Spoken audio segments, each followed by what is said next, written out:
Just getting my views lined up. Good morning, everybody. We're just letting folks in.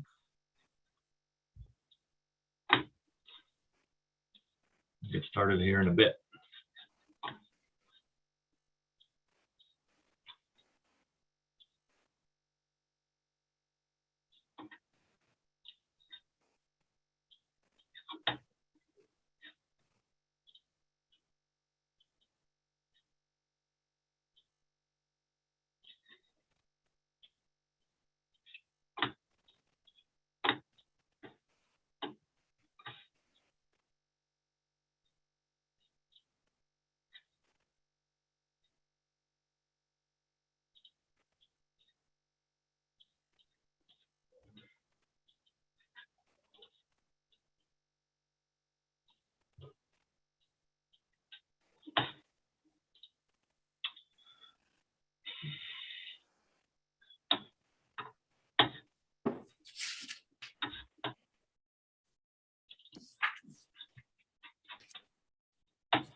Okay, I think our waiting room is empty.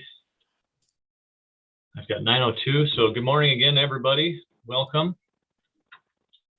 I think we can get this underway. Good morning. Thanks again for joining us. This is our fourth and final meeting of the DNR Wolf Management Plan Committee. My name is Randy Johnson. I'm the large carnivore specialist for the Wisconsin DNR, and I serve as the chair for this group. A few quick notes before we begin. You'll recall this is a public meeting available to everybody. And please note it is being recorded. It's also being live streamed to the public on the DNR YouTube channel, as well as streamed on the Wisconsin Eye Network. We've had the meeting posted on the DNR public meetings calendar for a couple weeks now. And an email reminder was sent out to DNR email subscribers last week. On Zoom, of course, if you get disconnected for whatever reason, just follow the same link or call back in, and we will let you back in. Otherwise, try to keep mics muted unless speaking, and of course, videos are welcome but not required. A couple other reminders. Again, this is our fourth and final meeting of this group, and so I thought it'd be worth a second just to reflect on this committee's purpose, what we've been able to achieve so far, and where things will go from here. You'll recall this group was formed earlier this summer. We had both invitations and a competitive, very competitive application process for a seat on this committee. We've got tribal nations represented. We've got the Conservation Congress, numerous different agencies on here. We've also got stakeholder groups that broadly fit into the hunting and trapping category, the wolf advocacy and education category, as well as the ag and ranching category. So we have a large and I think very diverse committee here. And I have to commend everybody for the amount of time and effort put into this process. And I think we'll all agree we've covered a lot of ground. We've heard numerous different perspectives, and I think we've identified numerous objectives which are important and should be addressed in the updated wolf management plan. So kind of connecting the goal of this group, which was to provide input on all of these important aspects, and connecting that to where we are today. I just have to say thank you to everybody. Finally, a couple other notes.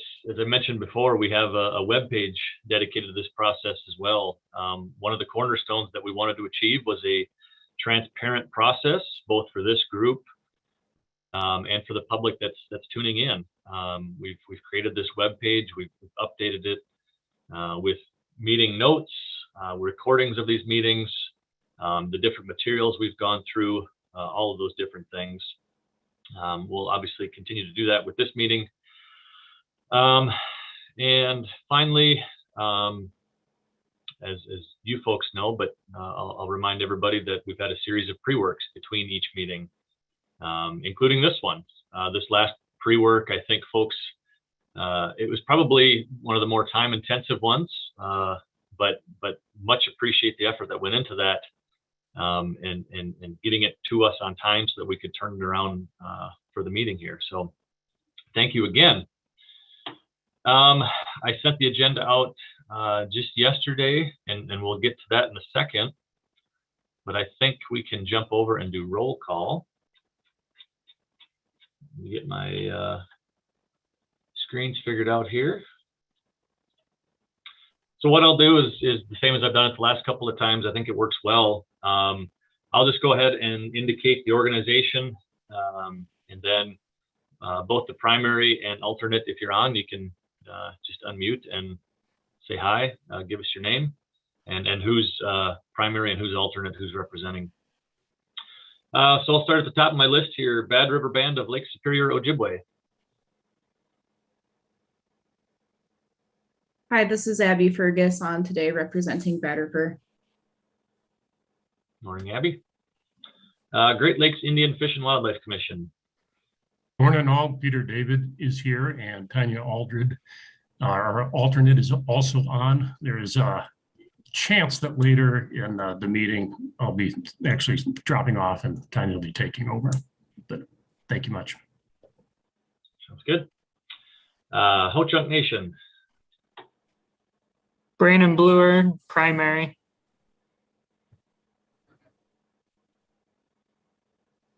All right, morning, Brandon. Forest County Potawatomi Community. Elizabeth Mullen, primary. Good morning. Lac-Courte Band of Lake Superior, Ojibwe. Morning, Henry Bearhart for Lac-Courte primary. I may be stepping out later on, but I do not have an alternate for today either. I'll stay on as long as I can. Sounds good. I'll make a note and thank you. Menominee Tribe. Don Ryder, primary. Morning, Don. Morning. Red Cliff Band, Lake Superior, Ojibwe. Good morning, Andy Edwards. I'm the secondary, but I'll be handling things today. Chase will be on and off as the primary. Perfect, thank you. And I got your email, so thanks for that heads up. Stockbridge Muncie Community. Randall Wallenhop, primary, should be on for most of today. Sounds good, thank you. U.S. Fish and Wildlife Service. Good morning, everyone. Megan Kosterman here, primary. Morning, Megan. Good morning. U.S. Forest Service. Good morning, Randy. Brian Haringa on the Schwelmigan Nicolay. Good morning. Next, we have USDA Wildlife Services. Good morning, Randy. Dave Rude, primary. Morning, Dave. Wisconsin County Forest Association. Morning, everyone. This is Jake Walsasak, and I'm the primary for today. That's good. Thanks, Jake. Wisconsin Conservation Congress. Morning, this is Ed Harvey. I'm the primary, and I'll let Steve answer for himself. He's on here as well. Steve Budnick, alternate. I'm here also. Good, thank you both. Okay, next, Safari Club International. Morning, Randy. Dan Sherwicki, primary. Morning, Dan. Wisconsin Bear Hunters Association.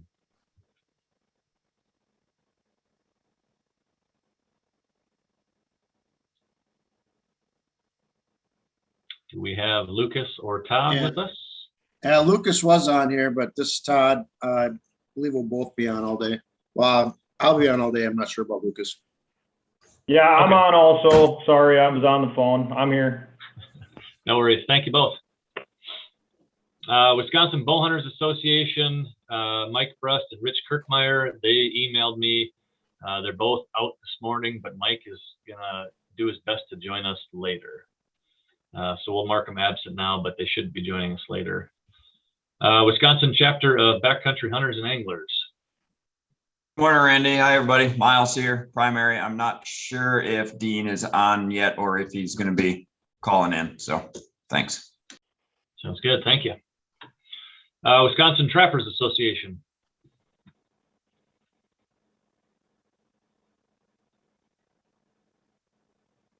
Do we have Mike or Arnie on this morning? Trappers Association.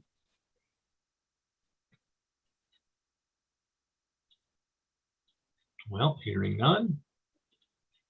Wisconsin Wildlife Federation. Matt Lallemont, primary. There's Matt. Good morning. Okay, next, Sierra Club, Wisconsin chapter. Jody Habish-Sinekin here today, and Diane Kane is also here as the alternate. Thank you. Sounds good. Thank you. Great Lakes Wildlife Alliance. Kevin Renly is here primary, and also Sarah Bergstrom's on with secondary. Sounds good. Thank you. Humane Society of the United States, Wisconsin. Megan Nicholson here as primary, and lucky for you, I'll be here all day. Melissa Tedrow is watching remotely, so she won't be on the call. Sounds good. Thank you. Timberwolf Alliance. Hey, good morning, everybody. This is Eric Olson representing Timberwolf Alliance as primary. I don't believe Randy Jurowitz, our secondary, is on today, and I should be able to be around most of the meeting here, depending on how long we run. Sounds good. Thank you. Wisconsin Conservation Voices. Good morning, everybody. Jim Feldman. I'll be in and out also with Jen Gietrich today. Thanks. Very good. Wisconsin Green Fire. Good morning, Adrian Whitehaven. I should be here all day. I don't think Tim Van Deel, our second, will be here, but I should be here the rest of the day. Sounds good. Thank you. Wisconsin Cattlemen's Association.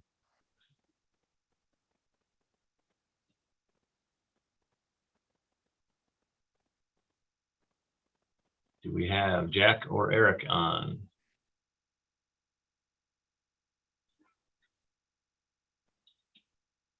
Okay, go ahead and mark that.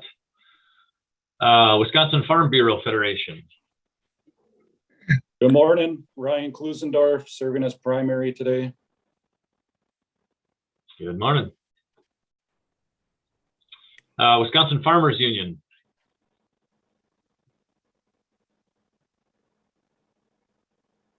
Morning, I am here today, and our secondary, Grace McLaughlin, is also on. Thank you, Grace, for being here. Very good. Thank you both. And last but not least, Wisconsin Wolfpack. It's Pack Wayne's here as primary.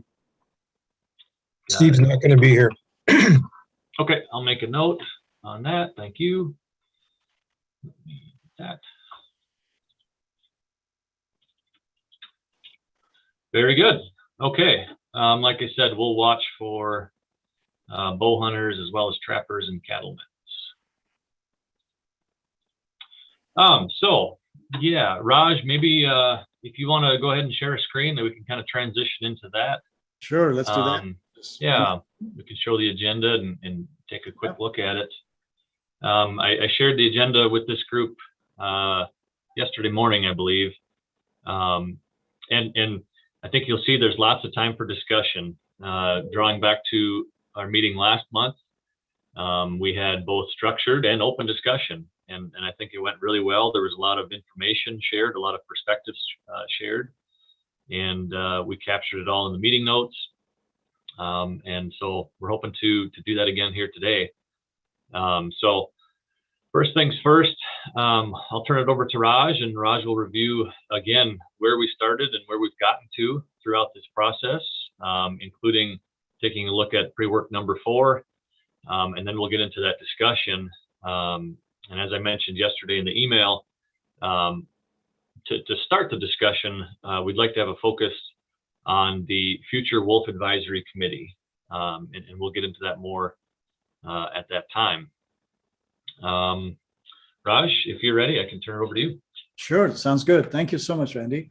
Good morning and welcome, everyone. It's been a privilege to assist you in this work. And as Randy mentioned, I definitely want to second the opinion that you've all put in a lot of work. And in a few minutes, I'm going to show you how much work has been put in and how much output you have created, which is fantastic. So very quickly going over the plan for the day, Randy covered some of the things. As he mentioned, we have a lot of time today for discussion. First, a little bit structured between about 10:40 to about 1:10. And after that, open discussion for an hour. And then we'll have some reflections on the process. And we are very interested in your feedback about how the process went and what could we do better, what was done well. So we would be really looking for your good and candid feedback. So with that, I'm going to just go a little bit forward. Next slide. You might recall this slide from our July meeting where we had talked about some initial preliminary draft buckets of discussion.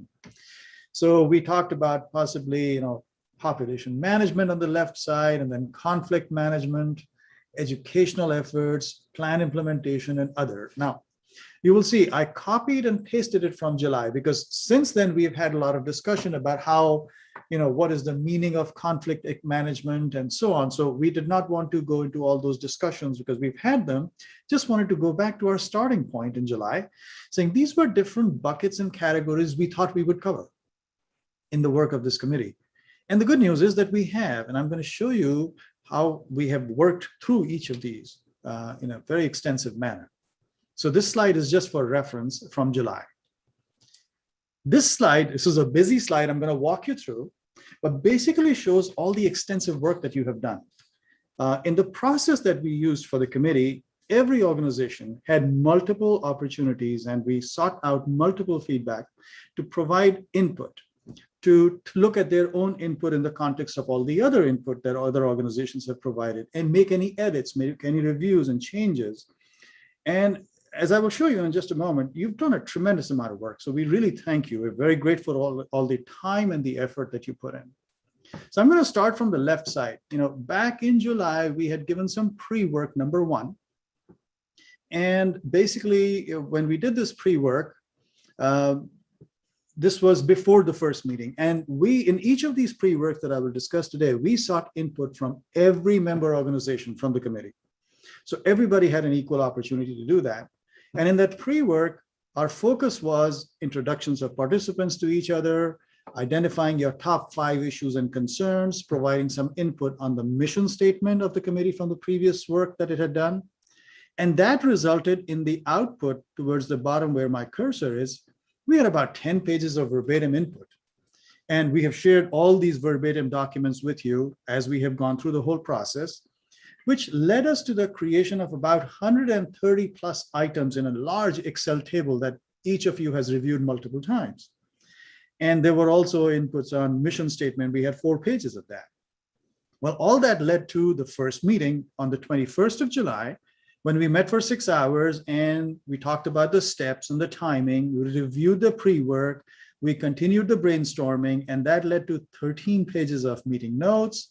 And then we updated the Excel table on the issues and concerns, which then led us to pre-work number 2, which was completed by the 6th of August, where every organization had a chance to review and confirm the input in the Excel table, the themes we talked about, any edits to the mission statement. And I mentioned earlier, we had a good conversation in the committee about what is the meaning of coexistence. And we clarified and got really good input on that.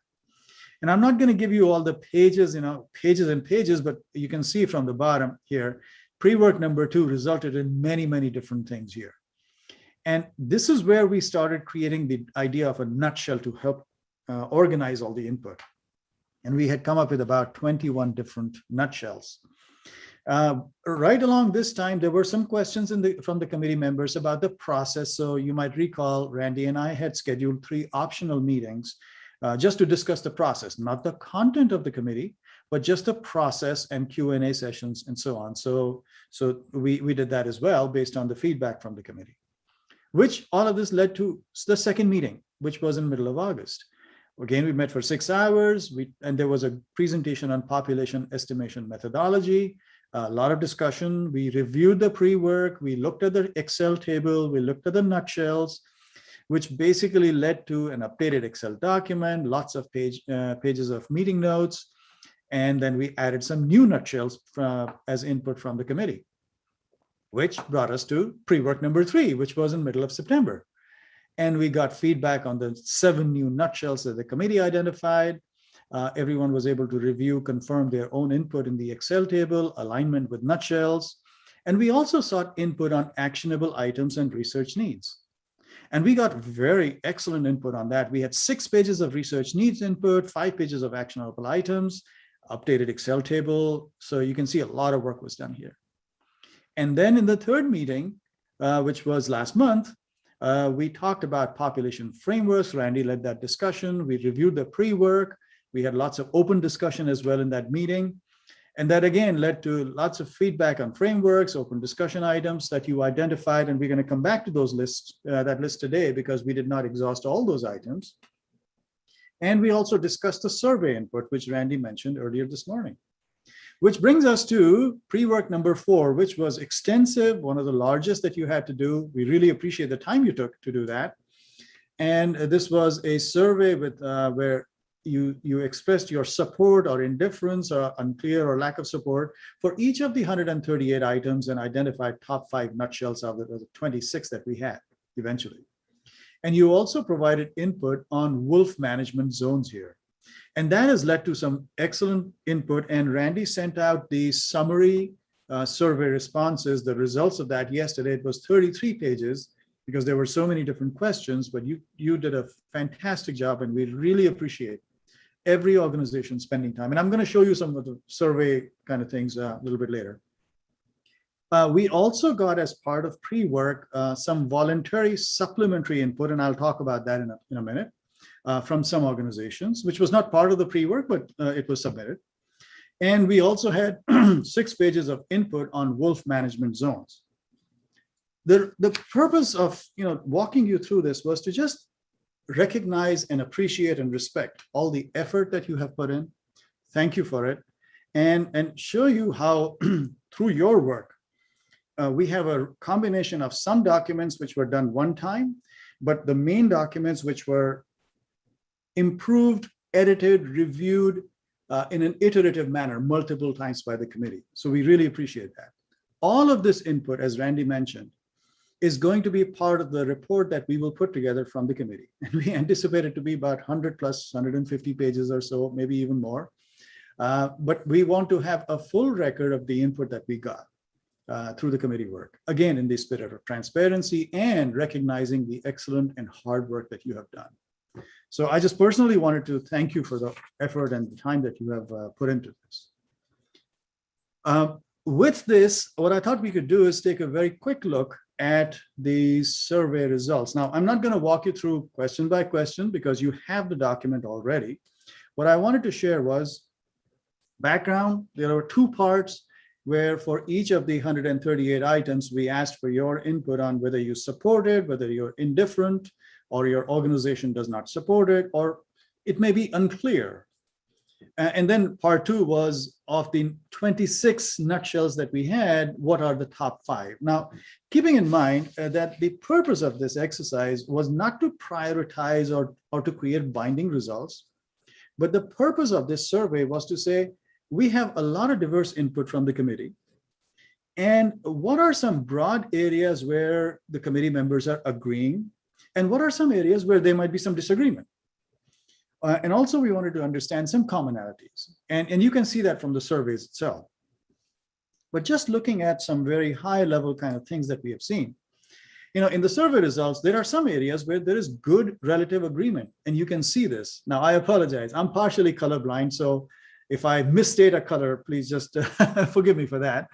But basically, if you can see my cursor, as an example, in question number 13, which was about science-based educational material on wolves, we had these different items. By the way, each of these items, these numbers were exactly the ones that the committee had worked on in the Excel tables. So that's why we didn't want to copy, paste, edit, or anything. We just wanted to say, here is the item. Please look at the Excel table and tell us what you think about it. You can see that there is a fairly high degree of agreement in support. Now, of course, there are different perspectives, so we are not trying to ignore that, but just wanted to show, relatively speaking, there is a fairly high degree of agreement in the group.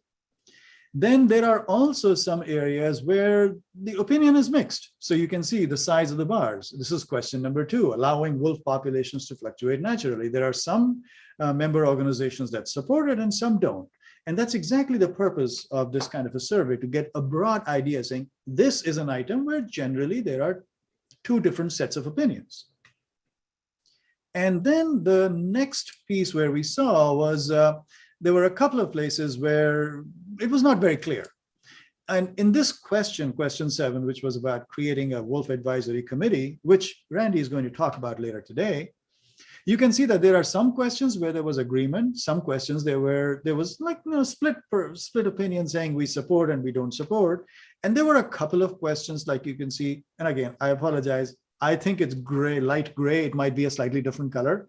But you can see this on my cursor, this bar, which is slightly long.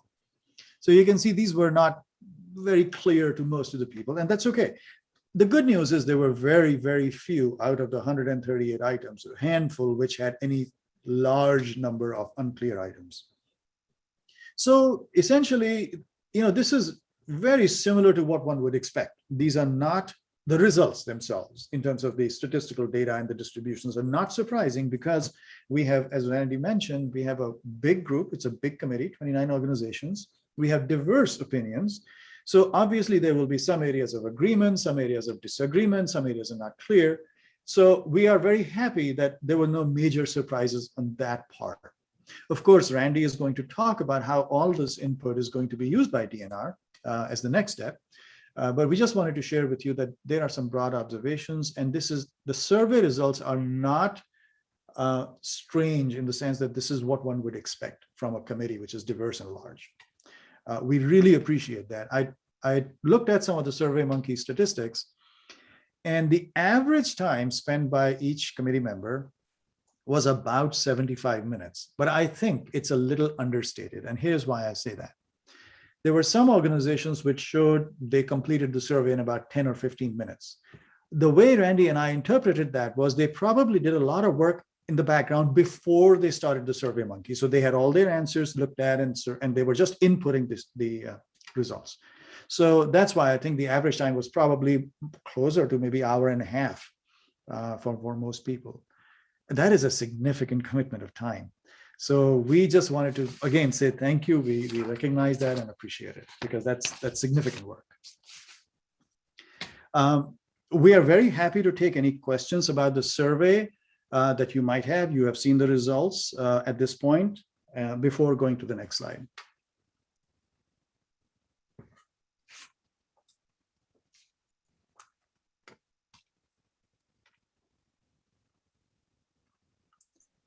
I guess I got one question for you, Raj. I raised my hand, but I don't know if you're calling on people or not. At the very end, when you list the, and I don't know if you're going to get to that or not, you list those like top 5 nutshells or top 5 idea buckets kind of deal. And there's a different color coding sequence. Is there anything magical to that color coding? And why perchance did you not list? This was the unanimous number 1, 2, 3, 4, 5. Whether it was only 40% agreed upon or not, why didn't you order it that way? Just curious. Oh, so you're talking about priority order? Yeah, at the very end of the, unless you're getting to that later on, I don't know. Okay, so I will answer the first question about color. Kevin, I didn't even realize there were color differences. So there's no meaning to the color as far as I can tell. Secondly, the order was just what we got from SurveyMonkey. We can easily download that and rearrange that in Excel. That's not a problem. We intend to do that. But what we wanted to share with you was just the standard output in the sequence of those questions from SurveyMonkey. And that's all it is. It would be interesting to see the top 5. We will certainly do that. Absolutely. And we will do that in the report, in the draft report that we will send out. We will give the top 5. Now, one way that you can see the top 5 is, I think if I remember correctly, I think it's page 33 of the document. There is a number. So I think the top number was either 14 or 16. I don't remember the exact one because I've seen so many versions of that document as the numbers were being populated. So if you look at just a number in the right side of the page, those tell you out of 29 organizations, and 2 did not rate them. So whoever responded, of those organizations, how many said this was one of their top 5? So if there is a number of 14 or 16, you can see that is the one item which was, well, let me just pull this on the other I computer. was just going to offer, Raj, I could share my screen. I have it pulled up right. in Oh, front of thank me. you. Thank you. Or I That's could, correct. yeah, why don't I go ahead and do that real quick? Yeah, I'll stop sharing for a moment. Go ahead, do that. Sure. I have it on my other computer, but not on the one I'm using today. Oh, thank you, Randy. No problem. Right. So Kevin, you see this It's going to be a little these small. numbers but- on the right-hand side, the responses. So Randy, if So- you go to the Yep. right side. So and these are, just- yeah, I mean, every nutshell, I think they're just in alphabetical order, A, C, E, I. Yeah, it could be. Yeah. Could be. I think these are actually in the order that they were in the survey, or, you know, at some point we had somehow ordered these at some point, just the order of the way it was. So I think, So Kevin, when you see this number So 14. if I understand correctly, 41% of the people or participants want wolves to fluctuate naturally based on the results. I'm sorry, 41. let's see, allow, The first- that's the top Like one just here. take the first one off top. Oh, no, no, no, okay. 41.67. So let me A higher explain what number that wants percentage. to allow wolf populations to fluctuate naturally. Is that right? Well, let me explain it slightly differently. 41.67% of the respondents who completed this part chose this one in their top 5. And when we write the report, we will absolutely provide exactly this interpretation, how to interpret each of these numbers. This was a standard output from SurveyMonkey. So we just wanted to share that initially with the committee as a draft. But in the report, we will explain all of that, and they will be ranked in the order, in the decreasing order. So we will have the top 5, or, you know, every one of these will be in the ranking order. Does that address the question, Kevin? Absolutely. Thanks. I appreciate it. Raj, does the, well, because it was SurveyMonkey and many of us had concerns about transparency of an online survey, will there, Transparency. will, Go ahead. yeah, will, what 10 or what 2, what 3, will that be listed for the public to see? I'm sorry, could you say it again? I'm not sure I followed your question. So right now we're showing the number of responses. Mhm. In full transparency, I'm sure the public would like to see who or what group responded in that way. Will that be shown in the final report? Yeah, so that is something we had talked about a while ago, and we are not going to show that who responded which way. So how is that transparent? Well, not everything that you have discussion of is absolutely transparent. That part survey is only seen by me, not even Randy. He doesn't have that. So only I am seeing who responded which way. And that is part of the balancing act between saying, how will each organization truly talk about how they feel if their name is out there? I mean, I know that HSUS, at least, and numerous other groups are very open about how we feel. So I do. So I guess we'll disagree to disagree on that one. In my opinion, it's not transparent that way. So, but thank you for explaining that. Well, I was going to actually make a suggestion to address your concern. If an organization wants to reveal its own responses, let us know via email, and we will be happy to print out the exact responses just of that organization and add it to the report. I think it's worth a reminder too that all of the steps, all of the input, everything verbatim so far has had that organization attached, with the exception of the survey. The survey, as Raj mentioned, the intent here is to get a look at this committee. Mhm. You know, we have a diverse committee, but we are a committee. And we want to get a feel for how this collective group looks at this.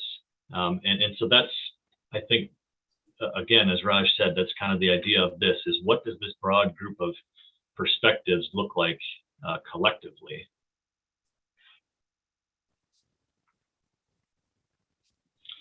So since I have the screen up, I think the number one response here was pursue options to minimize human-wolf conflicts. 14 out of we have 29 organizations. I think we got 26 or 7 responses.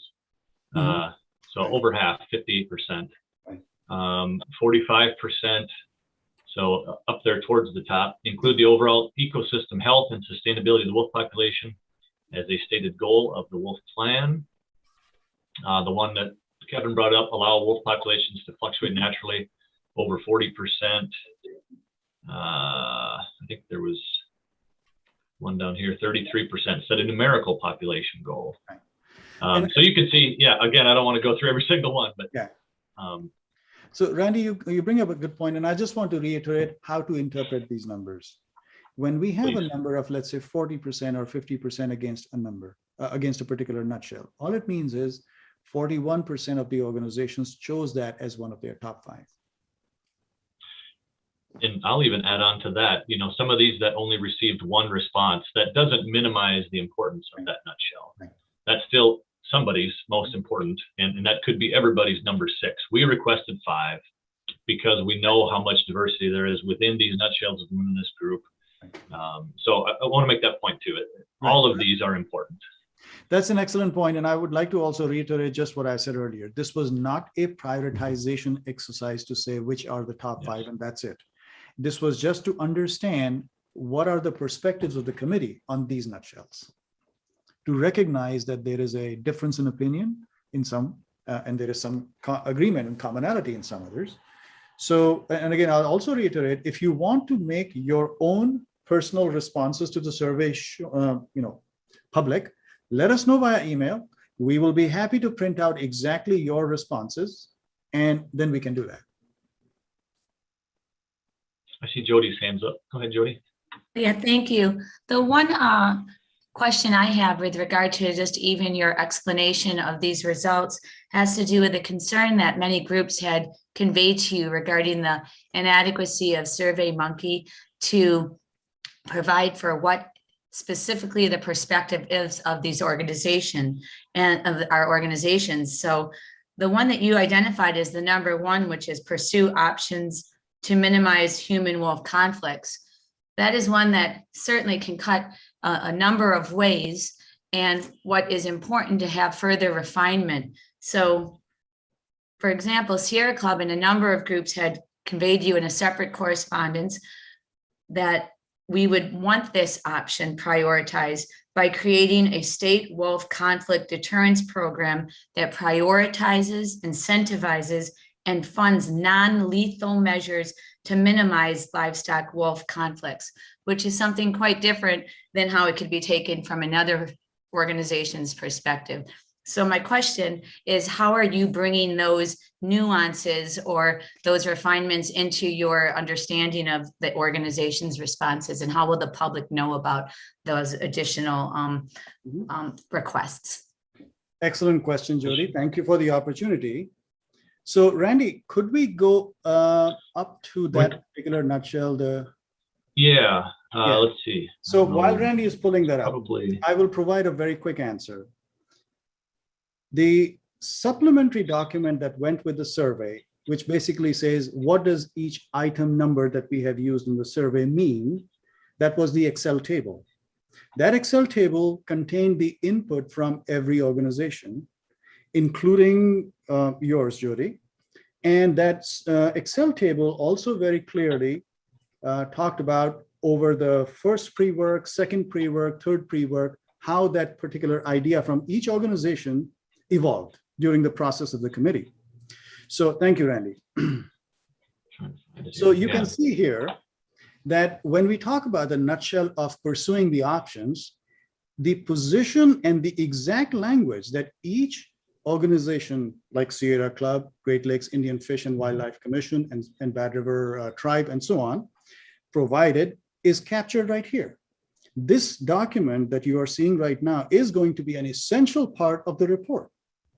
This document was used by the committee members to express their responses.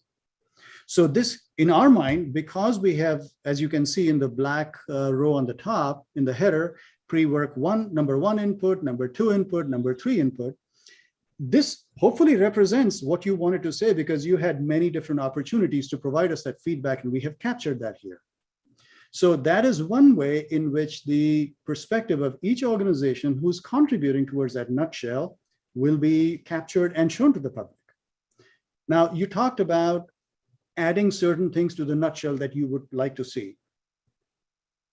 The nutshells were developed and reviewed by the committee, and we had ample discussion on that. So we are not comfortable changing the definition of the nutshell based on some input. And in fact, I was going to come to that as the next point in our discussion about the voluntary supplementary information we got. But essentially, if you have provided us some input, we are going to ask the other committee members, give them a similar chance to provide the input, and then all of that input will be incorporated into the report as well. So that is the process. So two-step process, I would say. Number one, through the development of this Excel table, step by step, over the last 3 meetings and 3 pre-works, hopefully represents the perspective of each organization. And then if there is any supplementary information, we are happy to include that into the final report as well. Does this address your question, Jody? Sorry, I was on mute. Yes, it does. Thank you, Raj. Thank you. I see a few hands raised. I think it's. I see Eric's hands raised. Okay, thank you. Maybe we're not looking at the same set, but go ahead, Eric. Yeah, thanks, Randy and Raj. And Raj, thanks for that explanation. I did want to mention that for some of these, not nutshells, but the specific input items, I marked there was, the intent was unclear, in part because there was some discussion about the fact that,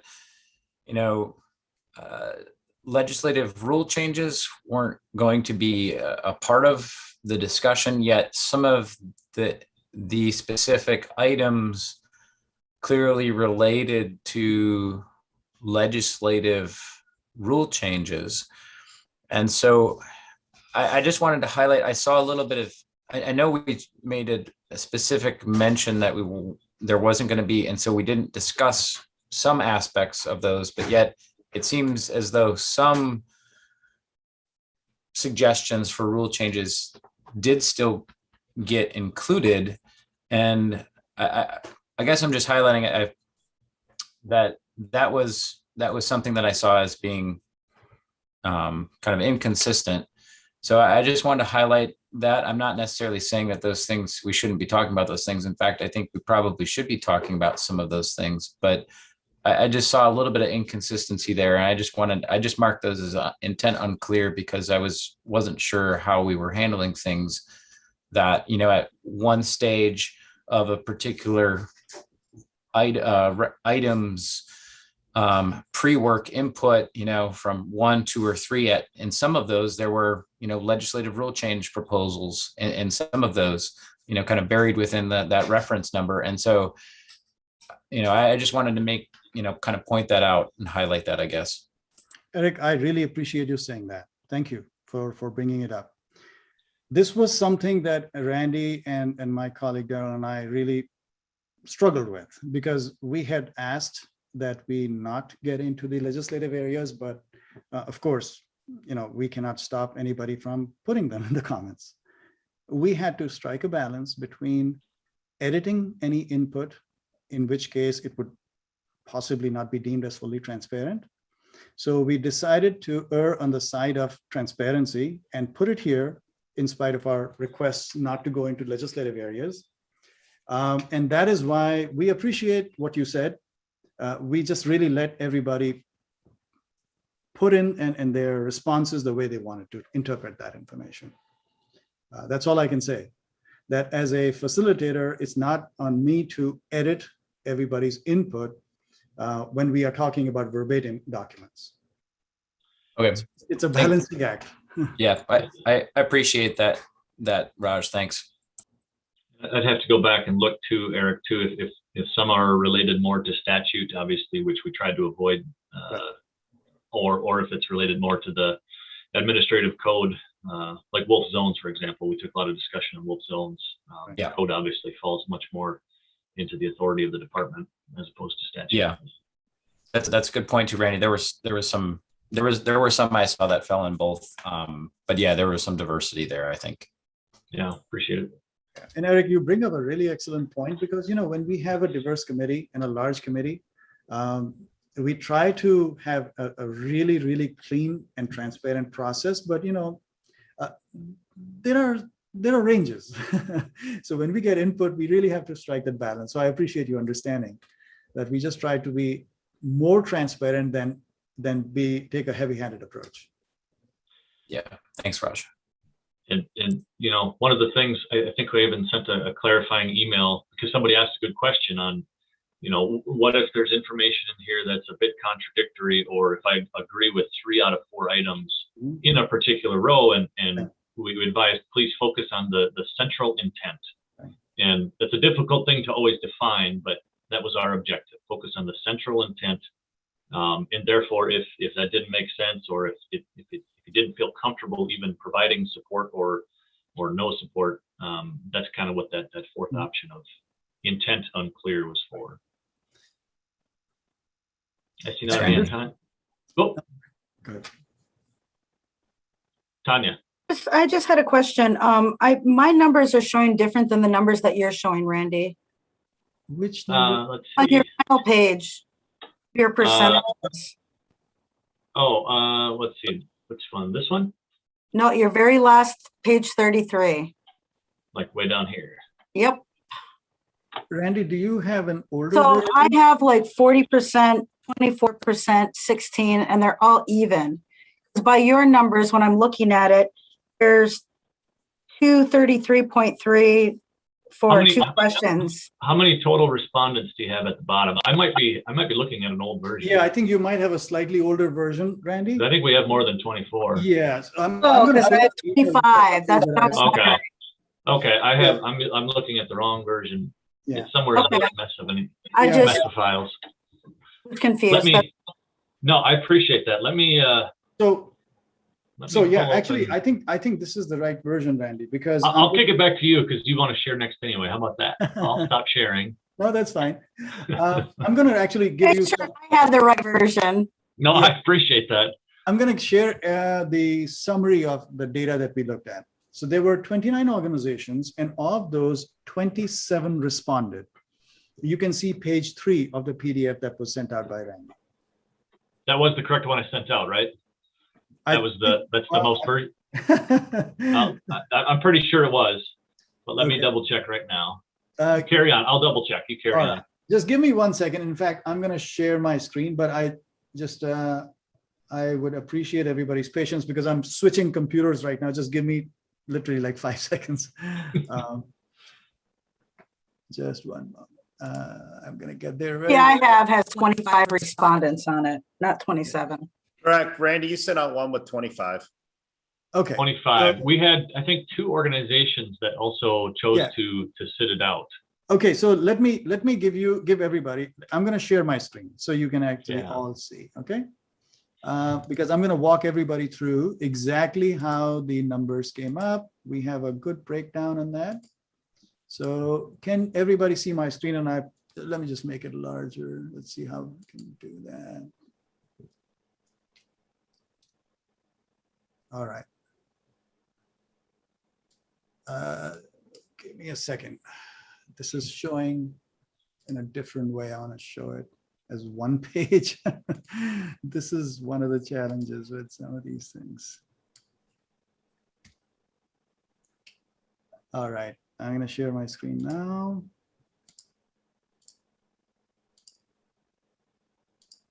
Okay, you can see on the right hand side. Let me see if I can make it larger. There we go. At the bottom, there were a total of 27 organizations who participated in the survey. 2 did not. And of these 27, 2 abstained from any responses. So they showed up as skipped for the other questions that we have that you will see here. So in some cases, there were 26 responses, and in some other cases, we had a different number. So you can see 26 people provided this input. And I'm going to go to the last page because on the last page, 1 organization did not provide us that data. So you will see the total number is 25. Is this what you're seeing, Tanya? Yes. Okay, so I think Randy sent out the correct document.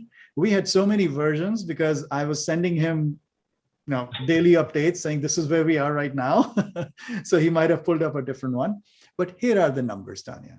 Does that help? 40%, 24, 16. Is this what you are seeing? Yes, it was just, he had different numbers, so that's why.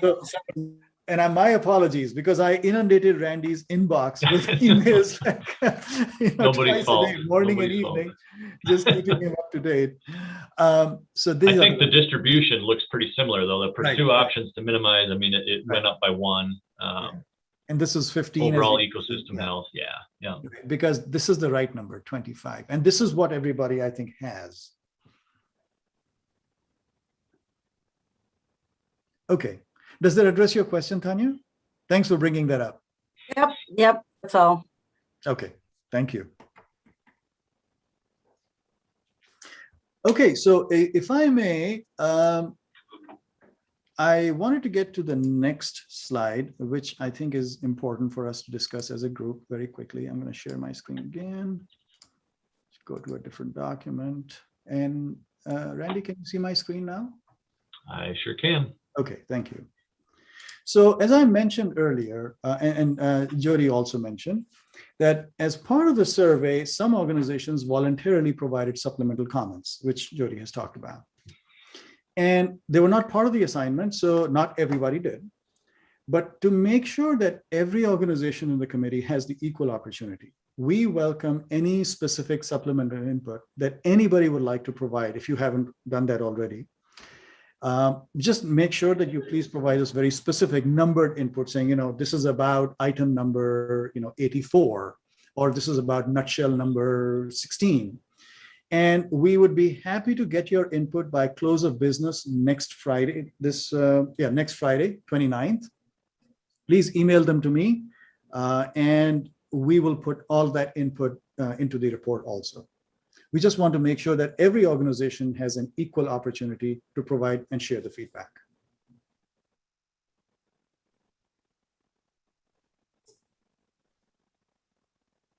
And for example, some of the input we got basically recommended rewording the nutshells. We were not comfortable doing that in the report without giving everybody an opportunity. We are happy to take all your feedback and put it into the report.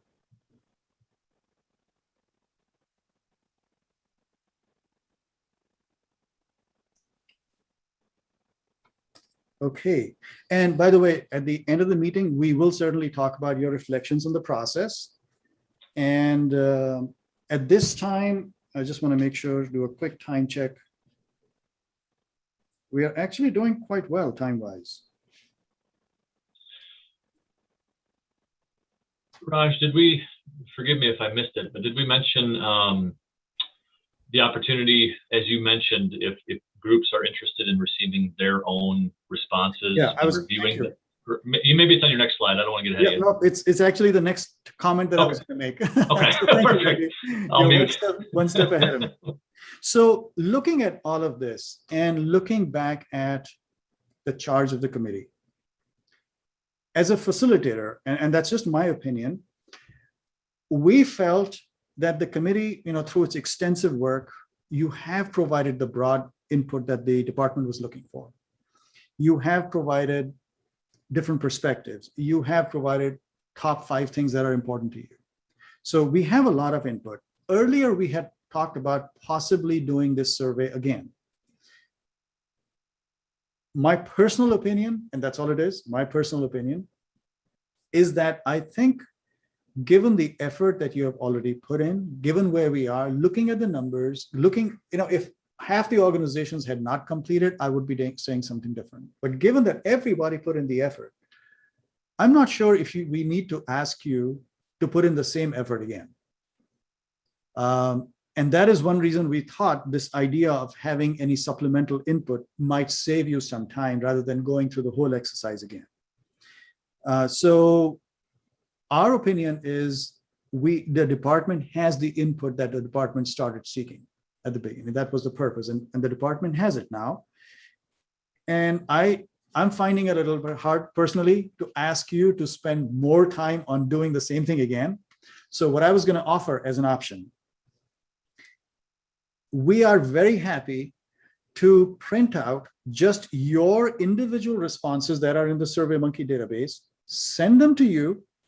If you want to make any changes, mark them, send them to me, and I will update the survey results, and we will publish the final results differently now that you have seen the first round results.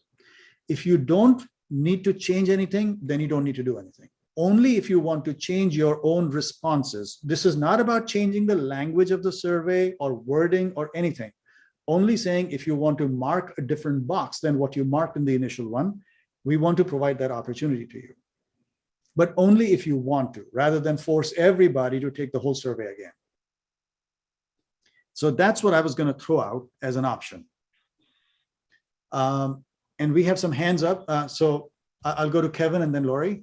Yeah, I kind of struggle with having people redo this survey. Number one, if you're not going to change the nutshell bucket, I think that was our biggest opposition. I don't care whose side of the fence you're on, is like some of the nutshells can be taken different ways. But if you're going to let people redo the survey, then they get to see the where everybody else voted, and then they change their vote according to what everyone else voted. I mean, that's kind of like tampering the results. I mean, call a spade a spade. If I want to, if I was going to say, this individual nutshell is taking precedence over this nutshell, so I'm going to change my vote because I think we got more favor on this one than that one. I mean, to me, that kind of takes the results and skews them. I don't, I'm not a survey expert, but I think that's probably problematic in my case. Okay, Kevin, I understand where you're coming from. One thing I would say is we had initially thought about this round as a preliminary survey, and we had promised that there would be a second one. So I'm just trying to hew to that one, saying at this point, we think we have it, but if somebody put their responses thinking, oh, I'll have a chance to change it, we just wanted to adhere to that promise that we had made earlier. That's a promise made during a meeting, Raj? Because I don't recall that. It was in the slides too. We talked about preliminary and a final round. So it was recorded. It was recorded in one of the meetings. It was on the slides, yes. Absolutely. So what I will say is, I've done survey work for a long time. I personally don't have any problem with people changing, because frankly, if we are looking for input, and if it helps people change their mind based on what they are seeing, if they want to support the majority or if they want to go against the majority, whichever way they want to do, we want people to be able to say, I gave my responses based on what I really feel strongly about, whether it was in the first or the second one. But that's my personal opinion. I fully respect, Kevin, your opinion as well, because I will not say that my opinion is more important or more correct than yours. It's not. We both have an opinion on that. And that's why we wanted to open it up to the committee.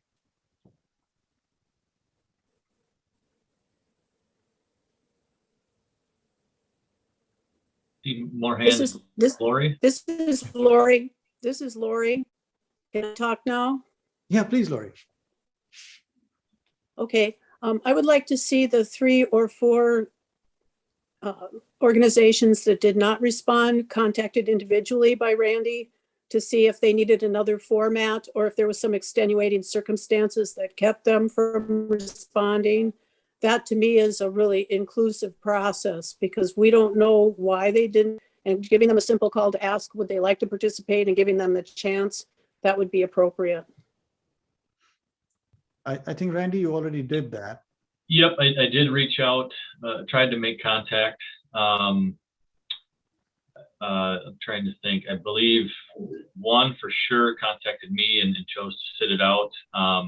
But I think again, it's open. If those groups wanted to provide their thoughts following this, same as the other groups have a chance to review and change if they wish. I don't see any issue with that.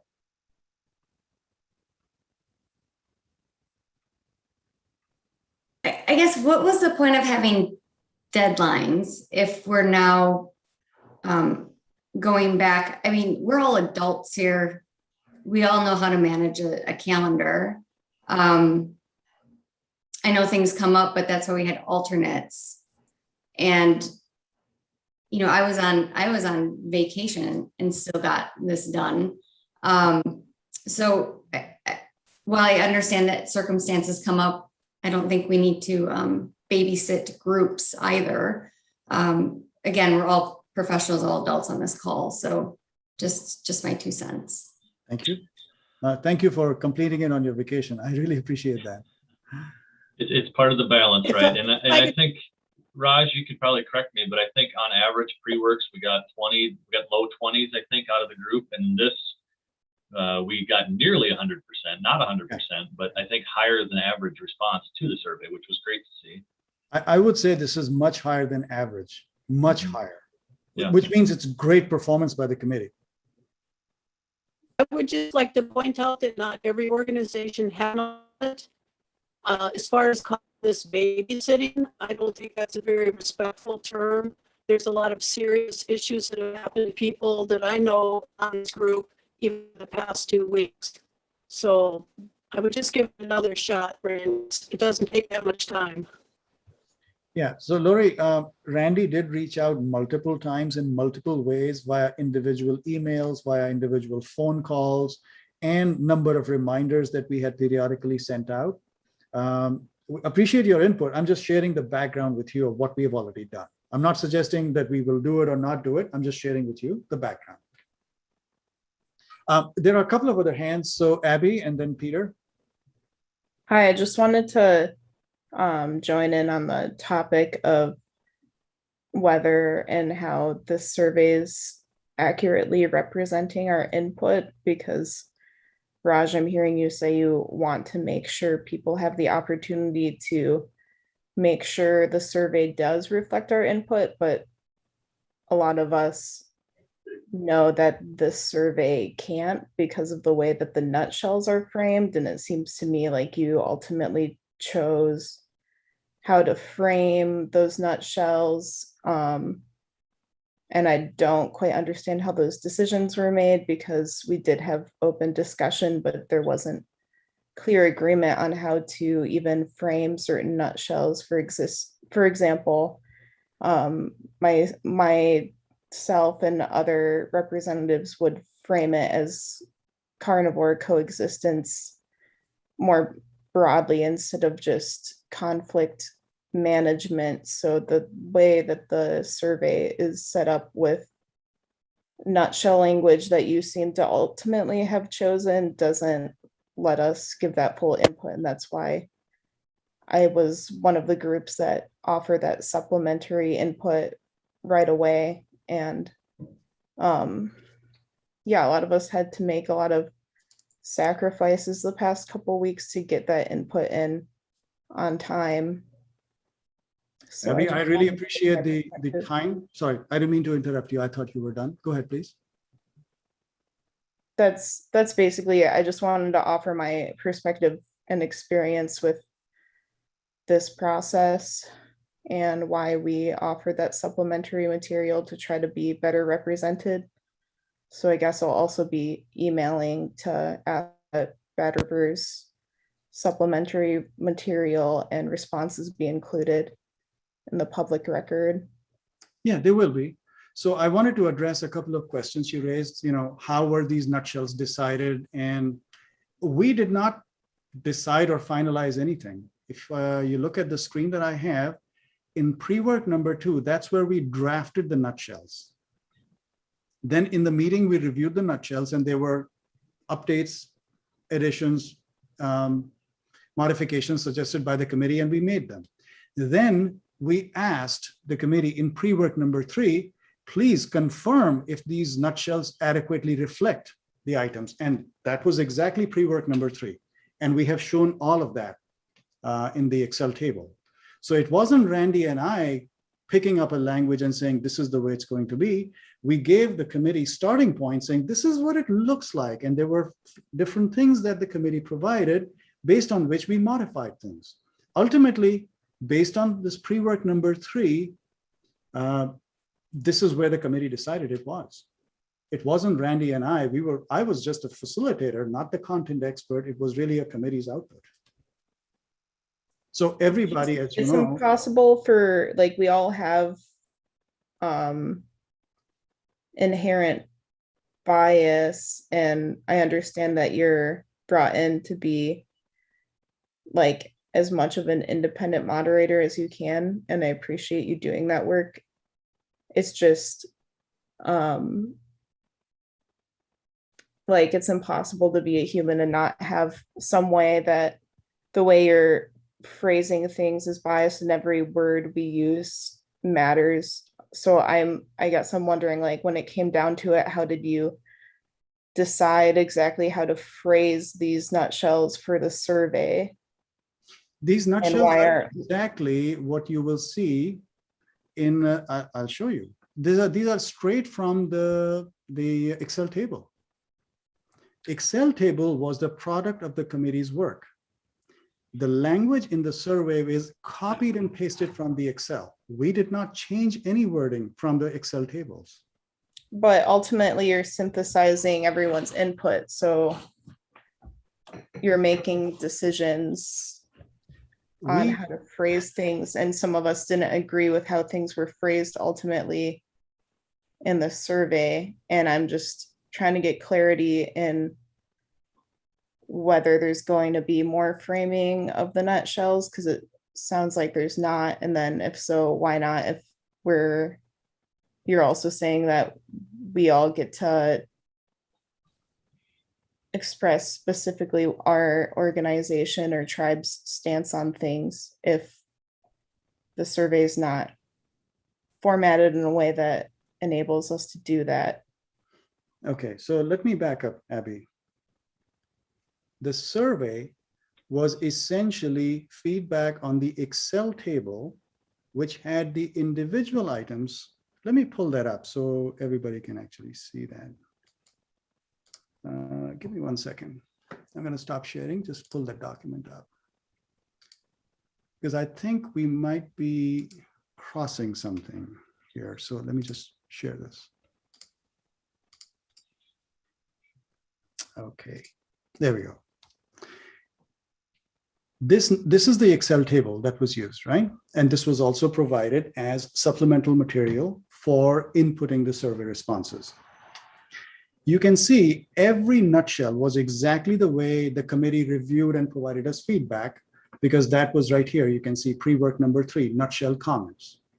For each nutshell, every organization had multiple opportunities to provide very specific feedback, and we have tried to capture that verbatim here. So every organization had a number of opportunities to say what was their idea right here, just as an example, right here, for this number 35 or number 40 or whatever the number is. Every organization provided that, and then we drafted a nutshell and reviewed the language of the nutshell with the committee. And every organization in pre-work number 3 had an opportunity to give their comments on the nutshell. So it is not Randy and I arbitrarily doing something. We provided a starting point to the committee, and then the committee, through the third pre-work, said, this is what we have. Every organization in the third pre-work also had the opportunity to provide additional input on their specific item. So there have been a number of different opportunities to do that. We have not randomly or arbitrarily decided the language. This was offered as a starting point, and if there were changes either at the language level or the details, we have done that. We are giving everybody yet another opportunity that if you still disagree after number of times that we sought input, if you still think that your input hasn't come across, please send us supplemental material like your organization did. That's all we're doing. This is like the last thing I'll say right now, because I don't need to take up more time on this, but I think something at play here is, for me, there's a lot of like verbal input I gave during meetings, and then I felt like I had expressed that verbally and didn't always then add more in the written pre-work. So there's like how the content of these meetings versus the pre-work is being weighed. And I'm not saying that you're just completely arbitrarily pulling things out. I'm just saying we're all humans in the way I go about being a scientist, is this understanding that there's still always some kind of bias, and trying to reflect critically on that and have diverse inputs, which I know in some ways you're trying to do through this process, but I'll also just save more of what I have to say for later, since I know we're going to talk about how this process went and how a future committee should look like. I just wanted to get some clarification on how decisions, because you're ultimately needing to make decisions based on our input. And so I was just seeking more clarity in how those decisions were being made and how it got us to this point of how things were phrased in the survey. But yeah, I'm done taking up time for right now. Thanks. Abby, we appreciate all this discussion, and I think I heard multiple questions, so I'm going to try and respond. You raised a really good point about the discussions in the meeting. And that is why, in addition to the recording of each of these meetings, we have my colleague Daryl, who's taking contemporaneous notes of each meeting. And then we clean up those meeting notes and we send them out, or we post them. So the discussions, the verbal discussions in the meetings that you refer to are being captured, and they will be part of the report. Those meeting notes will be appended. So we are not ignoring any of that input. And I think I reflected that as well. Let me just share the screen again, just to show where we were in this.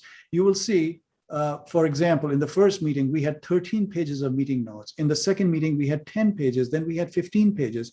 All of these documents capture simultaneously, in addition to the recordings of these meetings, what was said, to the best ability of a human being to capture notes, minutes in a meeting. My colleague Daryl does that. And we will append all of these notes to the report. So that is our attempt to say, yes, we recognize that there are multiple forms of input, and some people prefer one versus the other, but we want to give all of that input together. When I talked about the Excel tables, that was the time, and a reason we did that rather than just rely on verbal input was that organizations need time to think about issues. Maybe you need to talk to your colleagues and your other stakeholders in your organization. That's why we had the pre-work done in such a way that in the meeting, you say certain things, we capture that. And then if you want to think about what we have asked for as pre-work, you want to consult other people and then give a more kind of a processed feedback, we are able to capture that as well. That's why we had a two-pronged approach. Pre-works were designed to allow you to consult with others and think about the question and give us written feedback. Meetings were designed to get verbal feedback. And that is why we are capturing both into the final report. All of that input is going to the DNR, and Randy will talk about how he's going to use the input. I am not an expert, and I don't have the authority to talk about how the input would be used by the DNR. My charge is to help facilitate a process where we are getting input from different people in different ways, because I know myself, I'm not always comfortable in a meeting, in a larger meeting, voicing, but I can think about certain things and I can provide written feedback later on.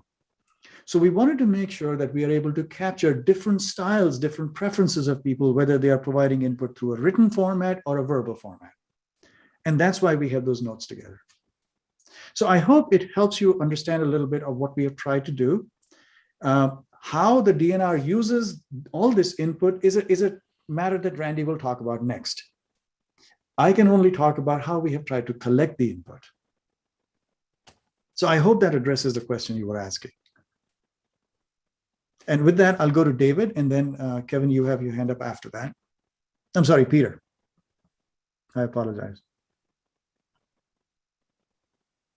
Actually, I believe Kevin's hand was up before mine. Oh, okay. If I could. All right. Kevin, you go first. I apologize. I just want to make one more point with this survey. I think redoing the survey is equivalent of casting your vote in Vegas on a 5-game parlay and then waiting to see what team is winning and then saying, I'm switching my parlay. I think you're trying to get the results you want, and you're taking out the whole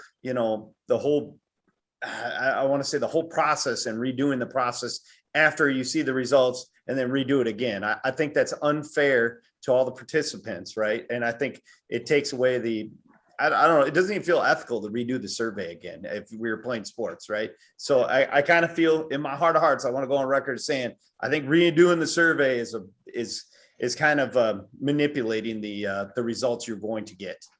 Okay. Well, Kevin, appreciate that feedback. All I will say is, number one, this was not a prioritization exercise. It's not a binding vote. And as Randy mentioned, all the items are important, even if they got one organization to support that idea. Essentially, depends on how the DNR will use the input. If this was a binding one, I would absolutely agree with you that if it is a binding vote, you shouldn't have to be, have the opportunity. I respect what you have said. We will certainly take that into account. And I just wanted to adhere to something we had talked about earlier about a preliminary round and a final round. That's the only reason. And that's why my personal opinion is, I think DNR has the input that the DNR wants, but that's just my one person's opinion. This is the committee's report, and I want to respect the committee's decision on that.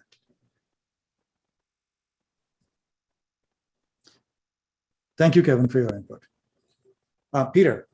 Yeah, Raj, I just had one simple question for you. And I'm just wondering about in other formats where you've done this kind of thing, is replicating a survey like this something that you typically have done? And if that is the case, do you actually find that you get much of a shift from people's initial reportings or not?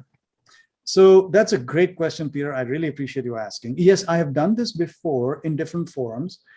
The key question here really, in my mind at least, and I'm just sharing my opinion, the key question is this a binding vote in terms of prioritization, saying this is what the DNR shall do, or is it just indicative of broad areas of agreement, disagreement? If it is binding, then I think what Kevin is saying is very valid, that people vote the first time and that's it. We don't have a second round of elections, just because some people didn't like the outcome, whichever way it goes. However, when we are talking about perceptions, when we are talking about preferences, when it's softer that way, it's not a binding vote, it's not necessarily wrong to say, well, this is what I thought. Now I've had a chance to think about it. I'm seeing how other people are thinking. Maybe I want to change my input. Maybe I'm thinking about it slightly differently, which leads me to the second question, the great question you asked. In my perspective, and I'm also a statistician, so I look at a lot of different ways when I look at numbers. I have hardly ever found any material difference in the second round. At least that's been my experience. Yes, there are minor variations here and there, but typically I have not found them. However, I will also say that, every situation is different. Every group is different. So I can only talk about what I have seen in the past. I can't predict what's going to happen in this committee. I don't have that foresight. Both perspectives are valid. I don't have a strong opinion one way or the other.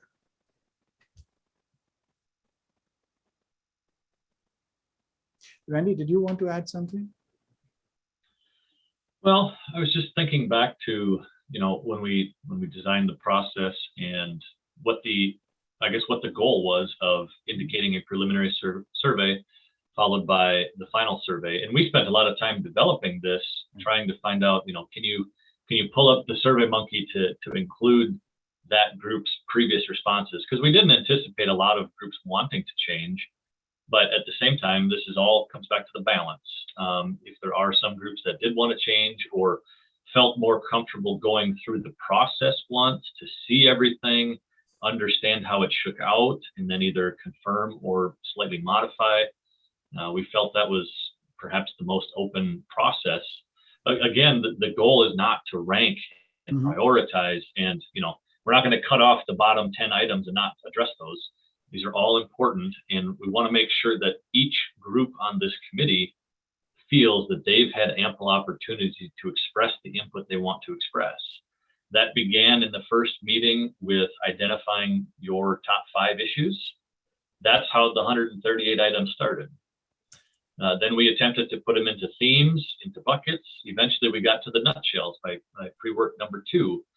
And we've gotten now to the point of ranking or excuse me, the survey of identifying levels of support throughout. And so in my mind, it's almost a spectrum of broad level of support across the committee, all the way back to the verbatim top 5 issues and concerns. And all along the way, each group has had multiple opportunities to review, offer edits, changes, including actionable items. I think we have both objectives, things we want to see addressed, as well as suggestions of how to do so. So I try to look at it across the whole perspective. As Raj has shown too, and this screen does it as well, we've got pages of input on mission statement, on wolf management zones, on research needs, things that we have not even talked about during the meeting that has been captured verbatim from each committee group that wanted to offer it. All of this is going into the report, including the meeting notes, all of these things, which I guess we'll get to that later. But I think our overall objective here is to be thorough across and make sure the groups on the committee feel heard.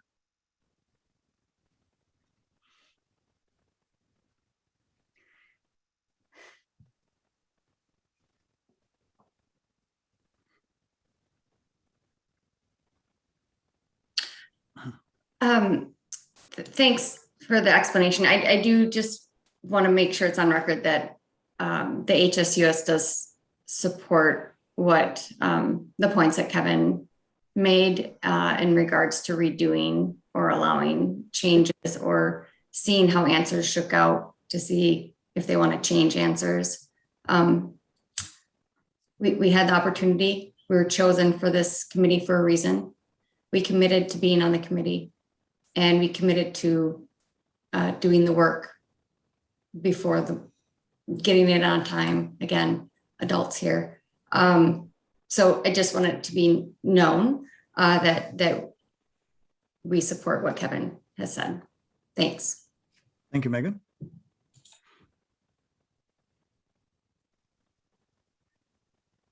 I would just add that Sierra Club shares the same concerns that Kevin articulated as well. And just to underscore what Abby was speaking to, again, it's this language that I tried to explain earlier, this idea of pursuing options to minimize human-wolf conflicts, for example, could just as well be realized by killing every wolf in the state as by pursuing coexistence measures, education, non-lethal, etc. So that language that was selected by DNR and looking through the initial pre-work came up with that middle ground, so to speak, but it does require some recognition or attention of coexistence as a goal if it were to appropriately recognize the sentiments that Abby was explaining, which are joined and supported by Sierra Club, for example. So that is what was missing from the language. It's not meant as a criticism. It's just what you had heard from the pre-work. What wasn't included was that attention to coexistence in framing the pursue options to minimize human-wolf conflicts. You might have intended it implicitly. You thought, oh, that is what my words are explaining here, but you can see how it could be taken in a dramatically different direction as well. So again, not to go over this again, but I think that's what is not being fully understood, notwithstanding your very good intentions, it might just be missing. So others might not read it the same way you might, Raj. So thank you. So Jody, I think there is a disconnect here. The disconnect is the following. I think what you are looking at is just the nutshell, not looking at all the items that make up the nutshell. That is not our intent. That has never been our intent. The nutshell doesn't stand alone. I think we have said that before also. The nutshell stands along with, and I pulled this up right here. Your language is right here in pre-work number 3. The nutshell stands in addition to all of these items. So this nutshell right here includes all of this input. It is not just in isolation that we don't expect people to read just this nutshell. We expect people to read all of these comments which make up the nutshell. If you remember in the second meeting, when we had talked about the nutshell, we talked about a nutshell as a summary level, which has very important detail. That's the detail. So they are not in isolation. So it's not about us not understanding our intent. It is actually exactly there. That is precisely why we have a nutshell with sub-bullet points of each individual item. And this is your input right here, which absolutely stands with the nutshell, not in isolation. I hope that clarifies, because I think you were looking at it only as the nutshell, thinking that we are deleting everything else, and we are not. We have never intended to. We have never said that. Yeah, I guess what's unclear and what's giving the uncertainty is how this will be used. In other advisory groups, et cetera, usually it's this higher elevation of just looking at the nutshells and evaluating that without that further analysis. I'm presuming from what you just explained that you will be digging through all of it to kind of parse out what is underlying that particular nutshell's support. But that wasn't necessarily clear. If the Survey Monkey just gives you that nutshell and asks you to weigh in on it. So that's where the heartburn is coming. But if in fact your report is going to go through and then create subcategories for that nutshell, that would be important for the committee members to know and to give greater comfort with their support for that particular nutshell. I'm just picking on that one because it's just so clear how it can cut either way. So it'll be really important for the report to flesh it out. So it's not just limited to those series of words. Okay, so I think it's not a correct assumption to make that everything else will be deleted. I'm sure your past experience has been different. We have never said it'll be deleted. That's an assumption. That is not, I'm being very clear, it's not a correct one. The report will include all of these.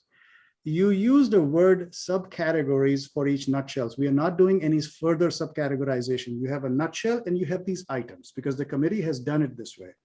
We are not going to recategorize something independent of the committee's input. We want to stay very true to the input of the committee. And that is why this table that you are seeing will be a critical input, as I mentioned earlier, to the final report. That is precisely why this table was sent in addition to the link to the Survey Monkey. The instructions very clearly said, please look at this. So it was made very clear that look at this table while you are responding and providing your responses in Survey Monkey. So we never have even implied that it would be isolated. So I just want to be very clear. This document that you are seeing that the committee created is an essential aspect of the report.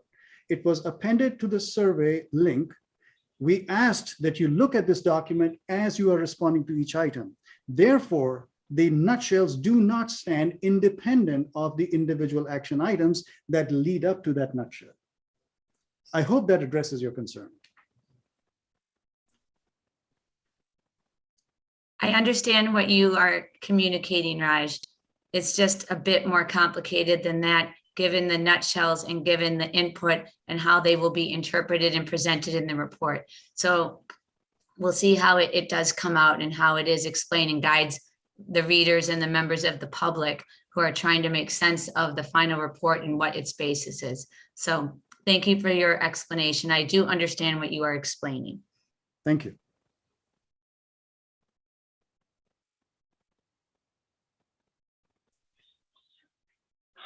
Let me take a look at the agenda here. I think Yeah, we're we're actually at time, so it's a really good. we are on time for a break. Is there any last questions on this? Otherwise, I think we can take a break and then come back and we'll get into discussion on the future of Wolf Advisory Committee. And I'll kind of frame that discussion with a few slides and then we'll open it up. All right, hearing no questions, 10:30, we'll return at 10:40. That's right, 10:40. 10:40. Thank you. Thanks.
Okay, folks, I've got 10:40 on my screen here.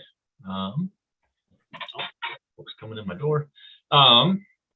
Yeah, next up, discussion on future Wolf Advisory Committee.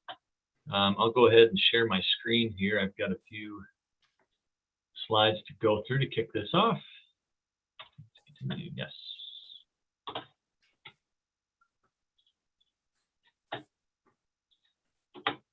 And I assume that's coming through okay? Yep, we can see it, Randy. You can see it? Okay, awesome. Thank you. Okay, well, I'll just jump into this then. Just a handful of slides, and then we'll open it up for discussion. So, as you recall, during our last meeting last month, we had what I think was a really good discussion on population management frameworks, the idea of the numeric population goals or more of outcome-based objectives. And we discussed the benefits, the drawbacks of each of those approaches. And we heard a lot of different thoughts and opinions on that subject, which is obviously a very important subject. So for this last meeting, I want to have a similar discussion, but focused on the DNR Wolf Advisory Committee. So again, just a few slides to kind of frame this discussion before we open it up. So a very brief background on DNR advisory committees, as well as the Wolf, specifically the Wolf Advisory Committee. As you probably know, DNR has a number of these species or group advisory committees. Most of them are on a particular species or a group of species. For example, the fur bearer or upland game advisory committees. Other species like elk, deer, bear, wolf, obviously garner their own advisory committee. Looking back, the DNR Wolf Advisory Committee, to my understanding, was first formed in 1992. And along the way, it's had a variety of different forms, different memberships, different structures over the years. Many of the folks on the group here today, in fact, have participated on past Wolf Advisory Committees in various roles. The 2015 draft management plan that we've referred to along the way, it does mention the Wolf Advisory Committee, but only briefly. It didn't get into any real details on the structure, the membership, other details like that. But I think it's safe to say that the general purpose of these advisory committees is basically to annually, or at least annually, review the wolf management program or the species management program, and generally assist DNR in implementing the species management plan or the wolf management plan. For those species which are harvested, the committee also has an important role to play in discussing and discussing harvest quotas, harvest levels, and moving those items forward as well. The committee, it represents a key aspect of collaboration and information sharing. It serves in an advisory capacity, and that information goes to the DNR Wildlife Leadership Team for further decision making. So looking ahead, this year, following delisting January 4th of this year, you'll recall DNR put together basically two separate wolf committees, each focused on important but separate tasks. First, we had the 2021 Wolf Harvest Advisory Committee. This group came together in April and again in June to specifically discuss and provide input on the fall wolf season for this year. That group met twice and its work is done. About that same time, we also initiated, as I mentioned earlier, a simultaneous invitation and competitive application process to form this DNR Wolf Management Plan Committee, the group that's here today.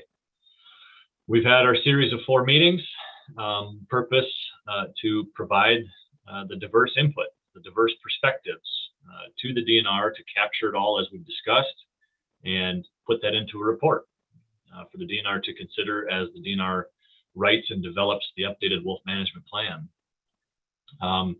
Referring back to the charter of this group, we identified that the intent here is to identify the structure of the future Wolf Advisory Committee in the updated Wolf Management Plan.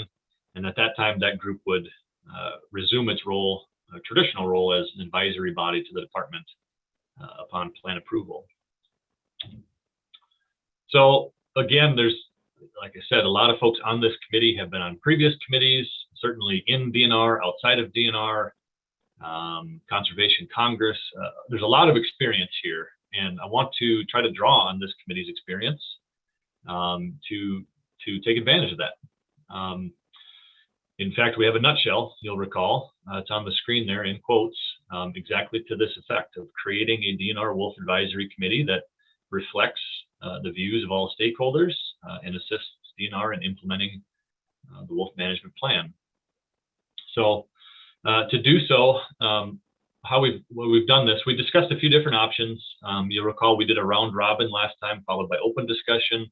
But we wanted to try to just have open discussion on this topic and instead work through basically a working document. Raj, you'll share that in a second, but we've started it. We've thrown a few general features of a committee onto this document. And we'd like to just have open discussion, capturing all of the ideas, pros and cons, benefits, drawbacks, however the committee wants to proceed, focused on this topic of the Wolf Advisory Committee. And I guess the ultimate end goal here after this hour or two of discussion is to capture the collective input on this topic. Doesn't all have to agree by any means, but we want to get this all in one place for consideration as we update the plan and identify this future Wolf Advisory Committee. So that is all I have. I'm going to stop sharing, kick it over to Raj, has the document, and there's probably some hands up. So Yeah, Randy, I was just going to say there are a couple of hands up, please. Sure. Just getting my screens. Go ahead, Adrian. I see your hands up. I don't know who's first, but go ahead, Adrian. I wanted to add a little bit to the history on there. Sure. The actual first Wolf Advisory Committee would have been the first wolf recovery team that was set up in 1987 that lasted through 1989, developing the first wolf plan. The other thing I wanted to also add is that in the 99 wolf plan, the Natural Resource Board created a separate stakeholders committee and a separate wolf science committee. And those existed as two separate committees until 2012, when wolves became a game species and the two committees were somewhat combined. So I think it's important to have that part of the history as well, that for quite a while we operated in two different committees, both a technical science committee and a separate stakeholders committee. Yep, I appreciate that. I wasn't sure on the date. I thought you might know the better date. And I'm referring to a Wolf Advisory Committee, but I'm certainly acknowledging, I know the split history there. And you'll see on Raj's document, we have that as one of the items we'll specifically discuss. I know it's been brought up multiple different times through these meetings so far. Okay. Yep, Lori.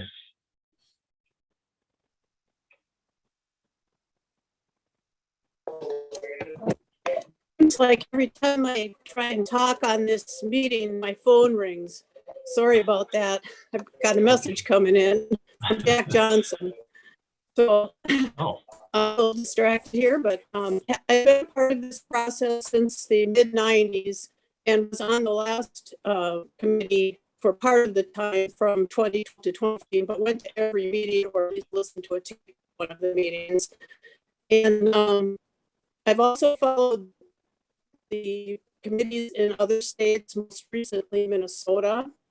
So some of you know that county boards have had half of the past resolutions regarding wolf management. And I think a county board member, very appropriate. I have somebody who would be extremely well qualified to do it, who's willing to do it, not representing the county association because I don't think they want to get involved. But again, we need to consider more the grassroots people who are dealing with these wolves on a local basis. The thing with the Towns Association, I have several town board members who will be willing to participate. So those are two groups. One that's very glaringly absent, I don't think this is an inclusive process whatsoever, is who have come into contact through conflict with wolves. We do have Dave Rude here, who's one of the most experienced people in the United States, and Wildlife Services has been a groundbreaker, especially in the non-lethal control development area. And so Brad Cooley, the wildlife damage. Those are people who've actually experienced this face to face, because no scientist in Wisconsin is familiar with those. Oh, I think we might have just lost Lori. I'm not sure if anybody else, but it was hard to hear coming through on my end, but. Well, it's my end too. Okay. Well, I think what I heard was a couple suggestions for exactly what we would like to see in this discussion. County boards, town boards. I know that's something that Lori's expressed before. So we'll go ahead and watch for Lori to return, but I think she was getting to where we want to go. I see Megan's hands up. We'll take another question and we can share a screen.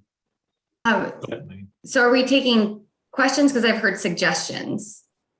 Was it just a suggestion? I want I just want to make sure. You have a suggestion or a question? I'd like this to be questions before we get into this. Well, the last few were suggestions. That's why I raised my hand. So now we're going back to just questions. Yes, please. Okay. Okay, I think we're ready for discussion. Raj, if you want to go ahead and share your screen, you can do that. And I just want to explain to everybody what we are trying to do in that screen. Yeah. So that everybody's very clear. Okay, so this is just a simple template that Randy and I pulled together. I'm going to reduce the size. It's a little too large. Is that okay? Can everybody see the screen? Can you slide it? It's large enough size-wise, but I guess scroll. There you go. Yeah, a little bit of the table was cut off. There you go. Okay, so this is just a simple template that Randy and I put together, knowing that there are many different features of the committee that we need to discuss as a group. So as you know, we put in some starting points, and then as newer things come up, we'll keep adding to that here. And within each of these features, there may be alternatives like large or small, and each has pros and cons. So what we thought we could do is for each feature, identify some of the key alternatives, talk about pros and cons of each, and then the DNR will have a fuller picture of how to look at this information. So that's what we are trying to do here. It's not about choosing an option or coming to a decision or a consensus right now. It's just saying, can we think through what are different things DNR should look at? That's right. As Adrian alluded to, and I guess I did as well, we've had various forms of this committee, sizes, everything. And certainly, as Lori suggested, other states all have different variations. We've looked at a number of them. I can tell you we did a lot of very careful consideration as how to approach this wolf management plan committee. So here's a chance for this group to weigh in. And again, at the end of this, I'd like to capture all of this here as something to consider for the department as we put this together. So does that make sense to everybody? Please ask questions on this before we get into it if needed. Yeah, and this template is just something quick and dirty that Randy and I put together. So if there are things that don't fit into it, we will capture them and figure out how to use that input later on. So we don't want to miss the input. That's the main thing. Working document, you bet. Megan, hands up. You bet. Are we, do we need to raise our hands? Are we going to go in order or? Hopefully an open discussion. I would like to see open discussion. We wanted to avoid the round robin if we could. If it works better that way, we can, but there's so many. The previous was a round robin on kind of, a set of alternatives. There's a lot of different components and features here. So our objective here is to have open discussion. So Randy, I'd say let's not raise hands unless we get to the point that we need to. Randy, if I may just use a phrase that might help put the context, this is a brainstorming session, not a prioritization. Brainstorming, which means we'll capture the ideas, and that's all it is. Absolutely. Pat. Yes, I think we need to, like Lori spoke on this, I think we need to get the town boards and the people that are in wolf country to actually speak out on this, because of some of the facts is with my experience as being in law enforcement for the 25 years I was, when things get out of hand and it's their own personal items that are being disrupted, their livelihoods, or their pets or their livestock or whatever. And we're talking about a very, very special resource here. And I just want to keep in mind, you know, I enforce these laws, the resource laws, and I'm really, and I really speak highly of. We're speaking about the resource, and we need to protect this resource. How we do it, I think, is by very properly managing the resource. If we allow the resource to get out of hand and there's lots of depredation going on, we're going to have problems with the local people taking this into their own hands. And I've seen that happen before in the past. And I think Adrian can even testify on that avenue. So when we start having depredation to the point of where we're having today already, there's over 90 some. Can we stick to who should we suggest be on the committee instead of kind of going in, you know, we're limited in time here, Pat, so that would be really appreciated. So the county boards, we got that down. If you wouldn't have interrupted me, I would have been done by now. Okay. So thank you. So anyway, with that, I would just hope that we include some of this into the wolf management plan and take that into consideration. Thank you. So local representation, county boards. Yeah, I mean, do we want to dive into how many, or, well, not necessarily how many, but obviously there's a number of county boards, and you know, a bit of consideration on you know, all of these. Well, maybe I'm getting ahead of myself. I think I'm getting ahead of myself with suggested participants. Let's keep that going. I want to hear from. I want to do less talking and more listening. Randy, Ryan Klusendorf, Wisconsin Farm Bureau. Sure. Lori kind of alluded to this one too, but make sure we have those that are experiencing depredations and harassments have a seat on that committee as well. The first-hand experience, let others understand what they're dealing with when they have a depredation and all the emotions that go into it by losing an animal and having to deal with the anxiety and stress that goes along with it as well. Thank you. Yeah, Raj, maybe. Randy, playing off that point, I think that's a good point there, but I also would say then it'd be important to include people that are experts in coexistence in regards to livestock and wildlife.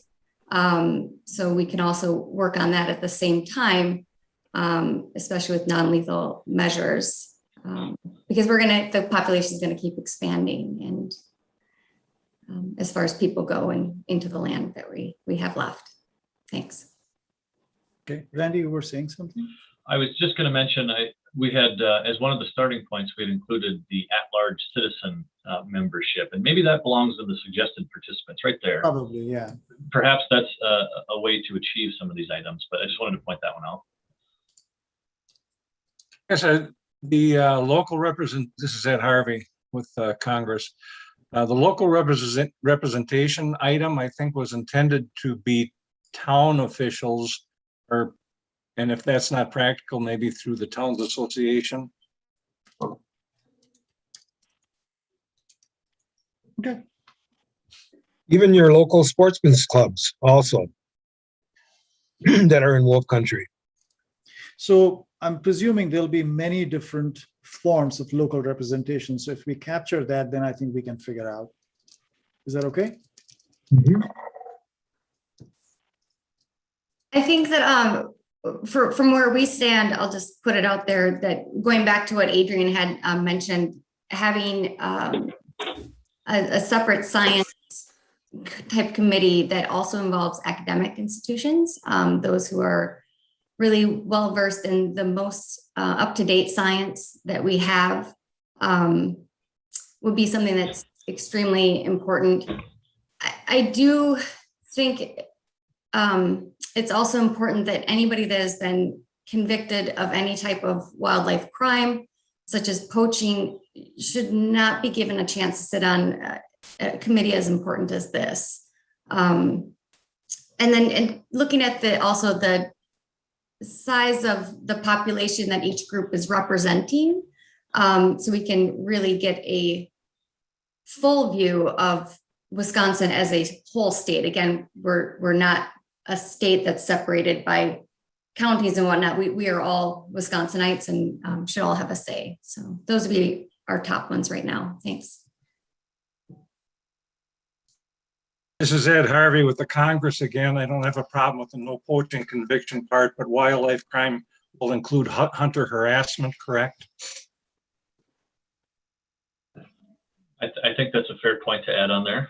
Maybe no wildlife citations or yeah, I don't know what exactly that category would be, but You could probably throw in trespassing too, somebody, yeah. that's what I hate as a landowner is when people are trespassing on my land. Anybody caught trespassing shouldn't be on there. Yeah, I think those are all really good points.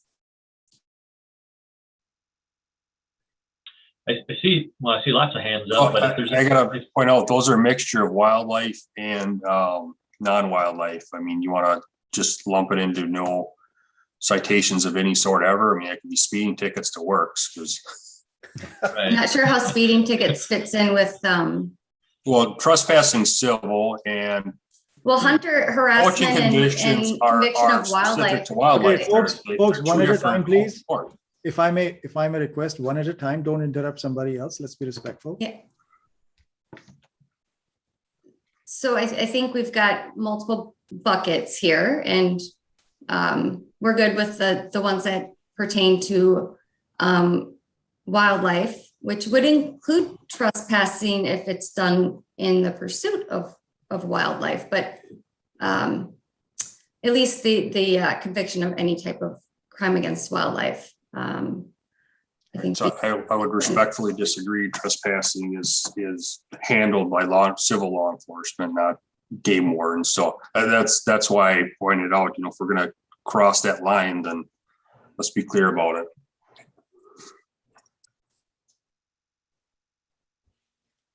I see a number of hands up. I can try to call on some. Let's go to Lucas. I know you're on the phone. The other ones, if we can try to just jump in, go for it. Otherwise, I'll grab hands. Yeah, I'm here. Can you hear me now? I was having trouble getting unmuted. We got you. Yep. I sit here wondering, and I understand the points that are made from everybody here about taking consideration on people's expert opinion, non-expert opinion. But when we start to muddy the waters with, no poaching convictions, that could be as simple as shooting a robin in your yard, no wildlife crimes.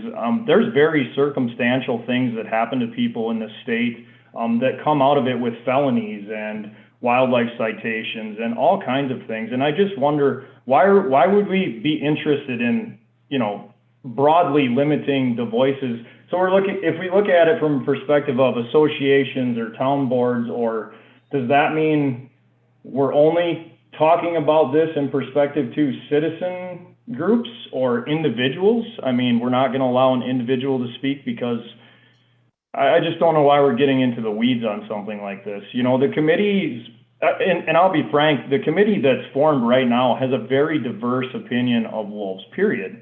What we all have in common, I will say most of us, myself included, have in common, is we want wolves on the landscape. We all want that to look like something different. But a very diverse committee is important. A large committee is important because that's what it takes to get diversity. When you start to break it down into, and I know I'm speaking on a lot of different things here, but when you start to break it down into sub-scientific committees and sub-professional committees, where you start to lose is what we've lost in this committee itself.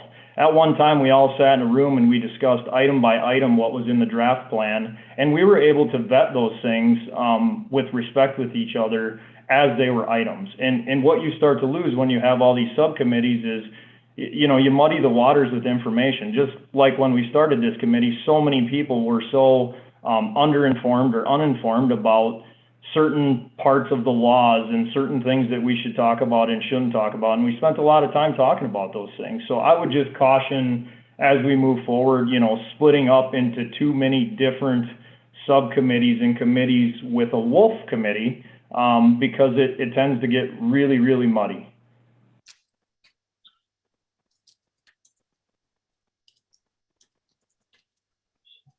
This is Lori again. Go ahead, Lori. I got cut off as my computer just shuts me down every once in a while, and it just so happened that happened while I was speaking.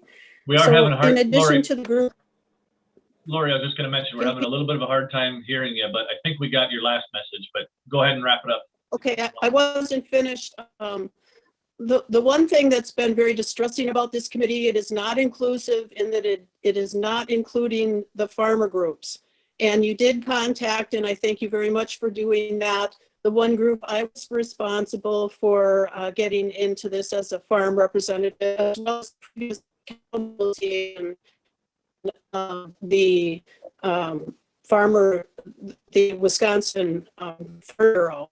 But I was also responsible for getting the Wisconsin Farmers Union involved, and that is the small farmers who are more prone to having conflicts with wolves because of the areas they live in. And I think we need to do more outreach to the farm community to get them involved. Obviously, these people are working people and they don't have a lot of time and they don't have a lot of patience with processes that are fairly on the intellectual plane, I might say.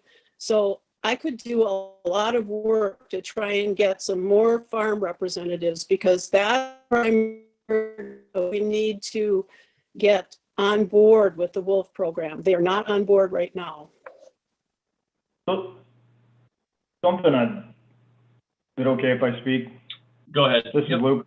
So something I'd like to add is that it is also a partial responsibility to the organizations that have taken the time to be involved. We all applicated for the process to be a part of this committee, and as we move forward, going back to keeping the committee small in a sense that we can't include 1,000 people in a committee meeting, that it is some organization's responsibility to reach out to those people and include their opinion or their, that's an appropriate subcommittee in my mind. It's a subcommittee of the organization involved in the Wolf Committee to make sure that we're getting those opinions to the table. Now, I think definitely the Farmers Association, but I'll be honest, I'm just to see that like the Cattlemen's Association chose not to participate in the survey, and I think that's terrible. They're at the table, they have a voice, and they're not using it. So, and that's their choice. But the subcommittee parts could be a partial responsibility of the other organizations. I mean, let's face it, I'm the Wisconsin Bear Hunters Association. I would love to spend all my time talking about bears and how to make that better, but I'm here talking about wolves because it affects me. And I know there's a responsibility to that. So some of that responsibility, I think, lies on the organizations who are at the table, who are allowed to be involved for whatever reason, to reach out to some of those other groups as well. Thank you. I see Peter and Jody. I'll go to Peter first and then Jody second. So I think I'm going to babble here a little bit, so bear with me. But I think if we're going to have effective wolf conservation or stewardship, and first of all, I'd say I prefer those terms to management.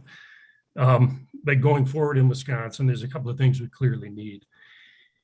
And the first of those is to have a clear understanding of the best science and the best recommendations of the biological professionals before those become altered by stakeholders or social interest concerns.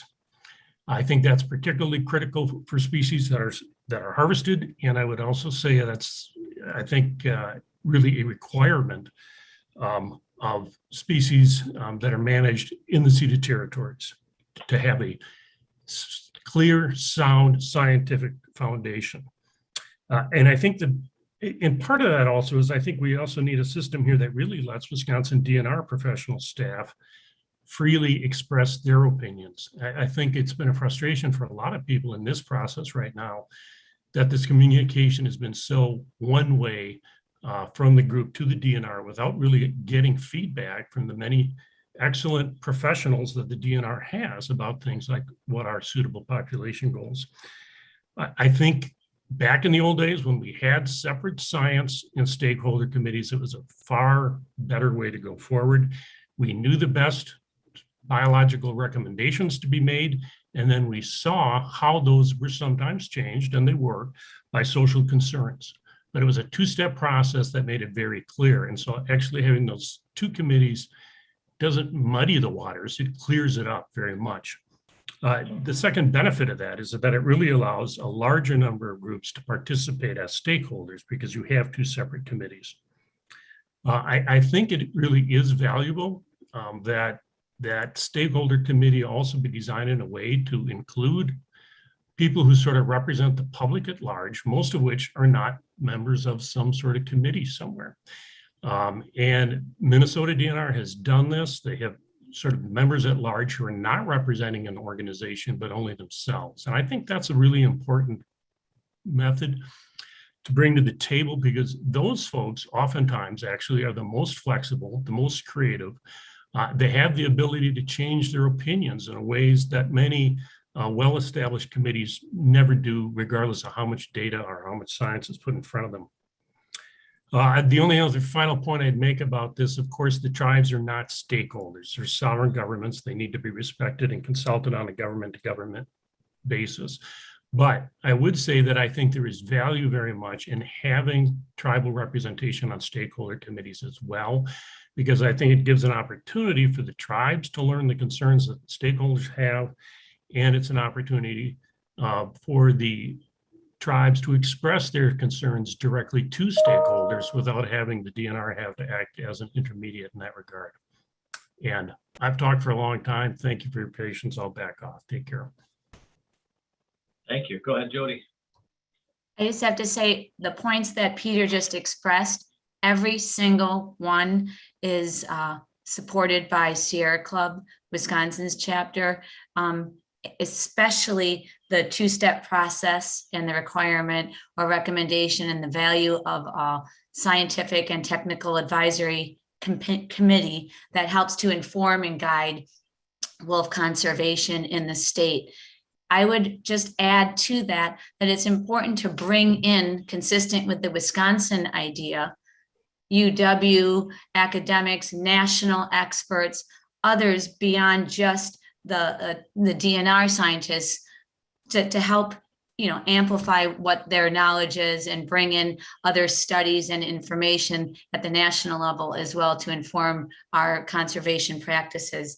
With regard to the makeup of the ideally separate stakeholders committee, I think it's important to be very aware of the representation consistent with the overall population. I've been looking quite a bit at the national surveys by the Wildlife Association at the state level and at the national level, which you are aware they come up with every 5-year census reports. And it's indicating that the vast majority of Americans engaged in wildlife-related activities are those who are involved with watching and photography and hiking and camping, non-hunting, trapping type activities. And that is not represented even on this committee, on the numbers here. So what the makeup of the future committee should definitely bring in, as Peter said, committee members at large who can just represent components or commensurate with the population of Wisconsin, which is again showing this tiny demographic shrinking every year of those who are involved or interested in lethal wildlife activities versus those who want to enjoy living wildlife. So just that attention to making sure that it's fairly representative according to Wisconsin population, not just so according to local populations. So thank you. Thank you. Elizabeth. Hey, I do echo what both Jody and Peter David said. I received numerous phone calls from the public and emails from the public asking me how they can get involved beyond the timeline of just submitting a comment. And unfortunately, I didn't have many avenues to show them other than Facebook groups and reaching out to their local representative. So I think there definitely is a need for the general public to be more involved. I don't know the details of how to go about that, but I've definitely been experiencing that almost on a weekly basis, people reaching out to me. And also I did want to echo David in that I think having scientific expertise within these meetings would be extremely helpful. So that way we could kind of conclude these discussions that we have when people are referencing academic articles that may be very outdated or maybe not very well peer reviewed. So that way we can kind of explain why some of this information that has been bounced around may not be very relevant to our discussion any longer. So thank you. Thank you. Eric Olson.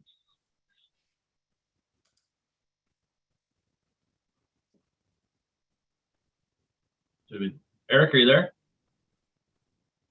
I think you're. Yeah, muted. I'm here. There you go. I'm here. I was just going to say, I think Kevin or Luke had their hands up before me, but I can jump in. And Raj, I don't know if you can scroll just a little bit so we can see what you had on the prior. Yeah, that'd be what I realized great right was that the conversation was very good, but it wasn't really going to be easy to capture it in the template. So I just started capturing comments. Well, and if we want to, I mean, Yeah. I don't know what the best way is, but if we want to get all these bullet points, a lot of these I think do fit into the table, but maybe it's best to capture them all and then Yeah, we have figured this, that back end. and then we have lunch. We can come back maybe. I don't want to miss the points right Okay. now, so I'm just going to capture it openly like this, and we'll figure it out later. Yeah.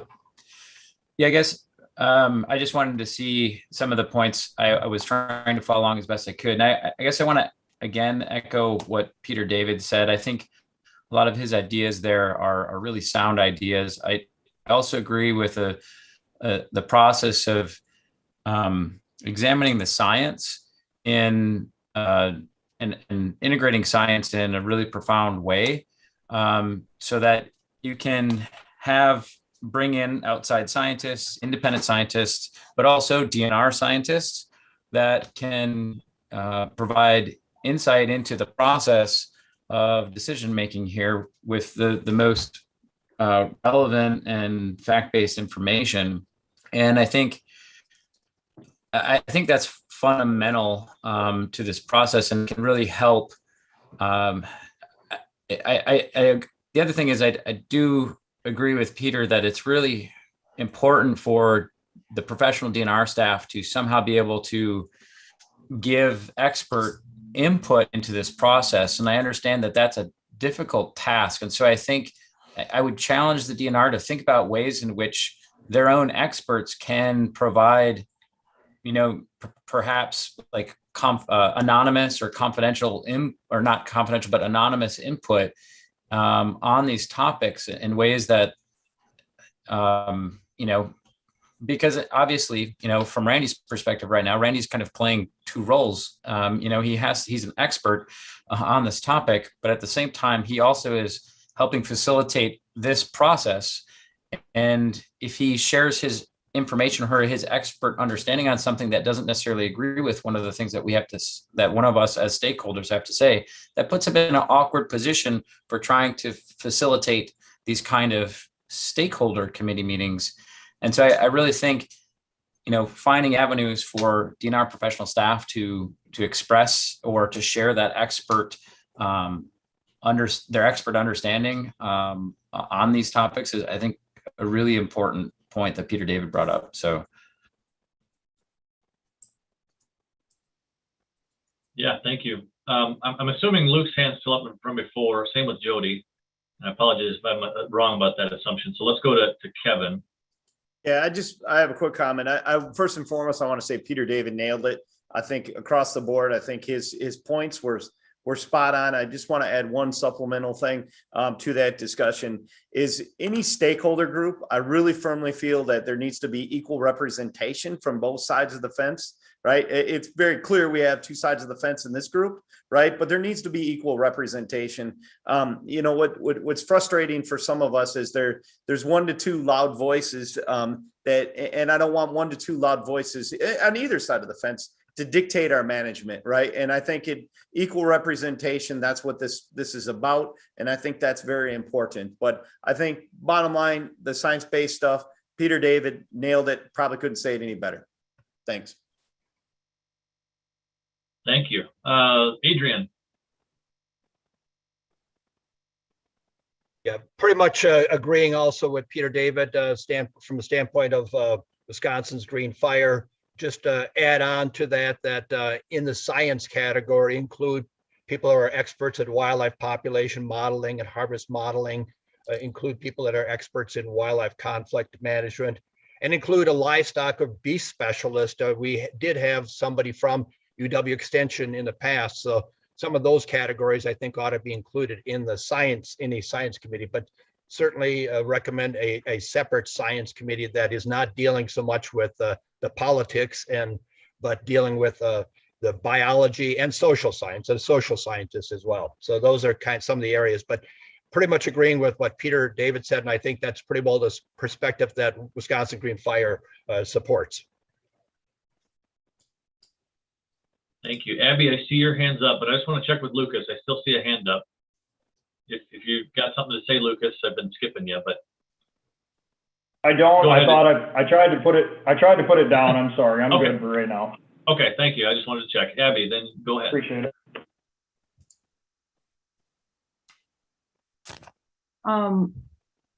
I will just throw in that I also agree with Peter David, but I'm thinking about the tribal involvement in future committee plans, which is complex because there's trust responsibilities to work with the tribes as sovereigns in co-management, and something that has historically been missing out is that in the past Peter David was on these committees, but he only represents off reservation treaty rights for a number of tribes. So there were sovereigns who were totally unrepresented in the creation of this plan. And we've seen in the past year alone how consultation with the tribes can be something that both federal and state government fails to do, though I do appreciate how many conversations members of the DNR have had with at least the Gliffwick Intertribal Task Force. But because there's scientific expertise within the tribes, and then there's also just that sovereign status, I think that is just like a broader conversation that should take place outside of this meeting and happen between the DNR and each tribe about going forward, what those consultations and collaborations with the tribes should look like. I don't have any solid recommendations for that right now. I just want to put out that that is a conversation we should have outside of these meetings. Thanks. Thank you. I see Adrian's hand still up, but I'm assuming that's up. Floor is open. Other thoughts? This is a good conversation.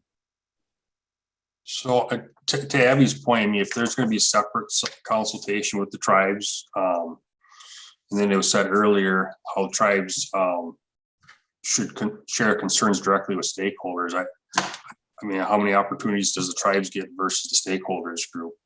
So if we're going to open the door for multiple means of communications, I think every stakeholder group gets that same opportunity. Right, I'd like to sit down with the DNR behind closed doors and have a conversation too. If one group or one sovereign nation, whatever's going to be able to do it, then everybody should be able to do it. Or we put it all, open and say, this is the format to do it in. I see another hand up, Andy. Yeah, this is Andy with Red Cliff. Just weigh in briefly.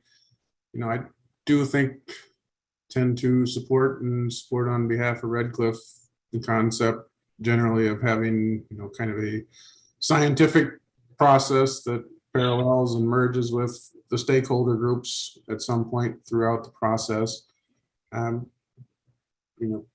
Thinking about who should be on these committees, I think a lot of that really becomes determined by what the committee roles are. And again, speaking purely for Red Cliff here, at this point, we want to be involved in the discussion, invitation, and our future involvement and what level of involvement on one or more committees is probably really going to depend on what that committee's role and charge is.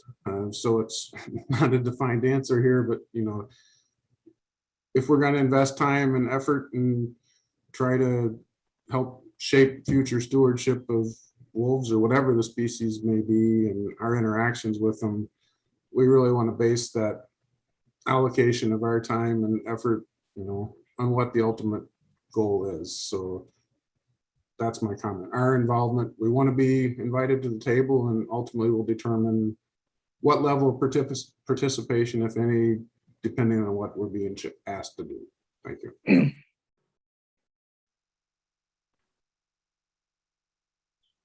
Give you a second before I go to the next one here. I see Dave is next. Go ahead, Dave, when you're ready. Yeah. Thanks, Randy. So when it comes to scientific literature regarding wolf livestock conflict management, the best scenarios to implement to resolve those conflicts, there's a lot of conflict in the science.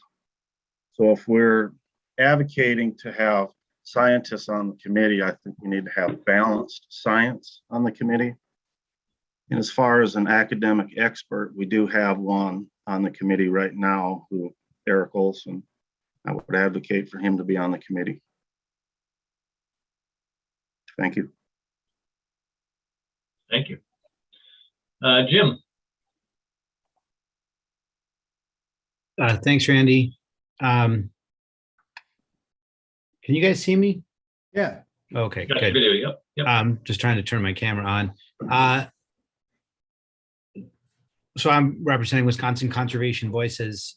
We're also in favor of the concept of two separate committees, recognizing that sort of the kind of input that comes from both science and social science on a range of issues is a different kind of input than stakeholder input. And I think it's correct that that committee should be able to accurately represent the sort of current state of a science. And by science, I mean not just ecology, but also understanding about attitudes and values, models for depredation, reparations that work. So it's important to have a broad conception of what science means in that regard. As far as the question of the role of the tribes relative to the stakeholder committee, I think that it's really important to recognize that the tribes are not the same as stakeholders, and there are different rights and responsibilities that come with that. The representation of the tribes on the stakeholder committee, I think, would be a really valuable way of keeping communication lines open and the role that tribes play in managing wolves. But that is in addition to the judicially and legislatively sort of understood role that tribes have in co-management and determining wolf policy in the state. Thanks.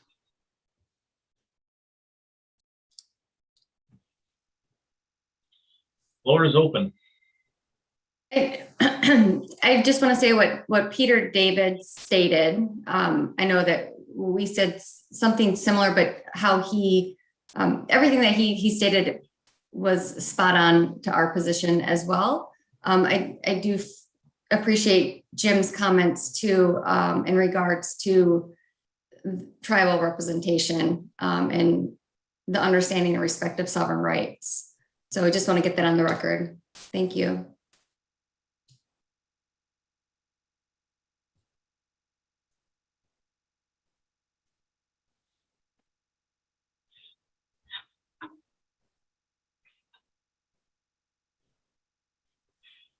This is Abby. I'm also don't have like a concrete way that this could look like, but some kind of consideration in any conservation planning for future generations is important, because all the decisions we make influence their ability to, for example, live in the same ecosystem as Maingan, the wolf, and be able to see all the benefits from that, such as the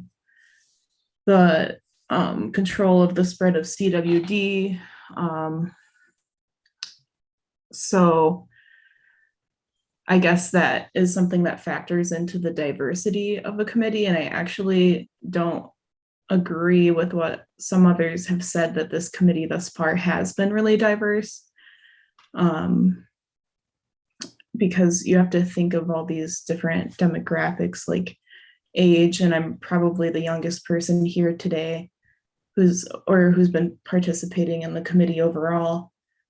But yeah, just I want to put out the consideration for how the decisions we make today influences future generations. And I do like the ideas people are throwing out on how to have broader representation, because not everyone is going to have the capability or interest to participate in such an intensive committee. Even those of us who are in like an employment situation to do this.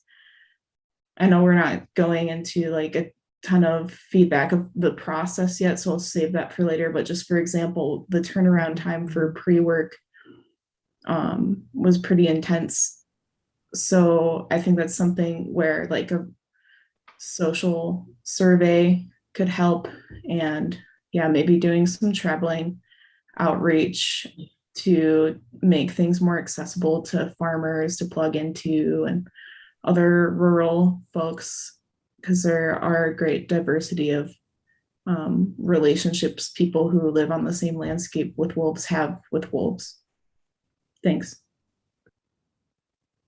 Yeah, thank you. I think that was one of the items we had in the table, and we can jump to it now if we want, or stay put, but things like a meeting schedule. There's pros and cons to, more meetings, less meetings, longer meetings, shorter meetings, in person, Zoom. I mean, there's pros and cons to all of these things, and they're all important. So those are the types of things I think we want to get to here, is identifying what those look like, and see if there's just identify those different items. Lori.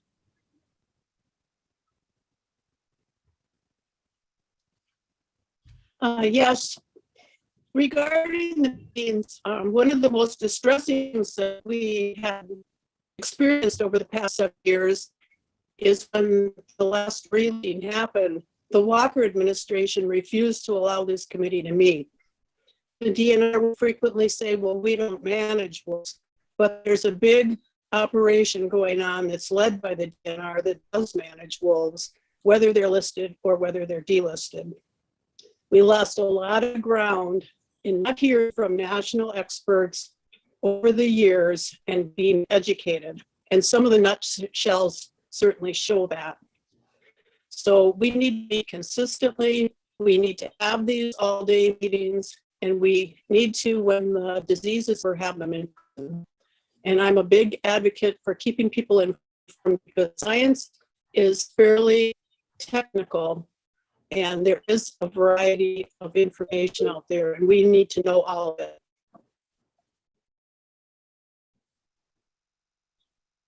So I think I heard two things out of that. Lori, again, the internet was a little choppy, but I think I heard two things. One was commit to meeting regularly despite listing status for wolves. And again, Lori, correct me if I'm wrong here, but commit to meeting regularly, and also focus on educating or keeping the information relevant and provided to that committee. Are those accurate?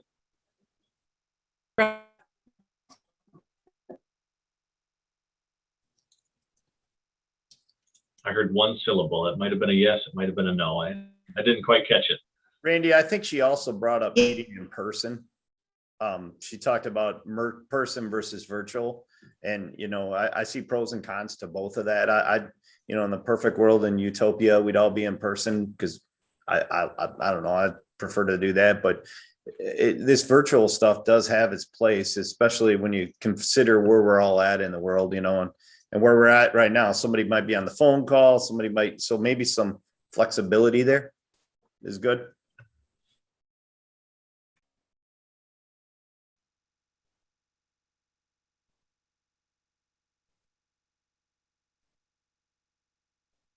Other thoughts? Floor is open. Yeah, this is Ed. I'm involved in a couple other organizations that have gone through the COVID thing here and grown some skills at the Zoom remote meetings and hybrid meetings. In this case, in a couple of rules that I think we've stretched the limits of at this point is the size at which a Zoom meeting can remain functional. And I think the size of this committee is probably at or maybe even a little past that threshold. Long a Zoom meeting can be. I think if you want, these meetings have been too long, I believe in the most cases for Zoom. In-person meetings, however, can go, all day.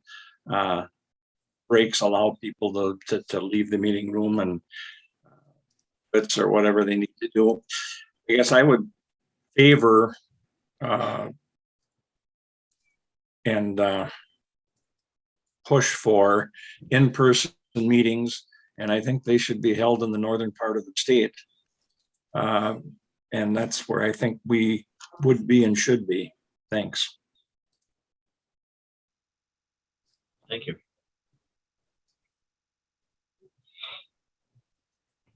Floor is open. Matt? Yeah, so I do agree with that. I mean, we're talking about a resource that lives in the northern part of the state. We should all be up here, just right where that resource is. In person, I feel we get so much more accomplished. I mean, on Zoom, there's outside distractions that we shouldn't have. If we're all in the room together, we're all focused. I believe we could accomplish more sitting together because we just be more focused and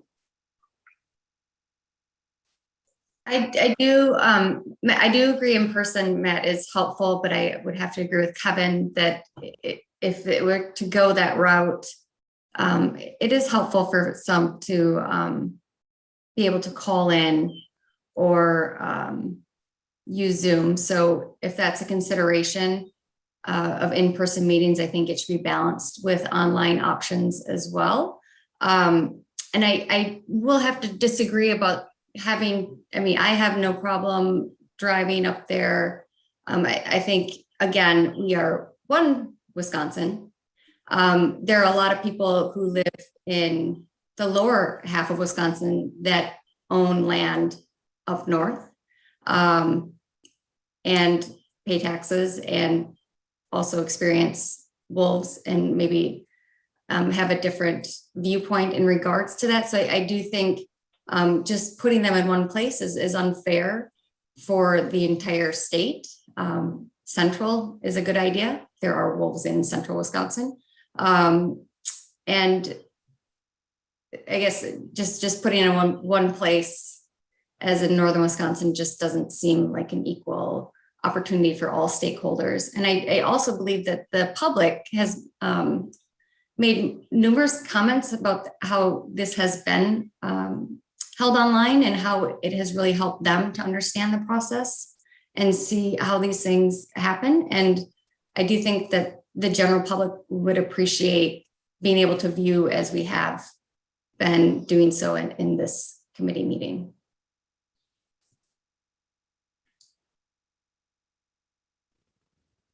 I see hands. Elizabeth.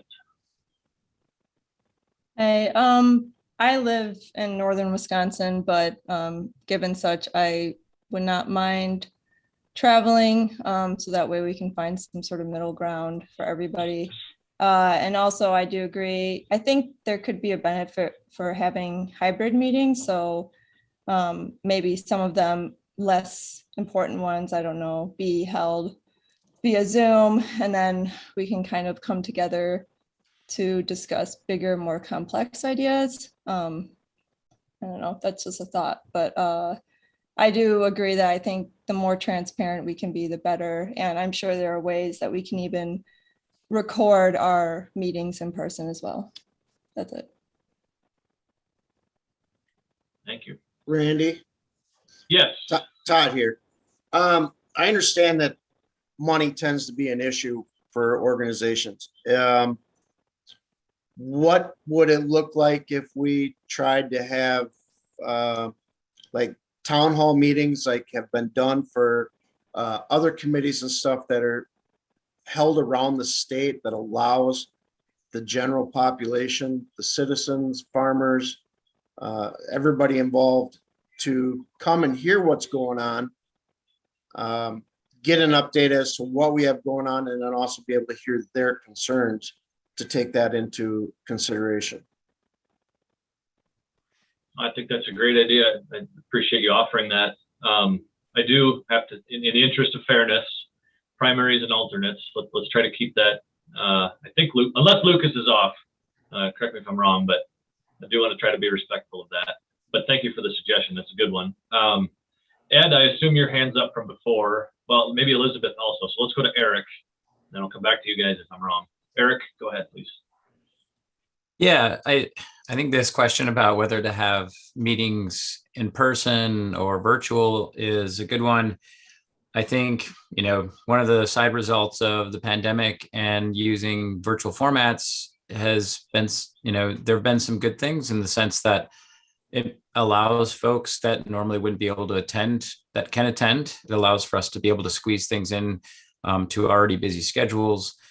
And so I think there's some benefits of virtual, and I think, and also like providing opportunities for the general public also to, observe, and it's more accessible instead of having to travel. With that being said, I also think there's also a lot of benefits to in-person meetings as well, especially for if you're going to have a split meeting between a stakeholder group and a science committee. I would encourage you to think about, at least for the stakeholder committee, that's a human process. That's a fundamentally human process where it's really valuable to be able to see people's faces, body language, interact with one another during lunch break and coffee break. And it's through that process that I think, it makes this whole process a little bit more human. I think, to get through some of the difficult conversations and controversial topics that revolve around wolves and their conservation, I think that's an important piece of this. With that being said, I think there is some value though to the virtual format, and so that's tricky. Perhaps the hybrid approach where the meetings eventually, given pandemic, as the pandemic allows, could be moved to in person, yet they're recorded or live streamed for the general public, or for folks that can't necessarily attend but want to at least pay attention to what's happening. I guess I just wanted to weigh in that way. No, that's what we're looking to hear, pros and cons. I mean, I agree with all that. It's all about balance. Floor is open. You could go every other kind of straddle a meeting, do a virtual meeting, kind of back and forth too. That could, and then leave that virtual option open for, there's inevitably going to be people with travel issues. You can't pick one place in the state and say, it's going to work for everybody, but I get what you're saying. I'll just add even one, the timing of the meeting. Obviously, there's a lot of folks even on this group here that are taking time off of work right now to participate this, and that's not lost on me. Certainly the public is, most are at work. I mean, there's obviously different schedules, but an evening meeting versus a middle of the day meeting. I just thought I'd pile on with the comment about the benefits of thinking about hybrid models, in the sense that being able to be in the same room adds so much to our conversation and our hope to come to understand the different perspectives that are necessary to to manage and conserve wolves in Wisconsin. So, maybe alternating meetings or one longer meeting that's in person that people try to rearrange their schedules to get to, and then shorter meetings that are virtual that lets us continue to build those relationships, but also continue with ongoing work and momentum. So there are lots of ways to be innovative in this, and I know you're thinking about those. Thanks. Appreciate it. Henry. Thanks, Randy. Just kind of a weigh in also as to what works for us, or what would be, well, basically work for us.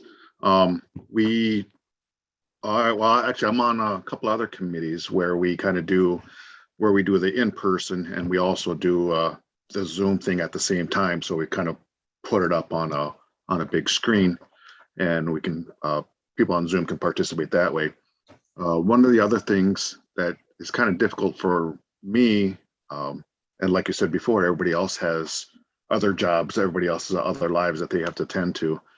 So try to take 6 hours away from your job to sit here.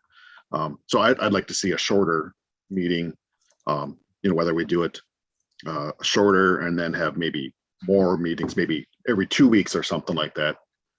Just kind of break it down a little more so we're not sitting here for hours on end and whatnot. But it's definitely interesting. It is very informative here, and all opinions are good. They're great.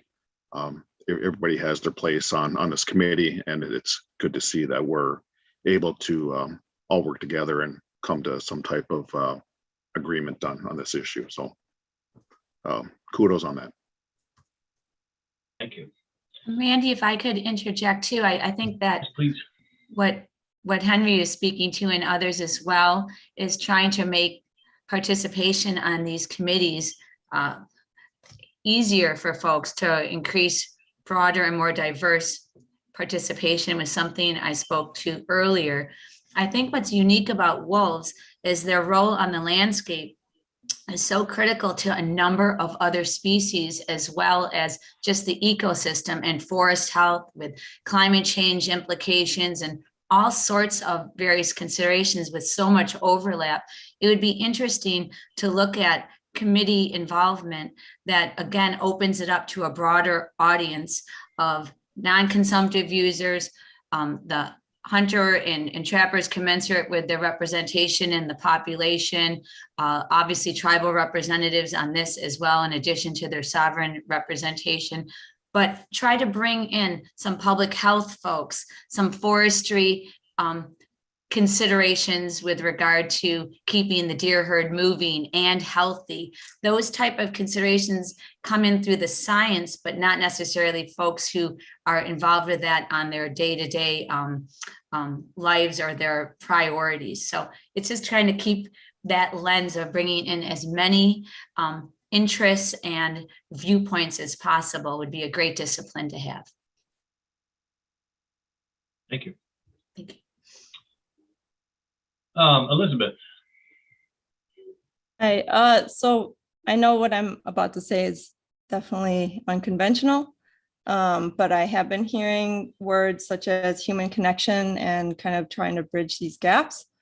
And considering that we all live in very different areas of the state and we all interact with wolves in different ways, I think that experience speaks louder than anything that we can really say here, listening to each other.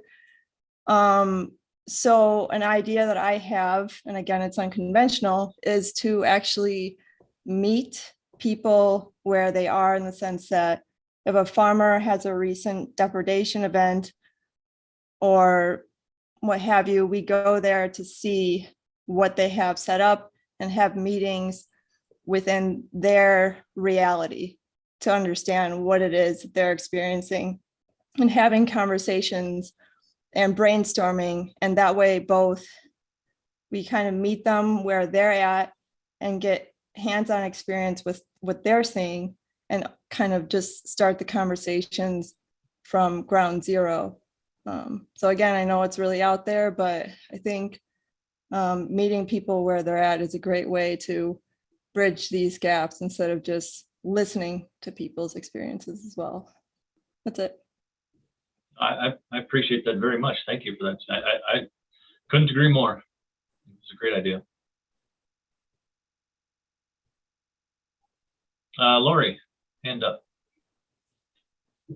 I'll try to keep the video off. Maybe you can hear me better. Is this okay, Randy? That's better. That's better. Yep. That seems to improve it. Yeah, it's something I've spent the last 12 years being very active, going to conferences and reading research and taking advantage of the national and international opportunities available to learn more about this subject. And I would hope that people would join the International Wolf Center. They have excellent, excellent programs. Adrian put one on and it was very, very good. And they're very cheap and very concise. They have an hour-long program and then you can watch it later if you can't watch it when it's broadcast. Also, a year from now is going to be the International Wolf Center Symposium, which I attended in 2018, as did many members of this committee. And Northland College, the Timberwolf Alliance also put on an excellent conference last year that I was able to watch after the fact. So if the committee could be apprised of these educational opportunities, because frankly, Wisconsin does not have very many real wolf researchers and much real wolf research.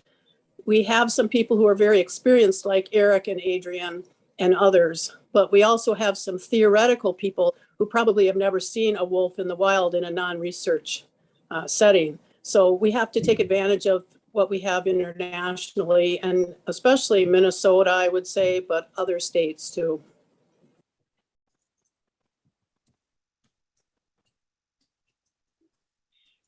Other thoughts?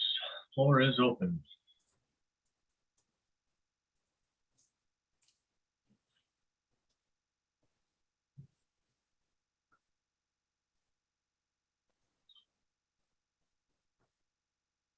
Go ahead, Peter. Yeah, I'd agree with so many things that have been said about sharing these meetings.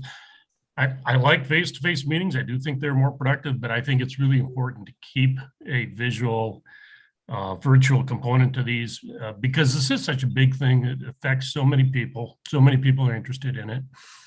And I think just broadcasting these meetings is really part of our educational goal, I guess. It's something we should be doing so that the public can be better informed. And I'd also just throw out, I was part of the process when this plan was being updated in 2015. There were an awful lot of meetings, an awful lot of travel, an awful lot of fossil fuel burnt. And I think to give people the opportunity to avoid that and to also give them the opportunity to listen in at a later time when it might fit their schedule really does make it valuable to keep a virtual component involved in all this. Thanks.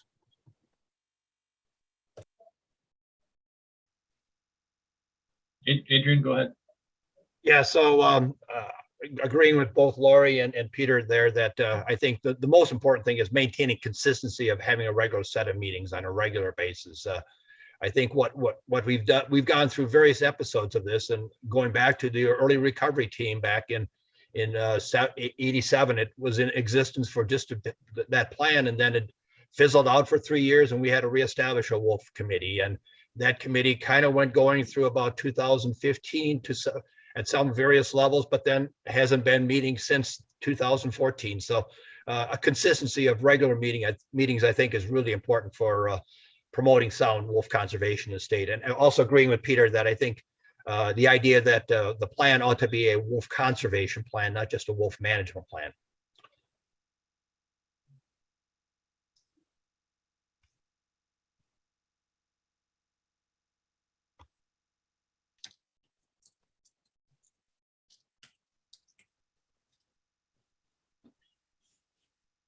Other thoughts? We've covered a lot of, I have a few list of ideas here. I think we've covered a lot of them. I'll just keep the floor open here. I think we've got 5 minutes to lunch, and then we can take a minute to see where we're at and come back from there. Let me check make sure it's at noon we have lunch. Yeah, lunch break at noon. So let's keep this up for a few more minutes if we can. Elizabeth.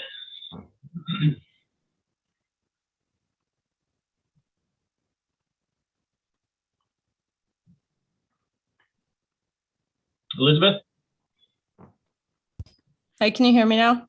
there we got you. Okay, yeah, I just wanted to say, I wouldn't mind changing the wolf management plan to something rather such as wolf conservation or wolf coexistence plan instead. Thanks.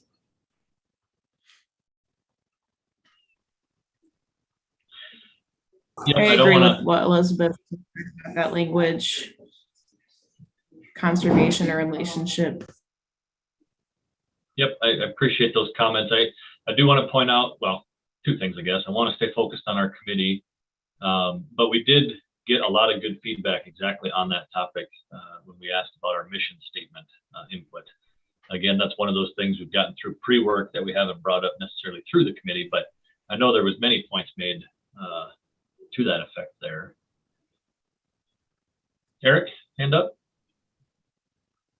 Yeah, Randy, I'll see if I can help you with some time here. No, I'm kidding. I'll try to stay focused on the public meetings, but I think what I have to say is probably relevant to the broader process as well. And I guess I would just encourage your team to look at, the Great Lakes region, look to the neighboring states as well as Ontario, and to see how they handle public meetings, also how what their management plans look like, what are some components of their management plans, things like that. I think that could be an informative process, and I think it could be beneficial. I know Lori spoke about some opportunities to get greater exposure to, scientific studies and things like that. But I think it could also be beneficial for future committee meetings to also get some exposure to what's happening in, neighboring states and, and provinces.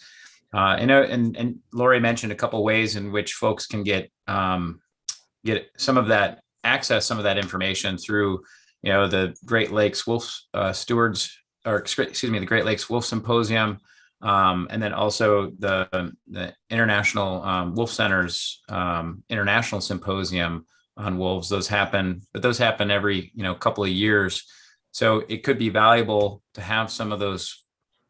I guess I'm just want to encourage you and your team to look, what's happening in the region when thinking about how to handle things such as the management plan, but also public meetings and getting different ideas, but then also ways of sharing information with the committees so that they can see how other places are also doing things. So I think that would be a good thing. I appreciate that. I guess let me build on that and throw it out to Peter. I believe in your role with Bliffwick, you've been a part of both Michigan and Minnesota and perhaps others on this group, but I'll invite you, Peter, if there's anything particular to the committee or these public meetings, if there's anything that immediately jumps out to add to this list, building from the other states. Well, the biggest take home, I guess I've seen, particularly from Minnesota, which is further down the line. Michigan is just kind of getting going, and it's really not terribly clear to me yet how sincere their effort is, actually. But in Minnesota, they did do the two-committee pathway. They have both a science committee and a stakeholder committee working to update their plan. And then that step that I mentioned earlier about including essentially members at large. I really think there's a lot of wisdom in taking that approach. Again, reiterating what I said about that those folks, I think, are oftentimes the most flexible, the most creative, the most able to build bridges and find some common grounds and to shift their opinions. And I think that leads to really a healthier, more vibrant committee. All right, thank you. I put you on the spot, but I appreciate it.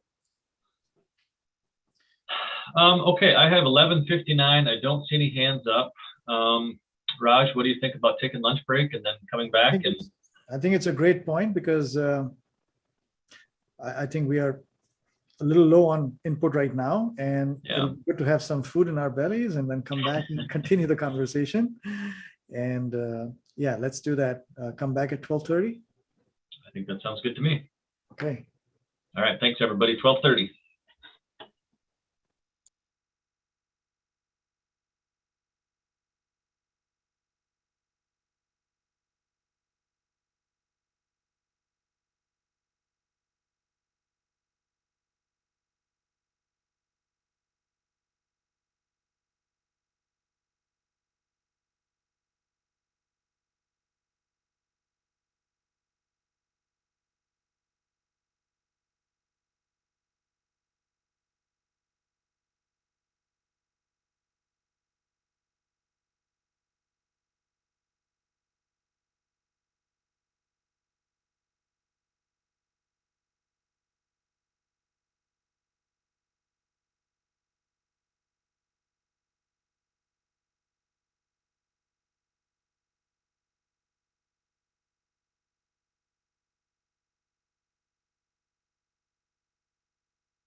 Hey. Hello. I'll admit I'm still finishing a food bite.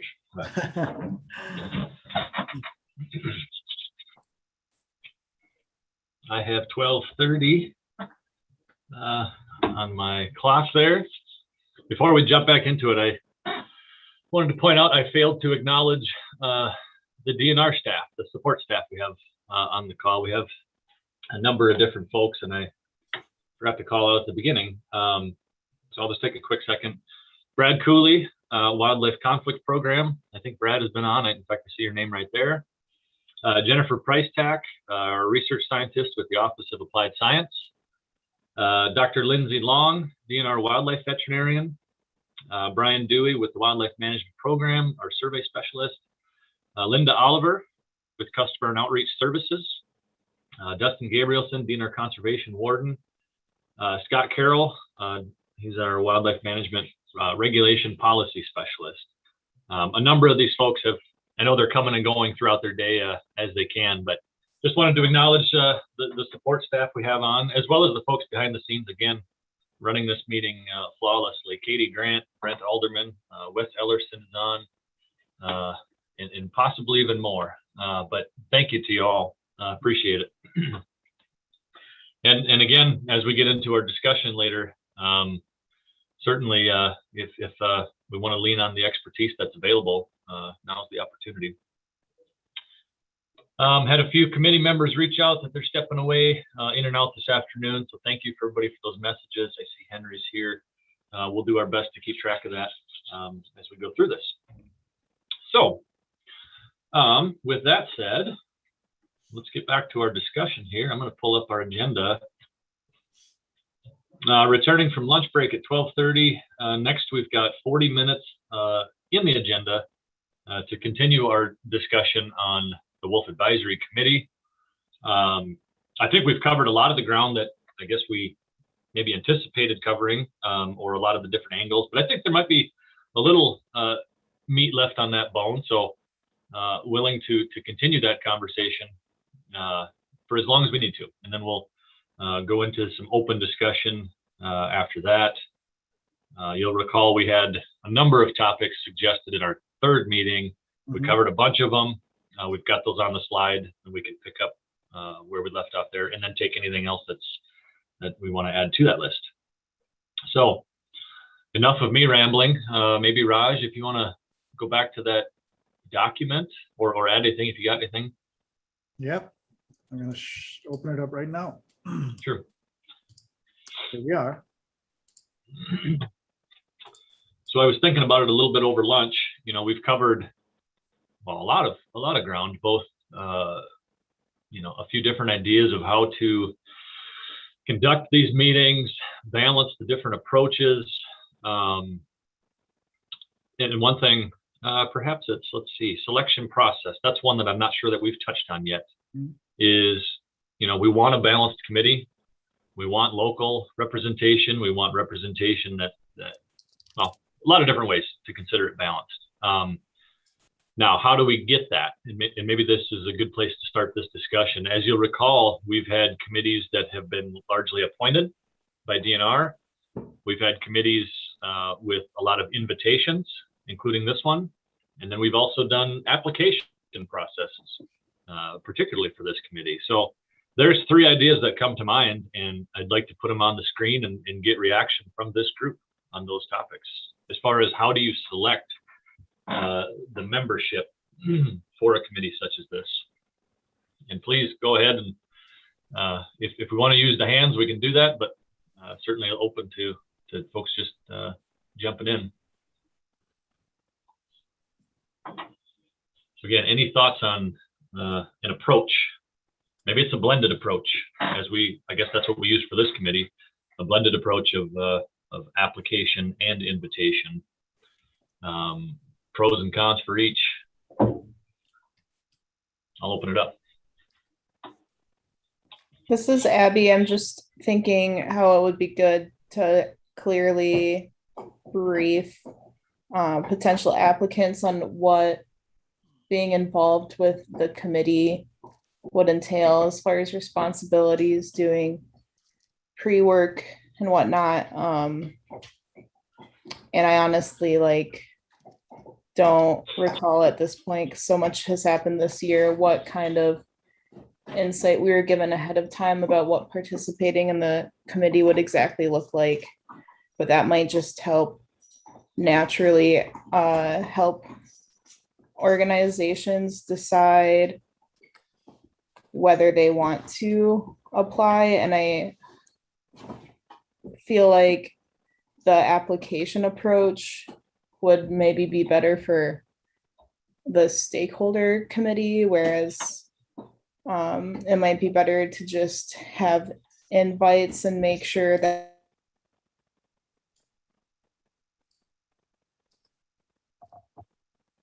Are you still there, Abby? Unless that's on my end. Raj, are you still able to hear Abby? No, I'm not. I'm not Okay. hearing either. find these recommendations on my end are also with the assumption that there would be other forms of input solicited outside of the committees, like social science surveys, and what I mentioned earlier of the Wisconsin DNR having when safe and possible in-person outreach around the state to reach more rural people, including farmers and tribal members. Thank you, Abby. We lost you there for a little bit in the middle, but take a look at the screen and make sure that's capturing it, or if there's anything worth repeating to make sure we get it. Thanks, Randy. I was just going to ask exactly that. Yeah, we lost you for. Couldn't hear her for a little bit.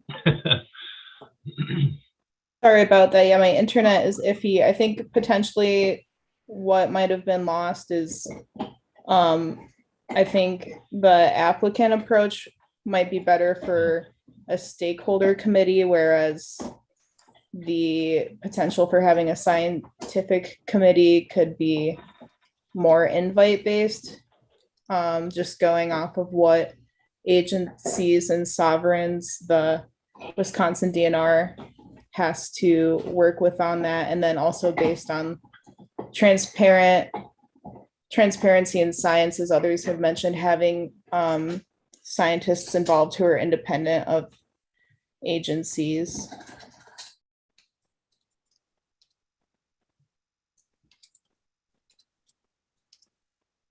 Thanks, Abby. Give you a second, Raj, and then I think we'll go to Matt after that. Yeah, I think I got it.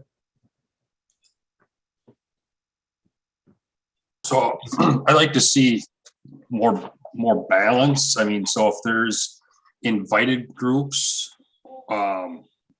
make sure the stakeholder groups, it has a balanced quantity by, I'm thinking the hunting and trapping, right? So we had 6 invitations, but how many are with the tribal and with the government invitations? Farming we had a cap that wasn't equal to the invitations. I guess that's what I'm getting at. So if there's going to be invitations, which I'm fine with, just make sure the stakeholder groups have that equal voice in it.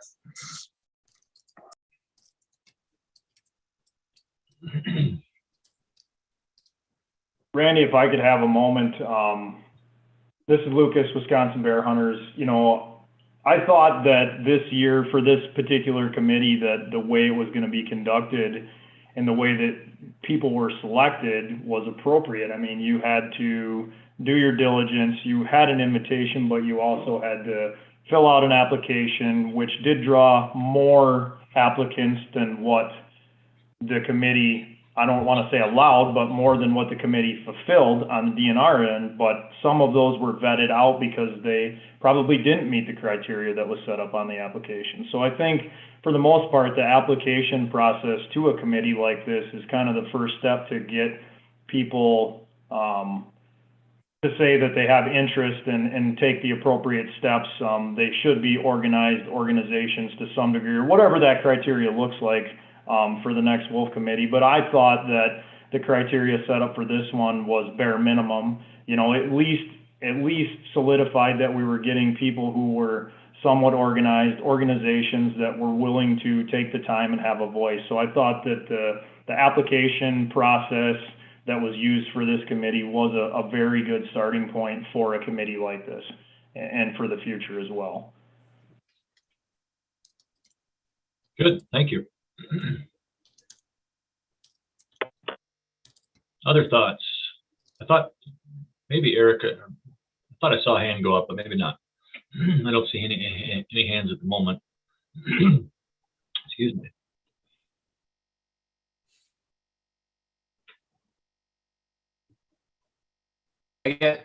Randy, this is Eric.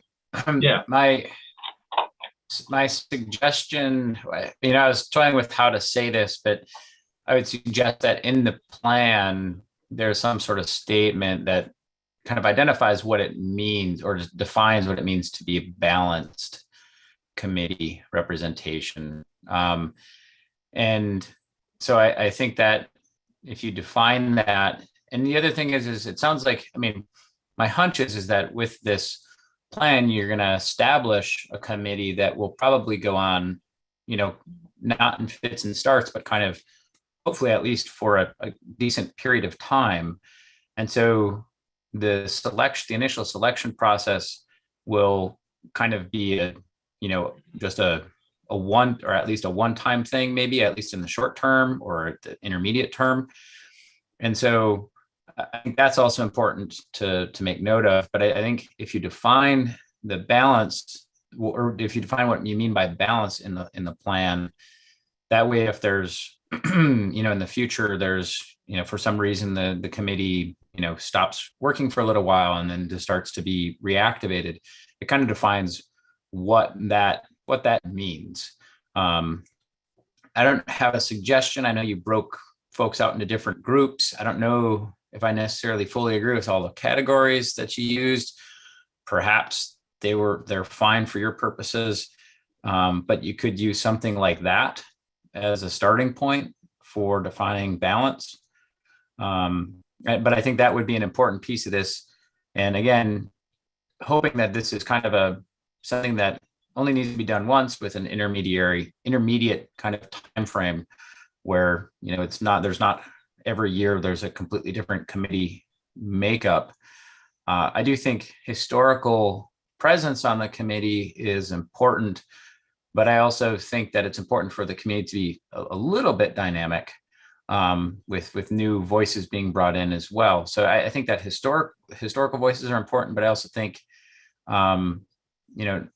dynamic, bringing in new voices is always good. So finding that balance there is also going to be important. I appreciate that. You're right. It's almost a two-step process of the initial committee and then having that committee change or not change through time. To that point, and maybe I can throw it into the conversation here, discussion or consideration of something like term limits for folks on this committee. I think it was Lucas that pointed out, we had, I think, over 30 organizations apply, stakeholder organizations apply for these, what ended up being 18 seats available for the stakeholder groups. And depending on which category they went for, there was a lot of expertise, a lot of value that just simply didn't have enough seats. And this is one way I think that you could potentially try to accommodate some of that through time. So just want to throw it out there for reaction and thoughts. Hey, Randy, I have one thought on balance. I thought Eric brought some good points up with balance. One of my concerns is balance to me means we're talking about wolves in Wisconsin. So we really should be, balance to me should be representative of the people of Wisconsin, not necessarily one organization or another organization weighing in. It really should be reflective and indicative of our people in Wisconsin, our citizens. And I think that's important. So, I know there's not necessarily, it feels like if you're not on a committee, you can't be a part of it as the public, right? And there needs to be that voice, because there's a lot of people that, feel strongly that don't have an avenue to, make their way up here. So I think there needs to be some balanced representation of all of the conglomerates of the state of Wisconsin. I'm a hunter. It doesn't need to all be hunters. It doesn't need to all be, one version or the other. I think it really should represent all the taxpayers. that care, right? You know, if obviously if you're not involved and you don't want to be involved, obviously, but you make sense? No, I think so. Yeah, I like the idea of trying to put a little bit more definition to the idea of balance, because I think a lot of folks view that differently. So I appreciate that. And I think it starts with that. Lucas, Wisconsin Bear Hunters again would be, what did we miss in this committee? Because I truly feel like if I look at all the committees that almost everyone has a voice, from Conservation Congress to, you know what I mean? That encapsulates a lot of different voices. And yes, not every individual person maybe feels like their voice has been heard, but they also, based on what Kevin just said, need to have a responsibility to have interest in having their voice heard too. But I guess aside from that, it would be, what did we miss in this committee? Does anybody feel like we've missed a voice, or maybe that's something that should be looked at as a whole through the DNR's process? Is who did we miss? Who do we feel like we didn't represent in this particular portion of what we've done to build on the future? And then my second part would be, you mentioned term limits, Randy, and I could only assume that those term limits would mean that you would just have to reapply, or every year on the calendar year, whatever, you would, present your case for being a part of the committee. It wouldn't necessarily mean that, this particular person or group has been on for this long and you're just out and it's time for somebody else to take your place, because I think that's where that history becomes important and you're not going backwards in terms of information all the time. But I would assume, just a little clarification on your term limits, and maybe you didn't have any, but I think term limits are fine. I just see them as more of a annual or biannual or whatever that looks like, option to either reapply or make a case for your involvement in the Wolf Committee specifically. Is that what you were alluding to, or?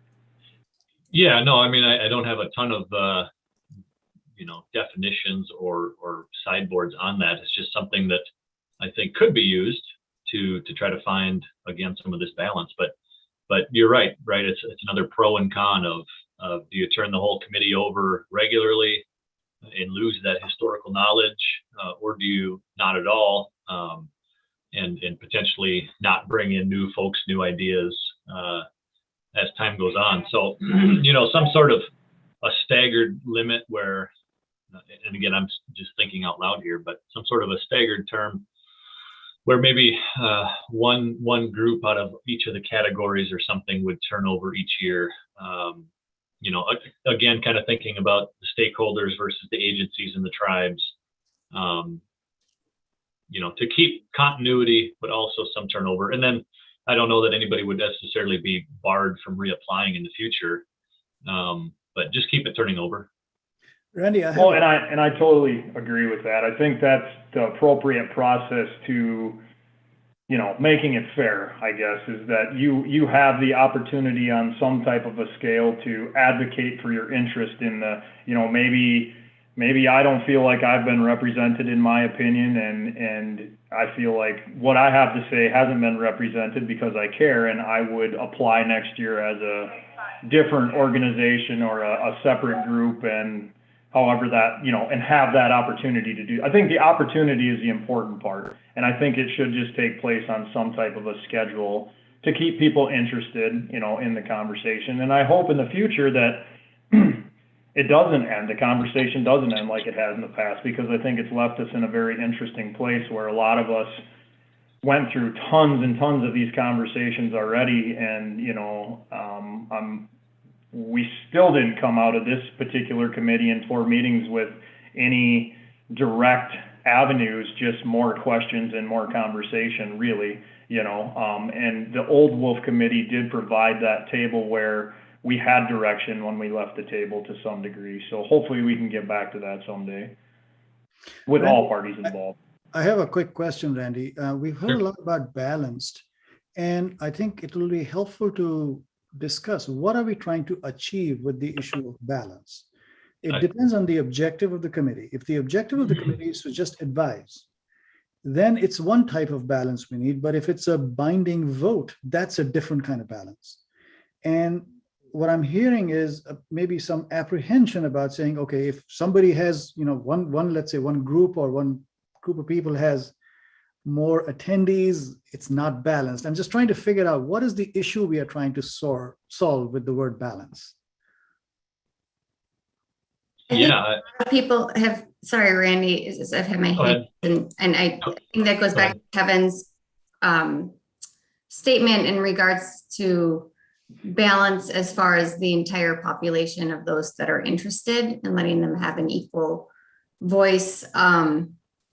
So that would be my thought on balance. And I also, going back to we were originally talking about, I didn't have a chance to pipe in. I think also when considering participation in the next committee, you have to take in consideration how much participation did the groups that were invited to this one actually weigh in and provide feedback. And maybe that will help if it's evaluated when the meetings happen, because I know we're all very, very busy people and our schedules change and fluctuate, and sitting on a Zoom call for 6 hours it's hard for all of us, I think, on this committee, but we've committed to that. So also taking in consideration, was there feedback provided? Was there participation across all of the meetings, just so we can make sure that the spots that are limited on this committee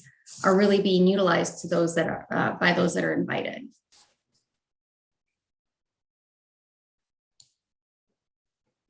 Appreciate that.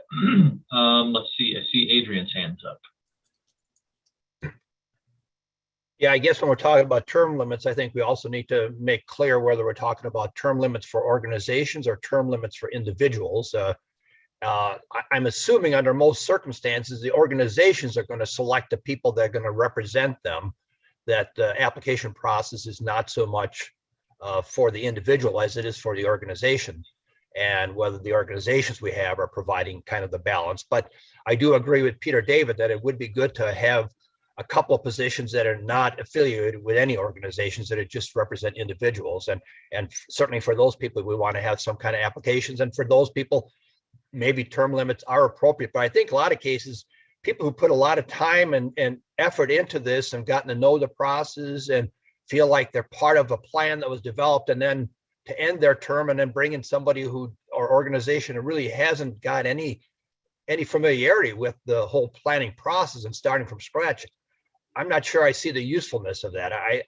I guess I'm somewhat uncomfortable with some of the discussion of term limits, as if we're just going to drop groups or drop organizations out that have a history and have developed knowledge and background and committed people that are doing the work, versus bring in an organization that we really don't know what extent they even know what's going on and to what level they're going to be committed. So I guess I do have some reservations about some of our discussion on how we use term limits. And I would agree, this is Luke, I would agree with what Adrian said, and I hope I've conveyed that I am all for allowing, new discussion and new groups to the table as time changes, because let's face it, there's all different kinds of opinions in the world, but I'm, again, not in favor of saying, well, you haven't been an integral part of the discussion and you're too much of a pain to work with, or whatever it is, and you're out.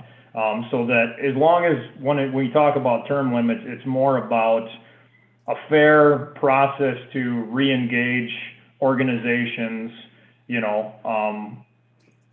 at some type of a calendar standard, not necessarily alleviating certain people, but more about adding the opportunity for people to come to the table. I mean, there's organizations on every front that could make a case about, the future of wolves, not just bear hunters. And, there's all kinds of things that you could make a case for in all avenues of life.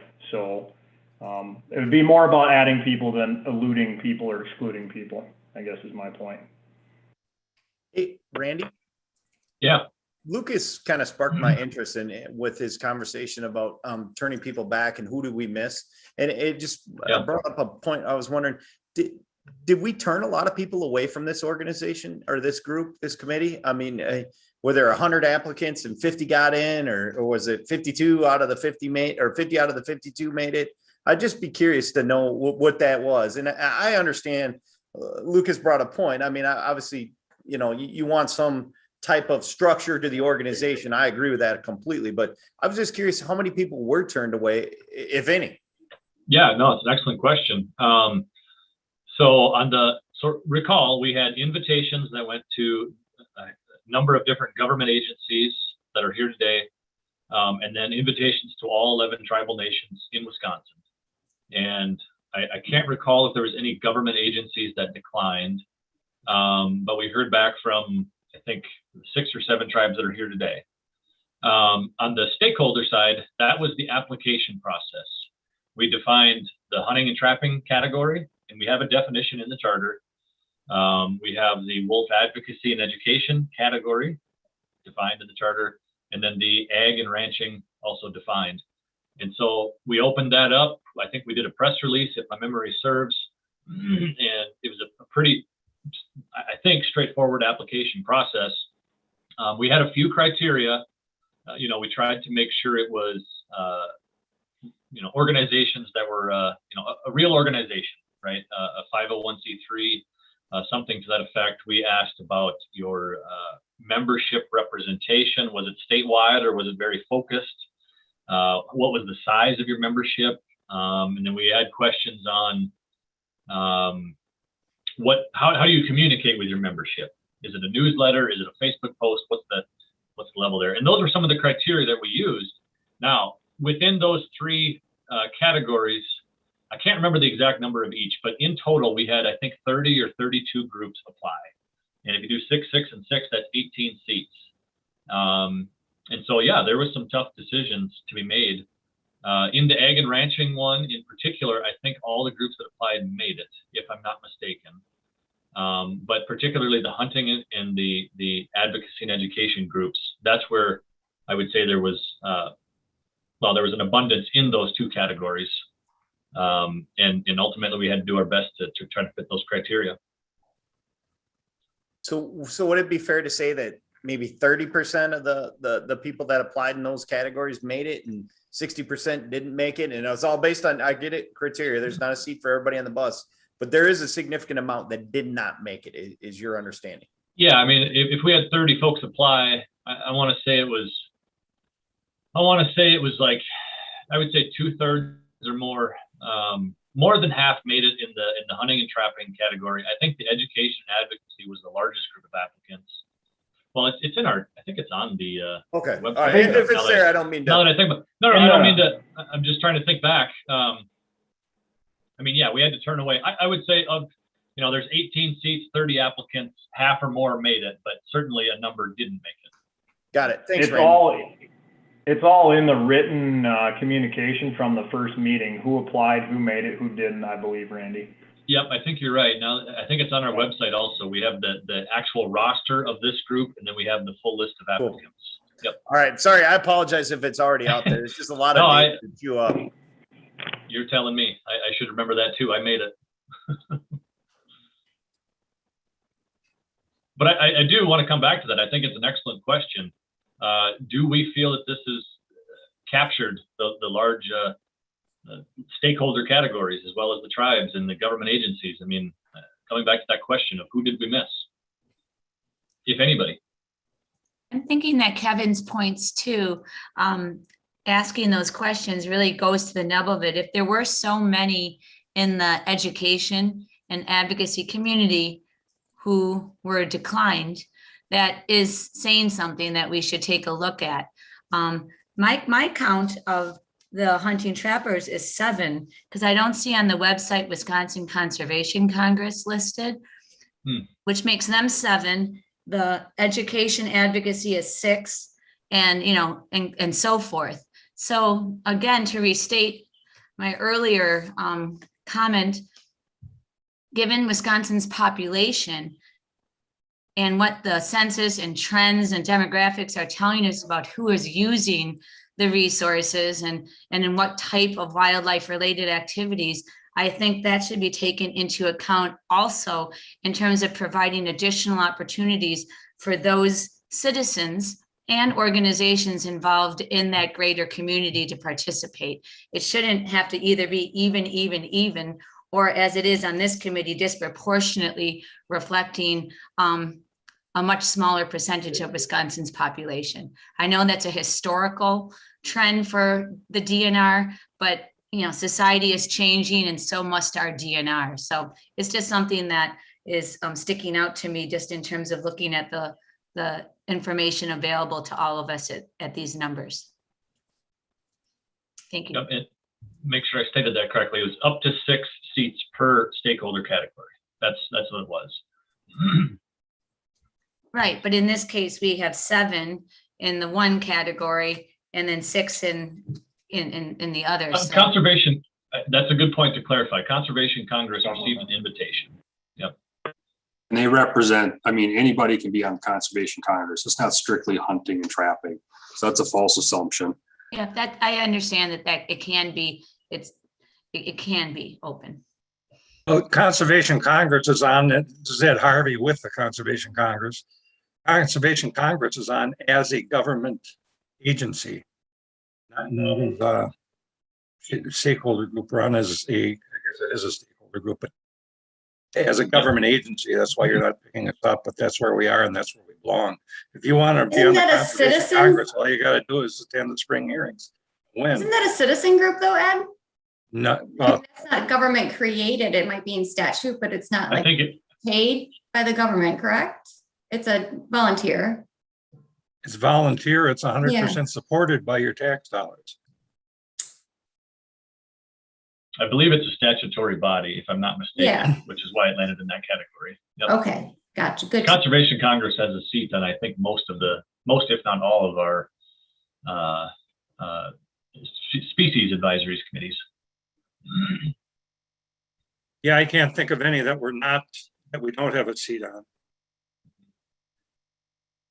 Okay, I see hands. Let's go, Adrian.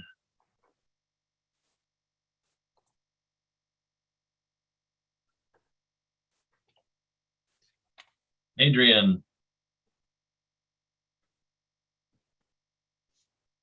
Okay, let's go to Matt. Yeah, so do we miss any group organizations? I mean, scroll up, there was the County Boards Association, the townships. So some of these were addressed earlier. Yep. Perfect, thank you. And then I see Jim's hand is up. Yeah, I think the conversation about who gets represented also just re-raises the question of the need for maybe a more current and nuanced social science survey, just to help us understand those changing demographics in Wisconsin. That just might help provide, all of these different points of input are really valuable. The people that come to the DNR and leave a comment in an open comment period are really motivated. And one of our first meetings, the social scientist who works with the DNR explained to us how we might think about that kind of information. A survey of what people in Wisconsin think is another different kind of input that helps us get to that question that has been brought up a lot about how folks sometimes perceive wolves differently depending on where they live. So it's just another reason to get some updated social science information, or some updated information on how attitudes play out around the state. Thanks. Thank you. I see Mike is here. Mike Press, welcome. Thank you. Sorry for being late. I had another commitment. I've been on for about the last half hour, and I think it's been mentioned, but from what I gather of this conversation, it seems to me it really depends on the purpose of the meeting. I mean, when the original Wolf Committee was formed back in 2011, there was a comment made by the facilitator that the objective of that committee was to determine a wolf management plan, which involved hunting and harvesting wolves.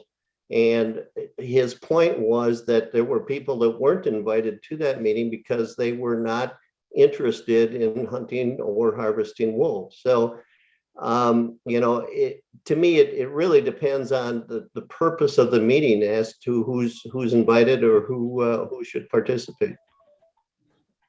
Thank you.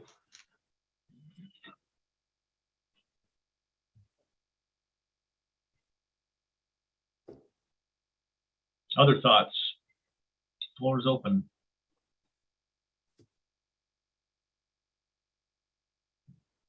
Well, I just want to comment on what Mike said. Well, I don't disagree. It should be interested parties about wolves, but this is a polarizing topic where you got multiple people on both sides of the fence. So it should include both of those. And that's, I don't think having the, just one side of the fence on the, and excluding others. And maybe that's not what you're trying to say, Mike. So if I'm putting words in your mouth, but I do think it needs to include both equal representation, as we've mentioned before. And maybe it's worth restating, I think I briefly touched on it earlier in my slides, but these species advisory committees, try to look at all of the different aspects of the management plan, right? So certainly hunting and trapping is a part of that. The quota discussions is a part of that, but there's other discussions outside of that as well. Eric, hands up. Yeah, I think this is a good question for the committee to struggle with, and for you, Randy, and your crew to think about. And I think, Kevin's point about, and others that have brought up the idea of having a committee that's more representative of the broader state. I think that's something to think about. And, thinking about some of the social science surveys and some of the work that I've done suggests that there's not just, Kevin pointed out that there's some folks that are kind of in support of one side and then opposed on the other side, but there's also a group of people that kind of fall right in the middle. And it seems like maybe some of the intention of bringing in some of these at-large community members that are unaffiliated might be a way of, kind of increasing that group that kind of falls a little bit more in the middle. But I also think that that's a part of this that needs to be thought about, is that if you look at social science surveys, when you look at the attitudes of people towards wolves, there's some that are often very positive, some that are often very negative, and some of those that have very complex feelings about wolves, where it's not just a positive or a negative. And I think that's another group that should be represented in some way. So I'll just leave it there. I think I conveyed my point.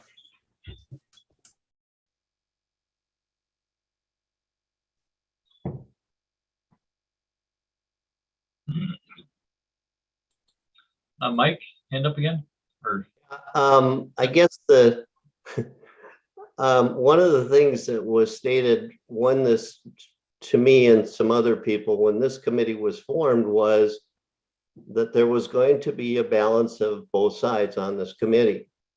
And because of that, the conclusions that come out of it are going to be pretty much, two-sided. And because of that, the comments made were that, well, that just leaves the department to be able to do whatever they want to do, because there was really no consensus from the committee. But then they can at least say they got public input. I mean, that was stated by a couple different people that I heard of when this committee was formed. And one of the things I think about was about 2010, the committees were, the DNR committees were just that. They were all DNR people. And then I think when Kathy Stepp was secretary, they started inviting different interest groups to the committees. But I guess when it comes down to it, the decisions that have to be made are really have to be made by the department, not by polls or different groups and stuff like that. When it's all said and done, it's up to you guys. Thank you. Lori.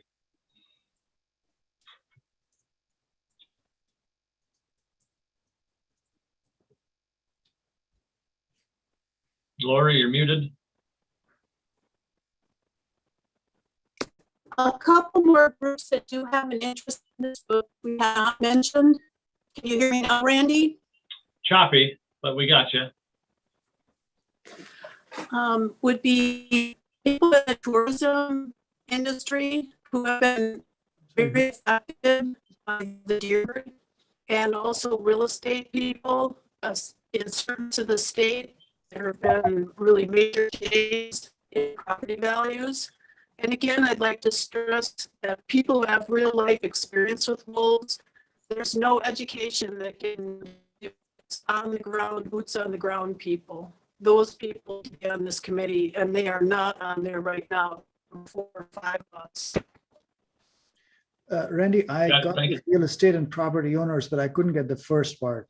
Tourism, folks. Thank you. Tourism, yep.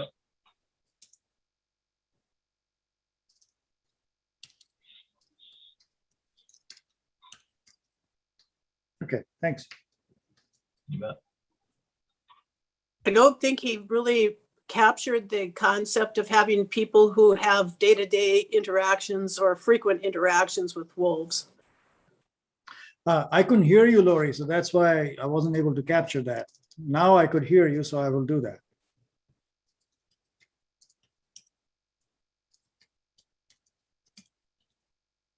So that would include wolf watchers, wildlife watchers as well, correct? I would think so. Yeah. Okay, I mean, I think we've made these points a couple times above Yeah. too. Yep, Yeah, but we'll capture them here. I'll just put all people. I think that's fair. Yeah, I was gonna make one more point, not to pat Raj on the back, but I do like third-party facilitation too. I think I don't think it's been a bad thing, put it that way. You know, Kevin, I think you need a better facilitator next time. yeah, and one with more hair, right? I'm teasing. Somebody with a full head of hair. will Yeah, help. there you go. But not joking aside, I mean, I do think third-party facilitation on such a polarizing topic is not a bad thing. I think that's a great comment.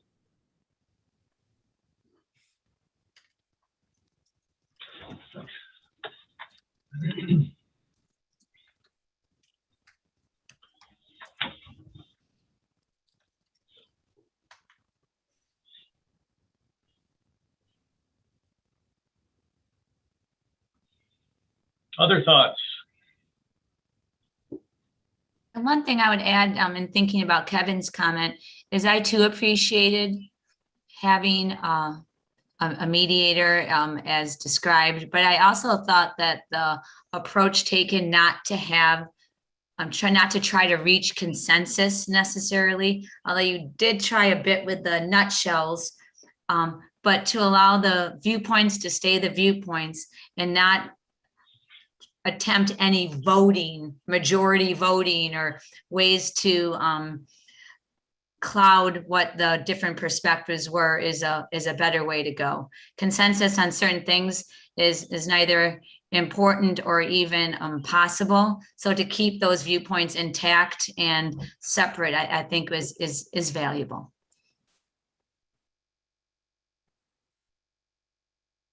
Thank you.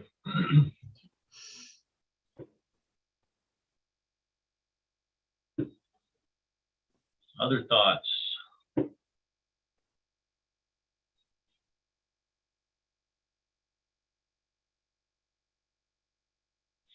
I think, Raj, maybe it's worth a quick scroll up to the top. I think we've maybe hit everything we kind of started with. Yeah, let's just check the list quickly.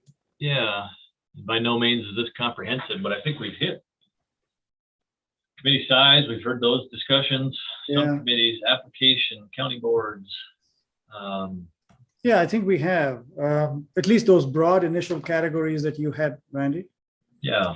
And we got some really good input. And, you know, I realized middle of the process that the table was not going to work. So we will use this input and we'll put it back into some form of a more, usable format, but this raw input is very valuable. I think so. This is definitely the type of information we can use and consider as we put together. I mean, to Mike's point, ultimately a decision has to be made. And we've heard a lot of pros and cons. We've heard a lot of balance, a lot of good ways to go about it, but ultimately we have to strike a balance. So that's the exact type of information I wanted to gather from this group. So I appreciate it. And having so much fun, the time's slipping away. I forgot to check, but we're at 1:15, so we're time for open discussion. So right. maybe a quick last call if there's anything on this, but I think we've. Okay.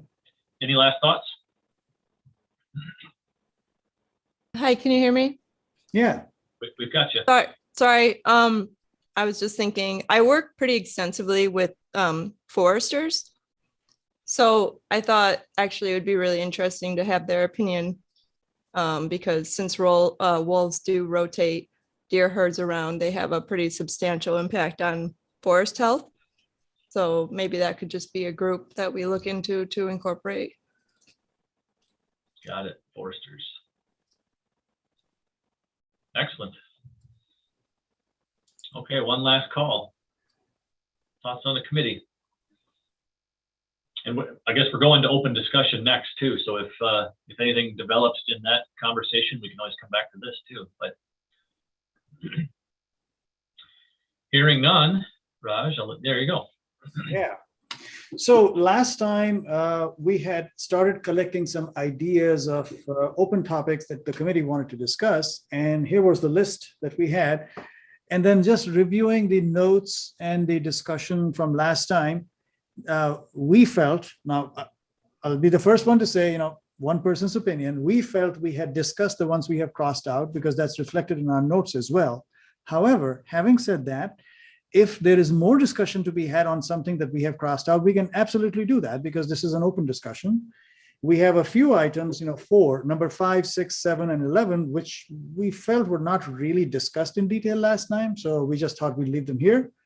Absolutely open to adding new ideas, new topics as they come through, but we just wanted to have this open discussion time for the committee. So I don't have any strong preference where we start.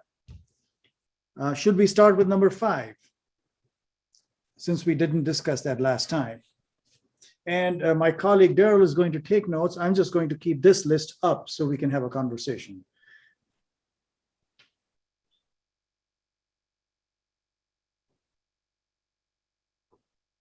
And we can certainly add to this list yes, as absolutely. well. Yep, Yeah. easily. Oh, sorry. I'm going to have to do it this way if I'm editing. Yeah. I can't recall off the top of my head of who or what number of groups provided the number 5 or. Yeah, I don't remember either. I'm sorry. But anybody who wants to talk about it, is welcome. This is open discussion. I think number 6 is another great. Well, they're all great topics. We've talked a little bit about number 11, social science. The need for that. I think we've demonstrated that once again. Right. Is this to talk about how we would like to see these incorporated into the conservation plan? Is that what the question is? These were topics, again, which were basically identified by the committee because, we had requests saying we want open discussion. We said, okay, we are happy to make time. So we did that last time. And we sought input from the committee about what the committee would like to discuss. And these are the questions that were, or topics that were proposed. So we're just trying to be, consistent with that and saying, we have time today. These topics were not discussed. So that's why we are sharing them. The notes This from is the Lori. discussion will go into the report anyway. Sorry, Lori. Lori, I would like to discuss number 6, how to increase particularly trust in the process. Lori, you're cutting out. And- Sorry. Can't hear you. How's that? Does that sound better? Yeah, it is better. Better. I've got the video off. That's about all I can do. Trust in the process is really important, and there's been some problems in Michigan recently regarding that. And the DNR has this habit of removing information available to the public. For example, there will be no more maps put out with the wolf pack locations, even though they're using those locations as part of their development of the population estimate. And also there will be nothing put out to the public about the level of tracking done to establish the numbers. And I would recommend that there be a much more transparent process like we used to have when Jane was in charge of the program, and before they removed the annual meeting where we'd go through the tracking process, as long as you're still doing the tracking and using that for the population estimate. I can speak to that a little bit, Lori. On the aspect of the maps, we are no longer producing a territory map because we've moved to the occupancy model. We're no longer creating those maps. However, we are putting together a map which shows the occupancy probability as well as the estimated density of the wolf population. To the second point on the tracking effort, that information is being compiled right now. We're trying to get the finishing touches on our annual wolf monitoring report, which goes to the federal, the Fish and Wildlife Service, and then is posted. So that's the report that I think you're familiar with. We're putting the finishing touches on it right now. There's been a little transition moving from the territory mapping to the occupancy model, but stay tuned. That should be coming soon. I think we'll keep having people on the tracking because you are using that information. It's important that you put the final product out as completely as possible, because sometimes in the translation, things don't really get put on the formal documentation like we see them in the field. And this has been the problem in Michigan too, where there was some changes made behind the scenes. Everything is done in secret, and there's really no level of outside surveillance, you might say. I think people would feel more comfortable if they could just see what you've got for tracking data in plain map form and numbers.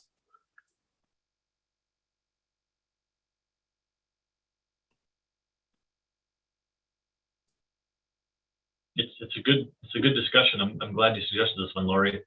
The public involvement, the tracking is another one. We've talked about it a little bit, but getting folks involved, getting folks educated on how the process works, how the wolf count is completed, what that process looks like. I think this is a great discussion to have. It might be good too to tell this group that there is an online availability of tracking training, and that's a new thing, and that broadens the prospective trackers that you might be able to utilize for your efforts. Even though I guess I would prefer to see other types of data like photographs submitted and things like that used for documenting presence or absence. Yep, those are excellent points. And I don't want to rehash the presentation we had, I guess, a couple meetings ago, but you're right, Lori. We've moved the track training and ecology courses online. Last year with COVID, we've kept it this year because of COVID, and we actually saw a spike in, I would say, participation, similar to some of the discussion we had with these committee meetings. It made that process, that information available to a lot of people, and it was great. So we want to keep that. However, there's a lot of value in having the in-person training courses as well. So once we get this pandemic behind us, I think we'll maintain both of those. But if anybody is interested in that, highly encourage you to check it out. Go to the DNR website, Wolf Track Training and Ecology Courses webpage, and all kinds of good information there. We'll take more help. The more the merrier. Again, we have a good core group of trained and certified volunteers that help collect the track data that Lori's talking about that feeds into the population model. So, Peter. Yeah, regarding number 5, I think the ecological importance of wolves obviously is an important thing to include in the plan. I don't know that it's something that's going to be very effectively talked about as a group, but I think there's, it was pretty clearly represented, I think, from the survey that this was an important thing to many of the people involved, and they'd like to see an extensive discussion of that in the plan in the end. One thing I was wondering about is if the state was interested in providing some feedback on the discussion of zones. I think you solicited some information from folks about that. And if you have a summary of that, or if people want to talk about their positions on that, I'd be interested in learning more about it. Sure. Why don't we, Raj, why don't we put that as number 14, zones, and I'll try to give a brief summary. I'll admit I haven't looked at it in a couple of days, but I think we had input ranging from completely starting over with the current 6 zone structure to keeping them basically as they are, and a little bit of everything in between. I would say, again, I'm making up a summary here off my memory, but I would say generally speaking, I think most of the input we received was that they were generally good as they are. The objectives behind them of, keeping local or regional variation and an ability to address things regionally was okay.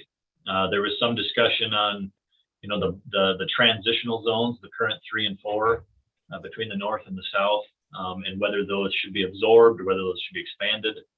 And then another common one that came out was in the northwest, Douglas and Bayfield, the idea of a smaller subzone to address some of the historical wolf conflict in that area. I think that came out in several places. Some groups just provide a narrative on what they'd like to see accomplished through the zones, but did not offer exact boundaries. And other groups offered either changes to the existing boundaries or a complete new set. So a little bit of everything across the board. But and Raj, correct me if you looked through it too a little bit, but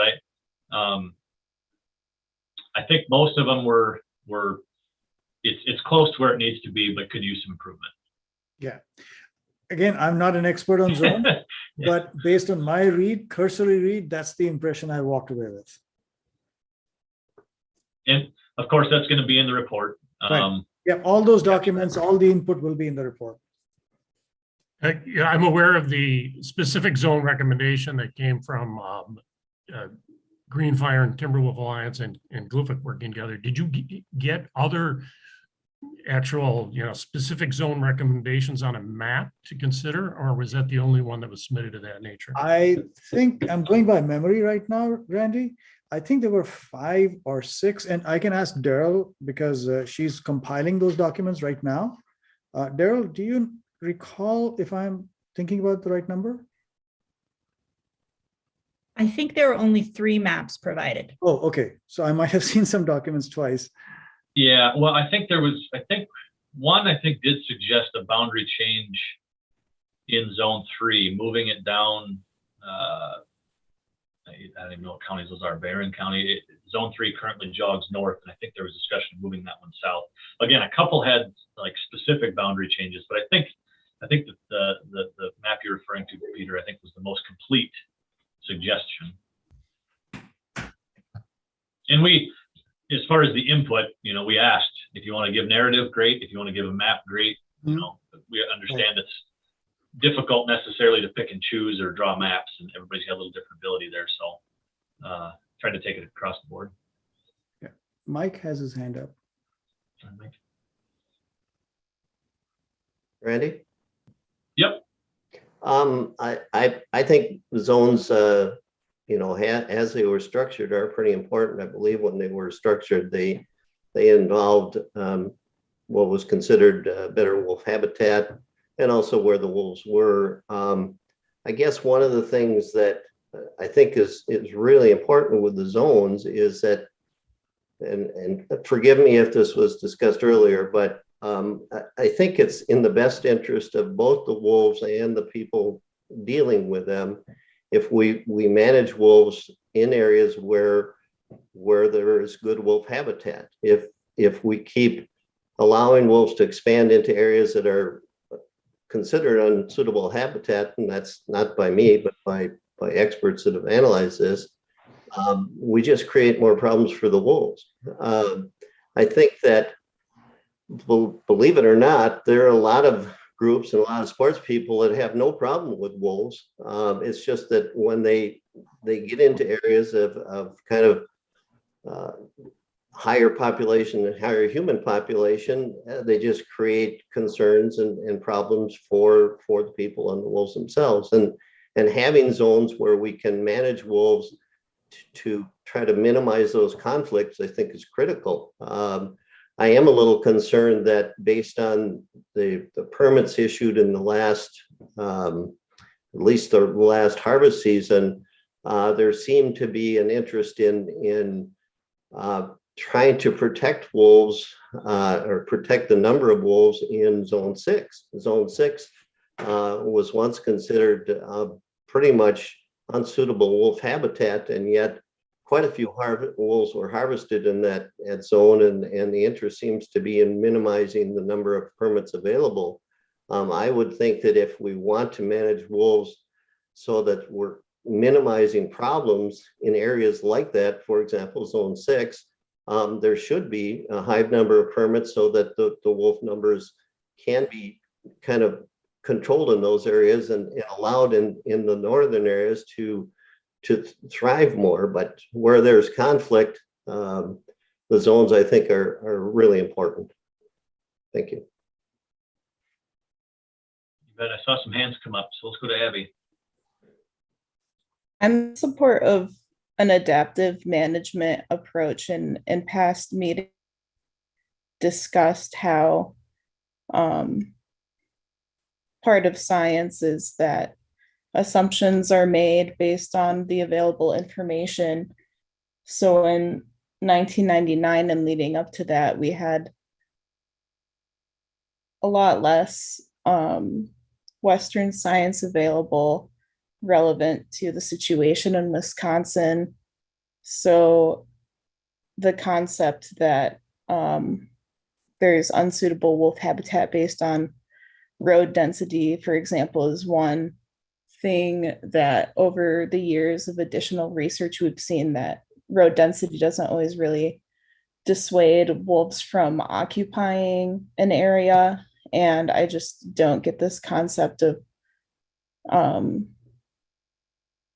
trying to manage wolves so that they're not around humans. We've always, in our evolution and history of humans, been sharing the landscape with wolves and have a longer history of coexisting with them than this more modern history of eradicating them. And it's just important to keep up with developments in Western science, in addition to paying attention to cultural knowledge, whether it be farming culture or indigenous culture, and how to successfully coexist, because we've also reviewed in past meetings how the scientific literature does not support, especially untargeted lethal action against wolves being something that resolves issues on farms. So yeah, I think overall my message is conservation approaches need to adapt with the time and the way that our knowledge of the situation develops. And it's also one of many rights that Bad River and other tribes hold to continue to coexist on the same landscape as wolves. And we can look to indigenous people and culture as examples of how to do that coexistence. And when I gave input through our pre-work on the zones, I made sure to outline how there needs to be discussion between the state and the tribes about buffer zones around reservations to adequately protect reservation wolves.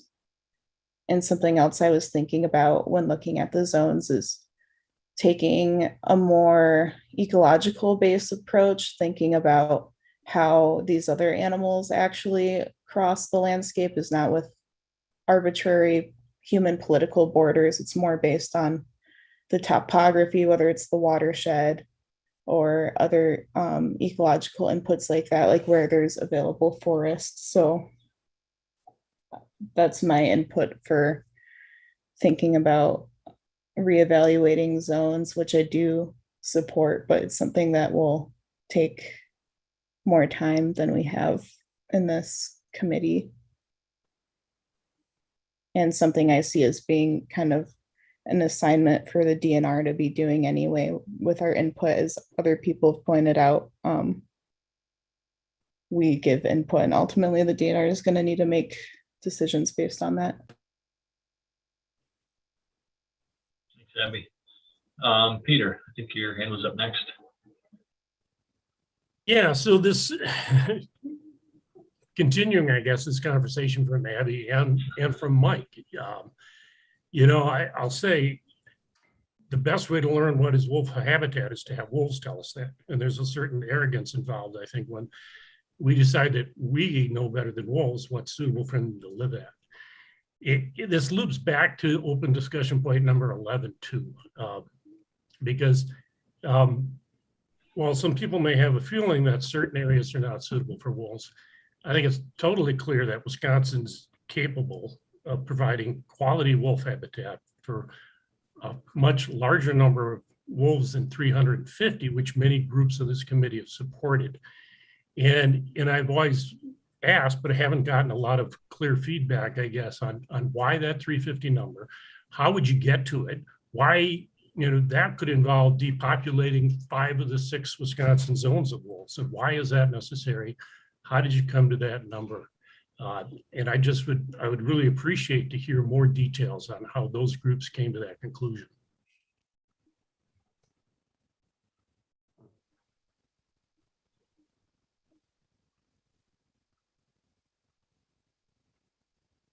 Any thoughts to Peter's question?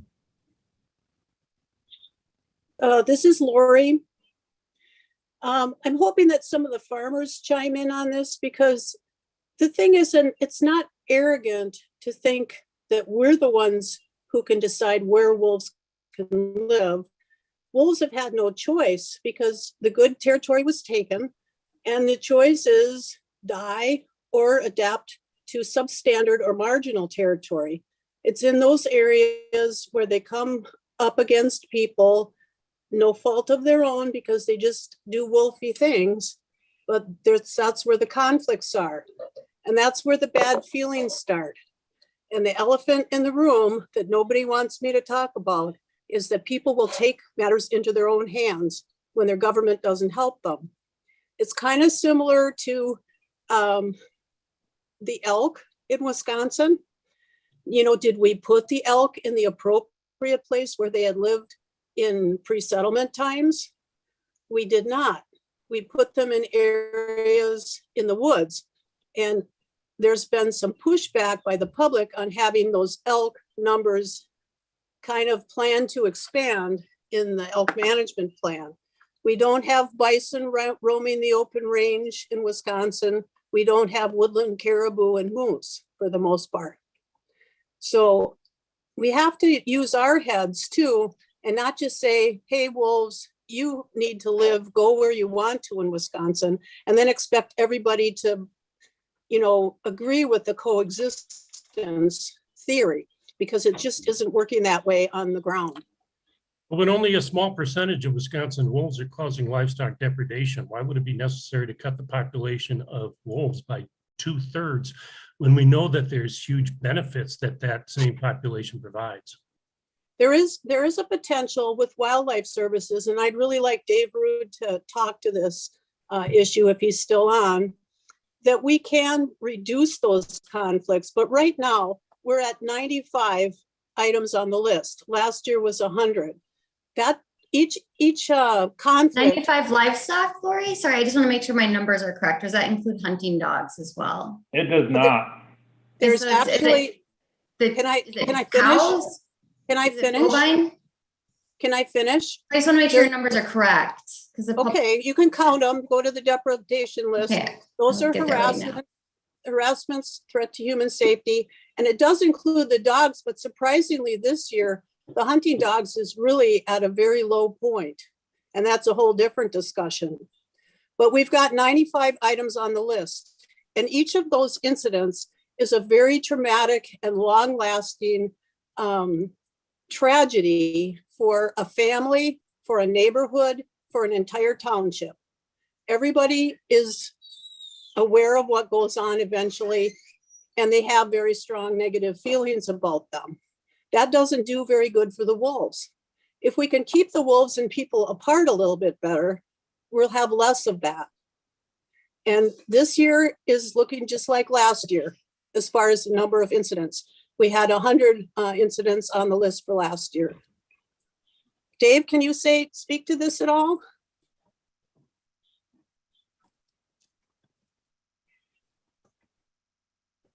Or Brad? So Lori, this is Dave. I guess I don't exactly know what you're asking me to speak to. Well, you know, people like to minimize what's going on, but you know, you've done investigations all over the state and especially in the Lake Superior Plain. How do families there feel about wolves? And that's what we need to get over. We should not be allowing these animals to live in areas. Can you also address how many people have been attacked by a wolf, or, you know, a physical person? Is there anybody in the history? I'm just curious. Not to our knowledge in Wisconsin contemporaneously. In Minnesota, several years ago, there was an individual that was bitten by a wolf, but there was some circumstances surrounding that. But to Lori's point, you know, when wolves colonize certain areas, and to go back to what Abby said earlier, you know, we used to assume we understood where wolves were likely to colonize. And it was about one linear road per square mile of habitat we felt was not going to be suitable habitat for wolves. And that existed for a number of years with wolf colonization in the state. And in the around 2003, when the population reached about 350 individuals, is when we began to see, in the neighborhood of 5 to 10 farms having depredations annually. And of course, that number has increased and it got up to nearly 50 one year. And it's been bouncing around between 30 and 40 right now, the last 6, 7, 8 years. But, you know, the area in the state that has the greatest rate of livestock conflict, probably 80% of the conflicts, is that South Shore, Lake Superior, and northern Douglas, Bayfield County. And it took wolves a while to colonize that area. They didn't, when they came into the state from Minnesota and maybe the UP of Michigan, we didn't see colonization there, and we weren't having conflict there. But they have since obviously colonized that area. And, you know, that's the greatest rate of conflict. That's where we spend the majority of our time implementing, you know, non-lethal and lethal management of wolf livestock conflicts. And, you know, as far as the public sentiment towards wolves in that area, from the individuals that I work with and deal with routinely, you know, it's a negative feeling towards wolves, having them in that area. There's no doubt about it. Keep in mind, wolves are a habitat generalist. They occurred everywhere in North America, down towards Mexico. And, you know, we're not going to recover wolves across their historic range. I don't see that happening just because we haven't seen it expand into southern Wisconsin like I feel it would if there wasn't other anthropogenic impacts to that dispersal. So where wolves colonize and where they cause lots of conflict, and someone said it earlier, I think it was Peter, you know, it's about 10 to 15% of the packs in the state that cause livestock annually. And, you know, but when those packs begin causing conflict, they'll continue to do it, generally in some of the same areas. You know, in zone 3 was established when we redid the zones, you know, if that was 10, 15 years ago. Now it's a transitional zone where we had a fair number of livestock conflicts occurring between the northern forest farmland fringe. In the last 5 or 6 years, we're actually seeing very few conflicts in that area now. And, you know, it's predominantly a northern Douglas, northern Bayfield County system with some depredations occurring, you know, throughout the northern forest. However, I must add, it was probably, you know, getting in the neighborhood of 2010, maybe a little bit after that. You know, wolves had occurred in the central forest for a number of years and they had not caused conflict there. And then, you know, when their densities got to a certain number and they started to spill out of that habitat, you know, we're seeing routine conflicts around the central forest now on an annual basis. Dave, so are you saying like- that it's related to the period of time that wolves are colonizing an area that you see an uptick? Well, you know, and we've done regression analysis on this, and I haven't done it for several years. You know, but, you know, starting around 2003, let's say up to 2012, give or take, you know, and we were seeing increased rates of depredations annually. And, you know, wolves were federally threatened. We had some authority to implement lethal control. Then they were relisted, and then we had a permit in 5 and 6. No control in 7 and 8. I think a brief period of control in 9, nothing in 10 and 11. Then there was 12, 13, 14, where there was an integrated program. But statistically, about 80 to 85% of the variability in farms having livestock conflict could be explained by the increase in the wolf population. And, you know, then in 2014, you know, the management of white-tailed deer got turned upside down with the advent of the CDAC. And this is something that I don't think many people talk about, or maybe not think about, but I think it was 17 northern forest counties when the CDAC system was implemented, they all voted to increase the density of deer in those counties. And, you know, and then there was some change in how deer were being registered, or they're not registered. You know, so we lost some data points there on what actually deer were doing in the state. But in my opinion, with the CDAC recommendations to increase the density of deer in those northern forest counties, I truly feel that helped to reduce the rates of conflict that wolves were causing across the northern forest. Because after 14, when we had that integrated program where we were doing non-lethal and some lethal control, landowner permits, recreational harvest, you know, rates of conflict didn't bounce back where they were in 10 and 11. And I think that has something to do with the density of deer in the northern forest. And, you know, in addition, the abundance of beaver on the landscape in the last 5 to 6 years, which is the second primary prey of wolves in this state, has increased tremendously. And, you know, we're not surveying beaver any longer, so I can't add, you know, any metrics to that, but I am involved in beaver management, and I know personally and professionally that there are a lot more beaver on the landscape today than there was in 2014. And, you know, so between CDACs and increased deer density and increased, you know, beaver population, you know, I feel those factors are ameliorating some wolf livestock conflicts. And I'm rambling now, and I don't even know if I've answered a question, so I'll leave it at that. If I could add, Randy, that there is a survey that's been done, research that's been done, and it's Teresa Simpson's research in central Wisconsin that looks at 3 periods of time, ending in 2012, when the wolf pack in central Wisconsin was expanding from west to east. And it looks at the number of conflicts, and it clearly shows that as wolves had no choice but to occupy human-dominated areas, conflicts went way up and things went way downhill as far as how people feel about them.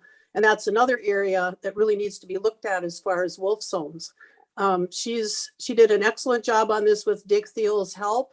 And I don't believe it's published yet, but I've heard her 3 times speak about it. You can go to the International Wolf Center and I think you can sign up to watch that retroactively. Yep, that's a great research. You know, there's a lot of nuance to exactly what it was, but I think your summary is appropriate. To my remembrance of that research, it looked at the historic territories and the associated radio collars on those wolves across the Central Forest, looking back in time as the Central Forest was being recolonized. Those wolves were obviously selecting the best available habitat, and the definition there largely was areas away from humans. The proxy for that often has been road density, but once those territories are filled, wolves continue to build and build and build out. And what her research was demonstrating was that as those wolves moved into areas with higher road densities, more occupancy of humans, the risk of being hit on the road, the risk of being shot illegally, the risk of getting into a conflict with livestock and being removed through actions, those risks increased, and therefore their survival and their ability to thrive through the years did decrease. It's good work, and I believe you're right, Lori. It's not quite published yet, but it's coming soon.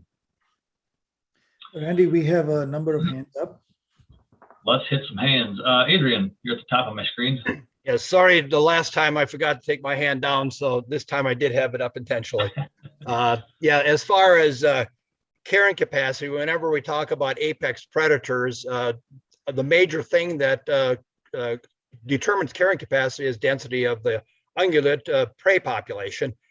And when you start to get into more developed landscape, that prey population may start to include domestic animals. So yes, we can support wolf populations in developed landscapes, but they're going to be dependent on, to some extent, on human food sources, in which case we're really supporting kind of artificial populations of wolves. So I liked Abby's discussions about adaptive management. We did include a little bit of that in our 99 plan, but I think there ought to be more stress of the concept of adaptive management. And I especially see this with the whole zone system, that no one zone is going to be totally exclusive, or we aren't going to have any zones that are going to be totally protected for wolves. And at the same time, we shouldn't be having any zones where wolves are totally killed at any time anyway. So I think we have to have an adaptive management approach toward our zones, recognize that some zones are going to serve more as core areas, some are going to be more transitional, and some are more poor wolf habitats where the wolves are more from hunting standpoint a target of opportunity. We allow some persistence of wolves existing in the landscape if they're not causing problems, but at the same time, we aggressively control problem wolves in the area. And as Dave points out, it's usually a small percentage of the population that are really involved in wolf depredation management.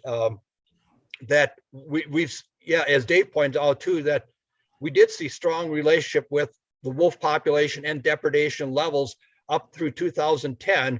And then it declined drastically during the time period that Wildlife Service had full management authority. By the end of 2014, it was down to levels that we had in 2004 when we had only 350, 400 wolves on the landscape, even though we still had 730 wolves or more on the landscape. So twice as many wolves as what we had at earlier times with similar levels of depredations. And it shows that with active depredation management, with a full range of tools available, Wildlife Services was able to reduce depredations down to very low levels without having to reduce statewide wolf populations. I think one of the things that Dave did miss out on the important factors that didn't allow the depredations to grow back to 2010, 2000 levels is Wildlife Services commitment to non-lethal work between 2015 and 2020, which was very extensive in Wisconsin. And if it weren't for the level of work they've done on that, I'm sure we would have risen back to levels that we saw in 2010, 2011. So I think part of the reason deer, I'm sure, and beaver might be factors, but I think Wildlife Service's own work on it is an important factor as well. But I think zones do play important roles. I think they have to just be used in adaptive management approach so that we don't, they're not going to be exclusive for total protection or exclusive for total elimination of wolves. All right, thank you. I got a number of hands here. I'll go to Peter next, and I'll just work down my screen. And I'll make this one pretty short, but we just killed a minimum of 20% of the Wisconsin wolf population. And yet, as Lori pointed out, livestock depredations didn't decline. To me, that's incredibly strong evidence that a recreational season doesn't reduce livestock losses. And in fact, when you look at the kind of areas that the one or two relative hotspots or relatively high densities of depredations like northern Douglas County, that's not where the harvest came from, right? The vast majority of the harvest is, in fact, is coming from public lands, greatly disproportionately. So we know that actually it is the work that Dave Rude and the APHIS folks are doing that provides actual relief to folks. And that is far and away much more important in providing any kind of relief to people who are suffering losses than this general recreational harvest. Thank you. Next, Pat, please. Yes, I got some knowledge here. I drew a wolf tag for the February season, and one of the things I just want to mention is I trapped in the northern part of Bayfield County where there was a lot of depredation going on. Prior to that, Wildlife Service had moved in and ended up dispatching 6 of those wolves at the pack that is by my house right here. And I was unable to trap any or harvest any because of also the disruption of not only Wildlife Services, but the tribes have been trapping here for the last 2 years, and they've really got the wolves really educated. But besides that, I talked to the Wildlife Service guy here. In the last, from January until now, he's trapped over 40 wolves from the Lake of Superior down the US 2 over to County A.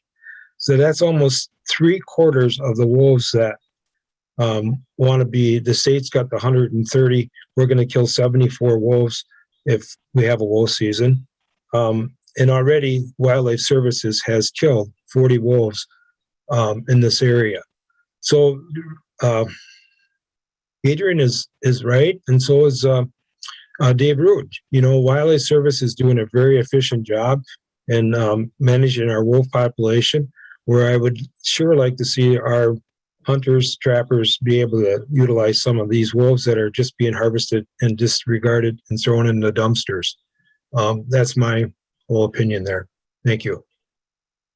Randy, this is Dave. I'd like to comment on that. Go ahead. Pat referenced we do population control. We don't.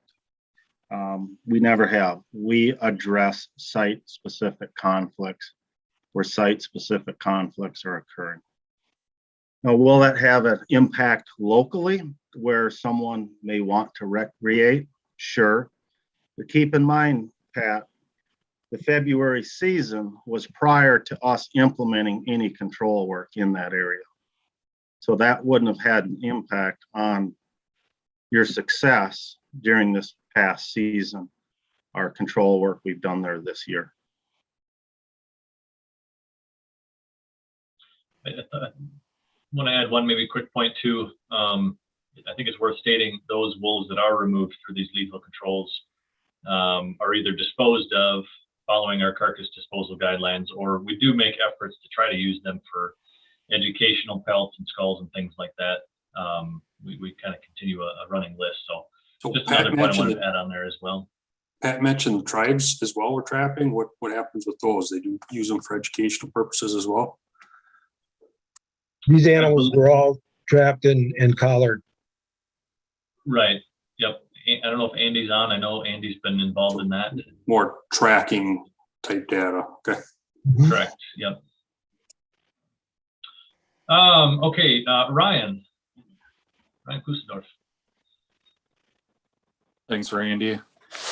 Just piggybacking off of some of Lori's comments before, there's a lot of depredations that aren't reported to, that you don't have the data to go off that either, coinciding with the wolf population also. It's a lot to do with people don't know who to contact to report it, or they're just finally frustrated that nothing's happening, so they're taking matters in their own hands and protecting their property that way as well.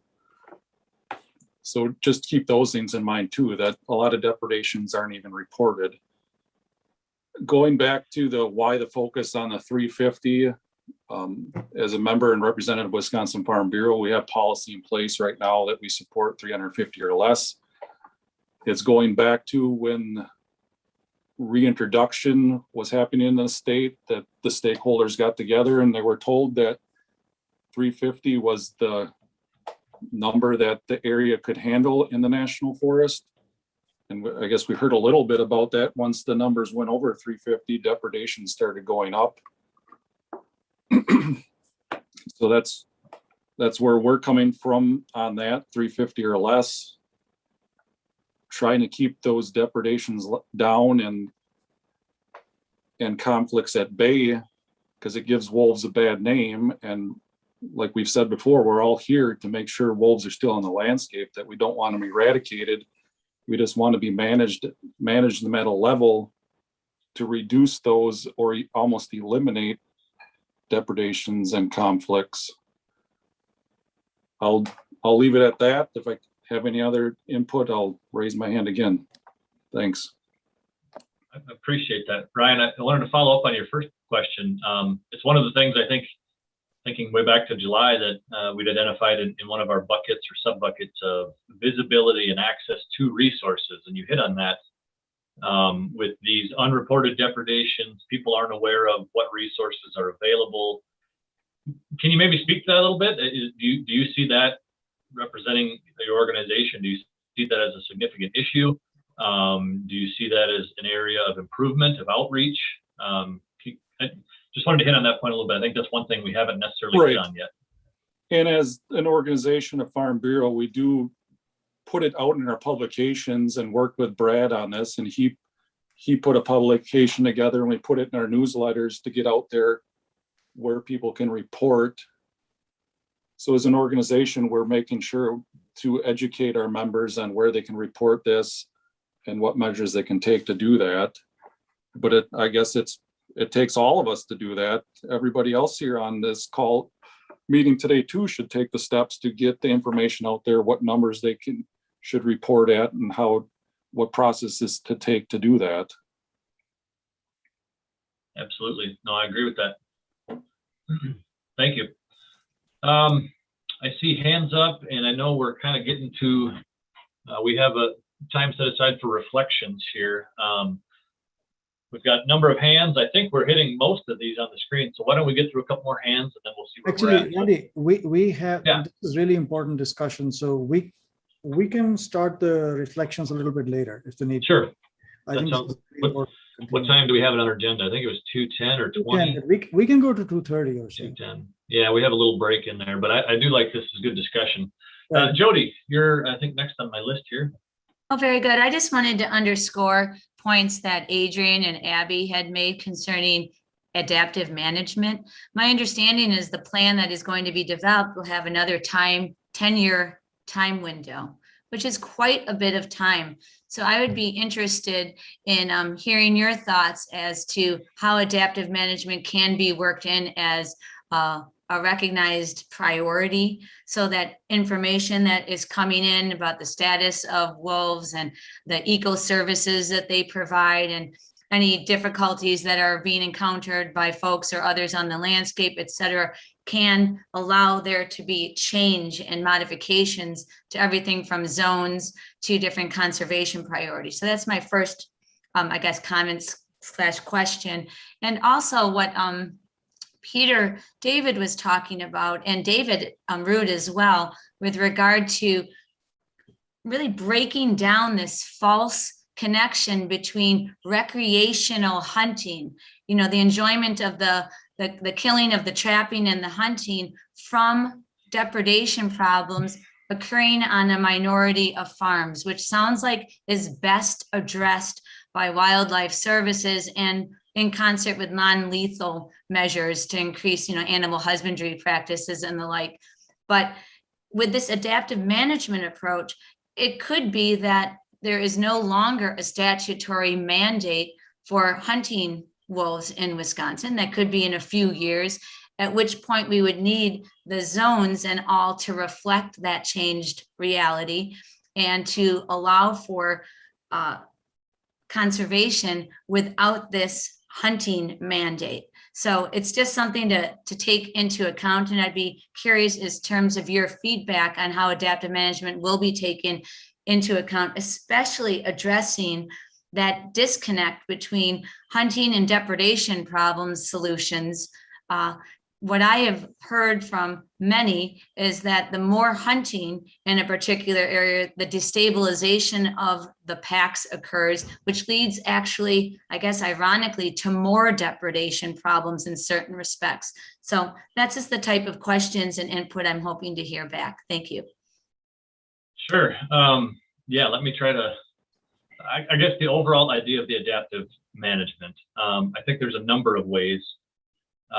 First of all would be this Wolf Advisory Committee. Get a group together every year to review the data on depredations, review where we're at with the hunting season, review those different things. And hopefully that's reflective of society through time as well. I think that's a very important part of it. Another one, we spent a lot of time talking last meeting on the outcomes-based objectives, and it's here on the screen again as number 7. But moving management towards the idea of looking at the outcomes, reviewing those outcomes, probably through the committee process, and identifying probably zone by zone, where are these outcomes at? What is the measure of these metrics? Are these in a good place, a bad place, or in an average place? And trying to be responsive annually as the wolf population does what the wolf population does, and as we learn more, through the feedback process of public input, committee involvement, a social science survey, all of those different things. The other item you touched on, of course, are the statutes. We have the legal framework we have right now. It could change, but we have to write a plan, given the framework we have right now. But keep that in mind, whether that's at the state level or at the federal level. Wolves could be relisted, they could be delisted. Those are all things we have to consider, and probably more so with this species than others. But I think that touches on all those things. And that's where the focus will be with the plan. Did I get it all? Or Yeah, I think you did. Again, with the Okay. zones discussion, I am not sure how much of that is focused on satisfying the hunting, trapping considerations versus dealing with any existing depredation problems at the same time as sustaining the wolf population so they can provide the best possible ecosystems to forest health and keeping chronic wasting disease in check and cutting down on automobile collisions, not to mention the cultural values, et cetera. So I'm not really sure how the zones play into effect. Is it just a vehicle to facilitate hunting and trapping, or will they take into effect or into account rather those very important other considerations, which certainly from Sierra Club's perspective, take a far greater importance, what we should be thinking about in terms of public health and cultural respect and ecological and biodiversity considerations. Those, far outweigh the hunting trapping considerations, but I'm not sure how much that is being weighed by you all in terms of these zones. So that's, I guess, is an open question that I'd be interested in understanding better. Sure. Yeah. I mean, the zones, that's a common tool used in a number of species, and it relates to all those things you touched on. It relates to the population abundance in that level. It relates to where conflict is in those zones, relates to hunting pressure in those zones, opportunity, all those different things.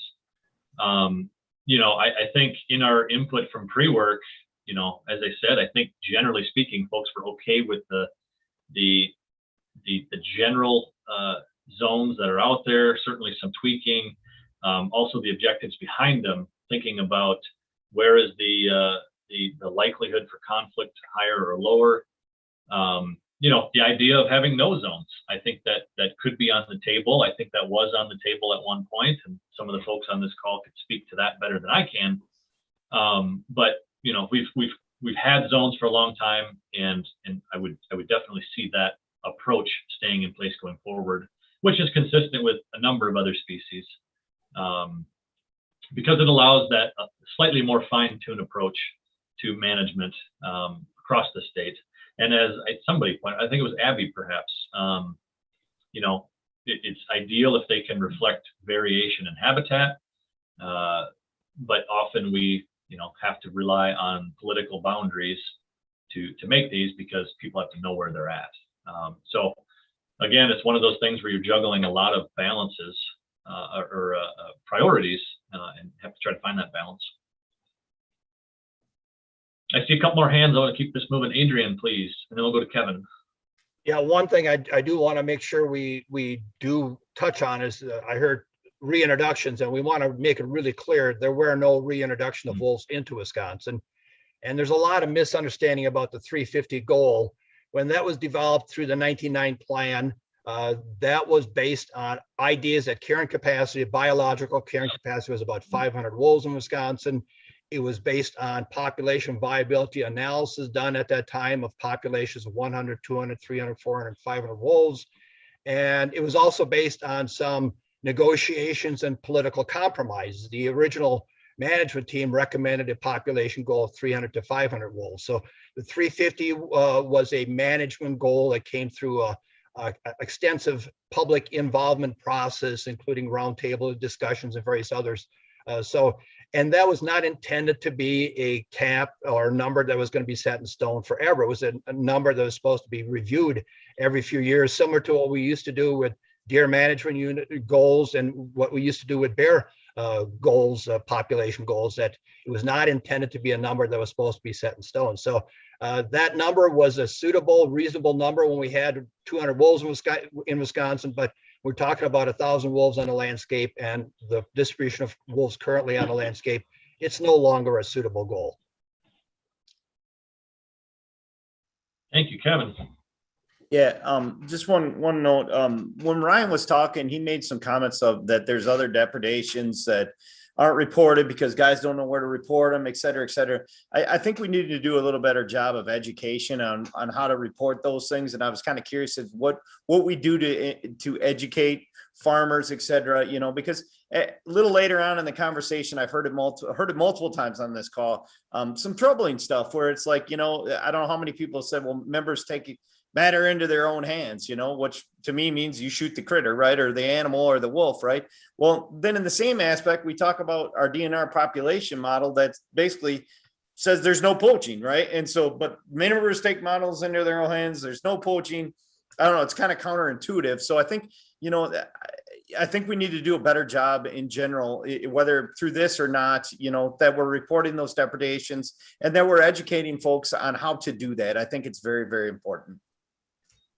Sure. I'll see if Brad is on. If not, I can touch on it. But I will say too, on the poaching aspect, you know, obviously poaching, a lot of it goes undetected because that's the nature of poaching, but we do report everything we can. And those estimates do factor in, particularly when we're talking about hunting quotas and things like that. So I think that's an important point to make. But Brad Cooley, are you on and could maybe speak to some of the outreach efforts towards livestock producers? Yeah. Okay. Yep. Go ahead. Yeah. Most of the outreach, you know, we don't do any press releases or anything like that. Most of the outreach is, you know, internal outreach that we do, or internal education that we do. So on the DNR's website, we obviously have contact information posted on the DNR's website. But typically, if a farmer or anyone has any type of wildlife issue, you know, they call the DNR, whether it's law enforcement, whether it's, you know, wildlife management, whether it's, you know, our frontline customer service staff, they call DNR. What we've done is we've educated those frontline staff that receive those calls that anytime there's a bear or wolf conflict, all those calls are directed to Wildlife Services for follow-up. So we don't necessarily reach out and provide instruction, although, we did work with the Farm Bureau, Brian Klusendorf this year to get some information into their newsletter. But most of the outreach, or at least the education, has done internally, that if and when we get those calls, we quickly direct it right to Wildlife Services so they can follow up and investigate and verify those conflicts. So just for my own benefit, it's basically word of mouth then, is what you're trying to say. Correct. Word of mouth. And a lot of these producers, as you've heard today, these are producers that have been in the program for a long time. Most of these depredations occur in areas where conflicts are more chronic or occur most often. So yeah, word of mouth, and then making sure our staff are prepared to direct that call appropriately when they do come in. I can add too. I know we've call out. Obviously, we have a bunch of information on the website, but we do have call outs in like the wolf hunting regulations. Personally, I try to mention Wildlife Services in that reporting process anytime we're doing a news interview or media. But yeah, I think that's safe to say. Just a couple other ones. Yeah, the other thing that just came to my mind too is, I'm not sure if folks have looked at the DNR's website, but we do, have an interactive map on there to educate and show people where conflicts occur. And that's real time, usually within a day or two of a conflict occurring, it's mapped and shown on the website. But we also have a Gov delivery system, and there's probably, I think, about 13,000 people that sign up for our hunting dog depredation notifications. And right now there's about 3,500 folks that sign up for our livestock depredation notifications. And through those, again, in real time, we send email or text alerts to folks that subscribe through that Gov delivery system anytime there's a conflict that's verified.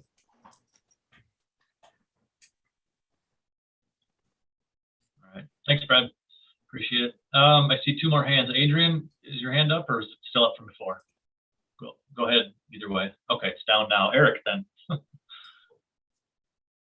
Yeah, I wanted to speak a little bit to the zones, and Randy, you mentioned something about like it's important to take habitat features into account as well. And I'm looking at the earlier versions of wolf management zones, and as you accurately spoke about, they're not necessarily just harvest zones. They have a bunch of different other ramifications for how wolves are managed or conserved in the state. And there was the original one had zones 1 through 4, and those were largely drawn around like habitat features, with zones 1 and 2 kind of representing some of like the predominantly forested lands, and that there's this kind of like belt across northern central Wisconsin, whereas there's like a intermix of agricultural lands with forest lands, and then you have the southeastern portion of the state. And then over time that shifted with the the development of the harvest. There's that zone structure changed over time. And I do think that's important to look at some of those habitat features, especially for some of those transitional zones 3 and 4. I think those are really important to look at, especially because you have zone 5 there. That's a little bit of an island out there, and ensuring good connectivity, at least for dispersing wolves, and gene movement between the northern population and the central forest population. So I think you kind of looking at that landscape, and especially from that perspective of the forest lands, the crop agricultural lands, and then thinking about those transitional areas and how you might manage wolves differently. I think that some of the things that have been done in the past can be informative. And then I also think some of the new recommendations and ideas that have come forward could be helpful in kind of tweaking those. The other thing I wanted to ask, and I don't know if Brian Dewey's on or not, or if right offhand, Randy, but I know in a lot of these committees, sometimes there's a survey done of, so like bear hunters. There's a survey done for bear hunters, the permit holders. I'm wondering if there's ever anything like that done for, permit holders for the wolf season. And it feels like that kind of information, maybe I missed it, maybe it is done. Feels like that kind of information would be valuable for these kind of committees and discussions in the future. I think it's also because this is a relatively, the first hunting season for wolves in Wisconsin was 2012. So this is a relatively new thing still. So I think, understanding some of the motivations behind hunting wolves and some of the different aspects, success and, things like that. I think this kind of, similar things to what we ask for bear hunters, permit holders, but also, also exploring some of the motivations, I think would be a good idea. I think those were kind of two of my comments. I missed some earlier conversation. I had to step out for a phone call. But I apologize for missing that earlier piece, which sounded really interesting conversation about conflict and the role of harvest and things, but I didn't catch enough of it to contribute. So I apologize for stepping out for a minute. No problem. No problem. I don't know, Brian, are you on? Otherwise I can speak to the wolf surveys. The short answer is yes, we do those, but I'll give Brian a chance if he's on. I know Brian did mention he's on and off today. Randy, I have a question. If Brian is there, I'll keep quiet, but otherwise I have a question, a suggestion. Okay. We have about, let's say, 5-7 minutes left. Mm-hmm. We have a number of people in our committee who have done a great job contributing, asking questions, participating today. But there are also some others who have not had a chance yet. And I wanted to just see if we could open the floor and reserve some time and ask them if they would like to contribute anything in the next few minutes on this topic or this particular agenda item. I think that's a great idea. Let me just go ahead and answer, Eric. The short answer is yes. We've done the wolf season questionnaire in 12, in 13, in 14. We did an abbreviated version in 21 because it was such a short, different season. A lot of it didn't apply. And I've worked with Brian again this year. We'll do another one very similar to past wolf seasons again this fall. Exactly as you mentioned, it's a lot of good information on motivations, methods, estimating success rates, all those questions. And I would definitely see that continuing. Now, back to you. Thanks. Yep, you bet. I fully agree, Raj. I think that's a great idea. I don't know how to, if you want to facilitate this exactly, but well, anybody, we can just have a moment of silence, and anybody else who hasn't had a chance to participate today, if they feel like it, they have the opportunity.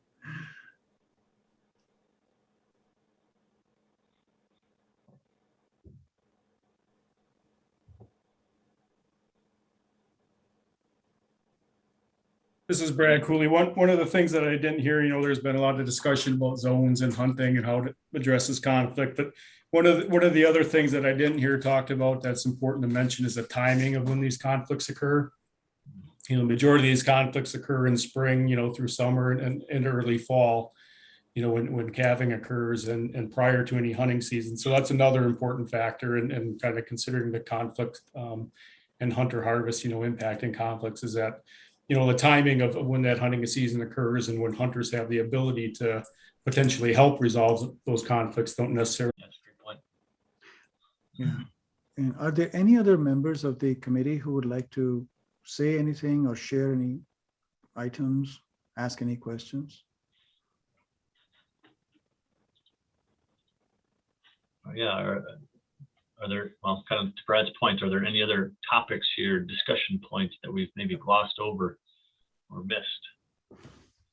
I will add Brad's point here. I think, Brad, it was really focused on timing of hunting, right? Hunting season? Yeah, timing of hunting and conflict. I guess overall, we've had a thorough, I'm sure there's more to it, but. Yeah. I just want to make sure we are capturing some of the key things that are coming out. Sure. Okay. Well, certainly welcome any input, but I think Mike has his hand up, so we can go back to those who are participating today. I guess, Randy, you talked about other issues, and I think there is another elephant in the room, and I know we've talked a lot about wolf and wolf depredation and impacts and numbers and things like that, but I represent an organization of people that are primarily interested in deer hunting. And I guess one of the things that I hope is discussed or at least considered is the wolf impact on the Wisconsin deer herd. I know there's some groups on this call that are basically opposed to what we do, and I understand that. However, deer hunting is a huge part of Wisconsin's culture, the state's economy, especially in the north, even the DNR's income. And a lot of that depends on a robust deer herd. While I appreciate Dave's comments about CDACs, the reality is in many areas, particularly in the north, the deer herd is depressed, and that can be verified by recent deer harvest numbers. Based on why? You know what? I'm sorry. Anyway, so I guess one of the things that can't be ignored, especially if you know, a lot of us are aware of what wolves have done to wildlife populations in the West, how they basically devastated, you know, large deer herds or elk herds and things like that. So there is a concern and of the wolf impact on the deer herd. I know that some people don't think that's important, but our organization certainly does. And as far as tourism, if you ask northern businesses what contributes to tourism, I bet you 99 out of 100 are going to tell you the deer hunting season has a lot more impact than any wolf viewing. But that's a consideration. So I just want to make sure that that isn't lost in all of our discussions about depredation and things like that. So thank you. Appreciate it. Megan, I think it needs to be stated, Mike, appreciate your points, and my dad's a bow hunter. So I also think it's very important to point out as far as prime habitat for deer, how their behaviors change over time. And that we have quite a few deer. If we have a numerous amount of deer in Wisconsin, and I'm honestly not scientifically aware of the statement of wolves taking out all of the deer in the West. So I think our comments here need to be based on science and facts, and maybe some wildlife officials can weigh in on those types of things. Thanks. Because I'm no expert in that. Yeah, what we know is we know it's published about the western elk populations being devastated. We know what else is published. It was deer that was stated, not elk. I was just going to add to that comment because Mike, speaking to my heart too. I'm a bow hunter. I got land in Sawyer County, Wisconsin, 120 some acres. It's where my heart and soul is. And you know, one of my concerns with the absence of wolves is the presence of CWD, right? I mean, that wasn't on the landscape a long time ago. And, you know, unfortunately it's spreading, it's getting closer and closer to, you know, the northern counties. And I kind of view wolves as part of the solution, not necessarily the big bad wolf or the enemy. So, you know, I do see that other side of the fence too, you know, and I sit in the CDAC meetings up in Sawyer County, and they say that we have the most overgrazed woods there is in the state of Wisconsin. It's one of the worst counties. And so then, I mean, there's got to be some give and take in terms of the ecosystem as well. So, you know, I get your point though, Mike. I do understand.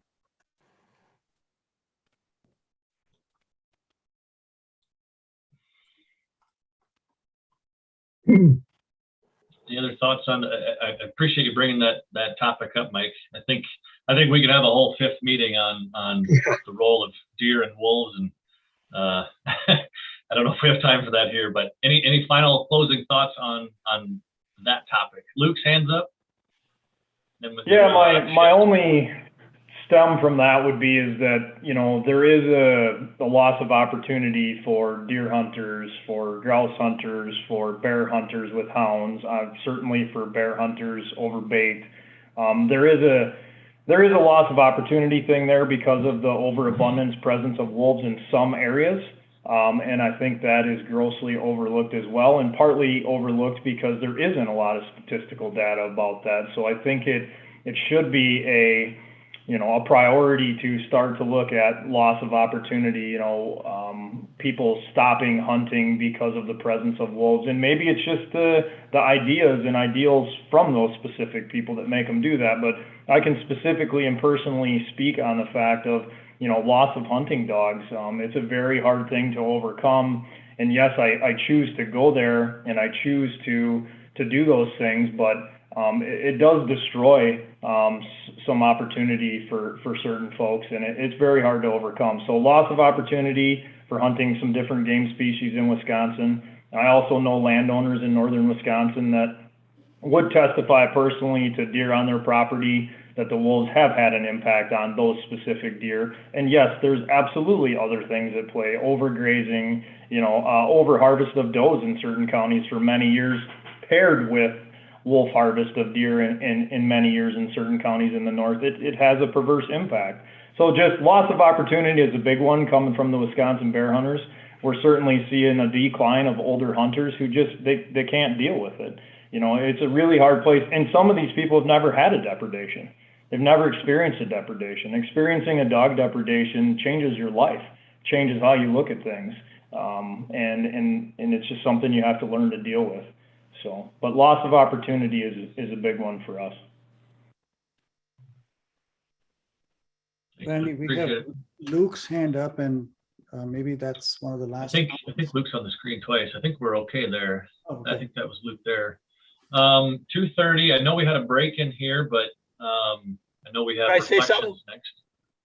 Adrian? Yeah, go ahead, Adrian. Yeah, so I think when we talk about loss of opportunity, to try to blame that all on wolves is really outside of any reasonable scientific efforts. That we've got cultural changes, we've got societal changes that are having as much of an impact.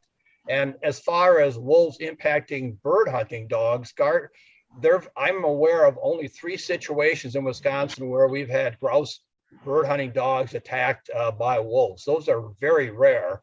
And in actuality, wolves are probably major predators on mesopredators, which are going to be the nest predators on ground nesting birds. So wolves are really no threat to grouse hunting or bird hunting of that sort. Let me be clear. I did not specifically say that wolves. I actually highlighted several other things that are to blame, possibly for loss of opportunity. And I also did say that the idea of a wolf depredation does decline opportunity in our state of Wisconsin. I hunt a national forest where several bird hunters from other states come, and I talk to them, and they're deathly afraid of that situation because that's what they see everything on the news about. So it does contribute to some degree, Adrian, and I am certainly not blaming what you're it all talking on about wolves. is not the wolves actually causing, it's what we are saying about wolves that's causing it. Okay, dog depredations do occur though. Yes, right? they occur mainly on hounds in the summertime and in the bear hunting situations. They're not Mainly, occurring on the but bird not hunting dogs always. in the fall. But they can. The idea that it can happen is there. Well, Right. yes, they can, but it's an extremely rare event. I think the other thing, as far as the western states, if you're looking at elk populations, I think Wyoming, Idaho, Montana are near record highs for their elk population.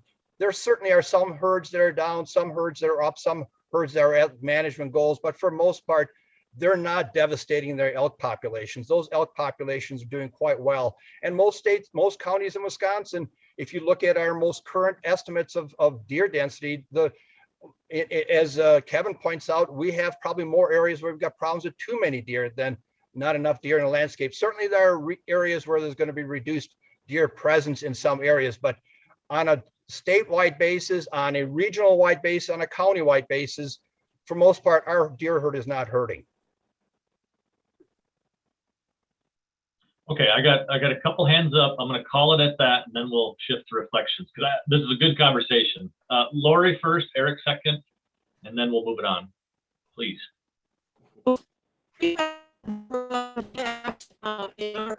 Sorry, Lori, you're cutting in and out. Can't hear you. Sorry, Lori.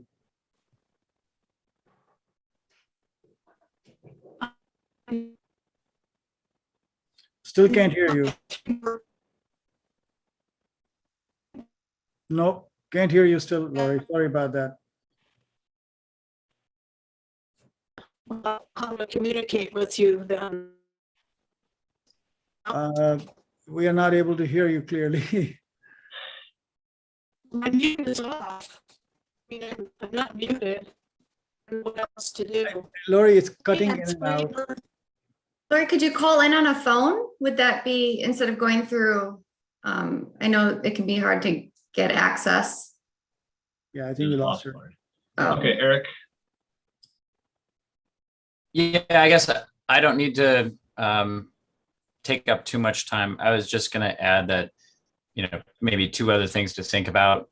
One being that, the impact of white-tailed deer browsing on forest regeneration is, a really important topic that many foresters are talking about.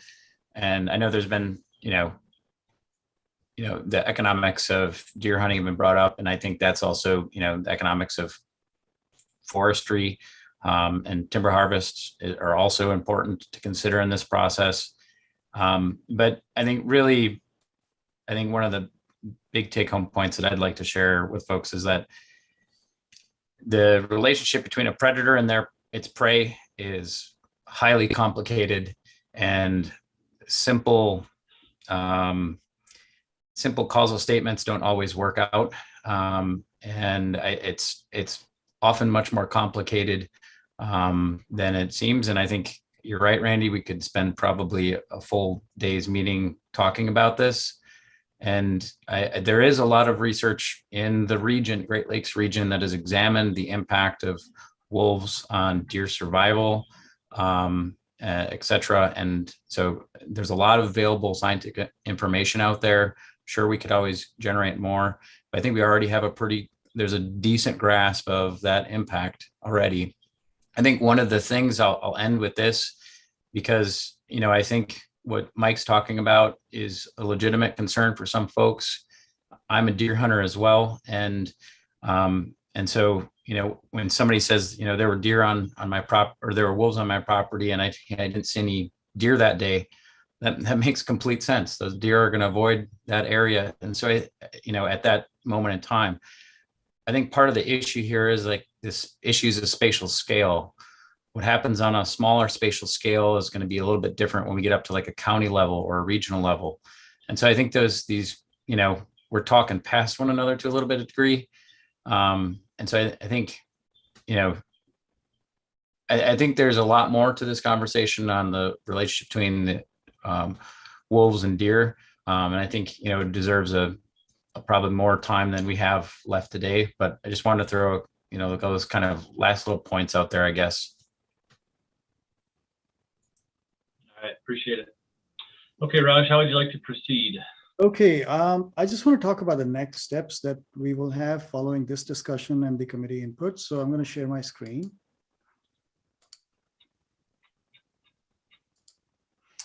Okay, so as we discussed, in the next week or so, by the 29th, any organization that wants to provide us supplemental input, please send them to me via email and we will incorporate that into the report.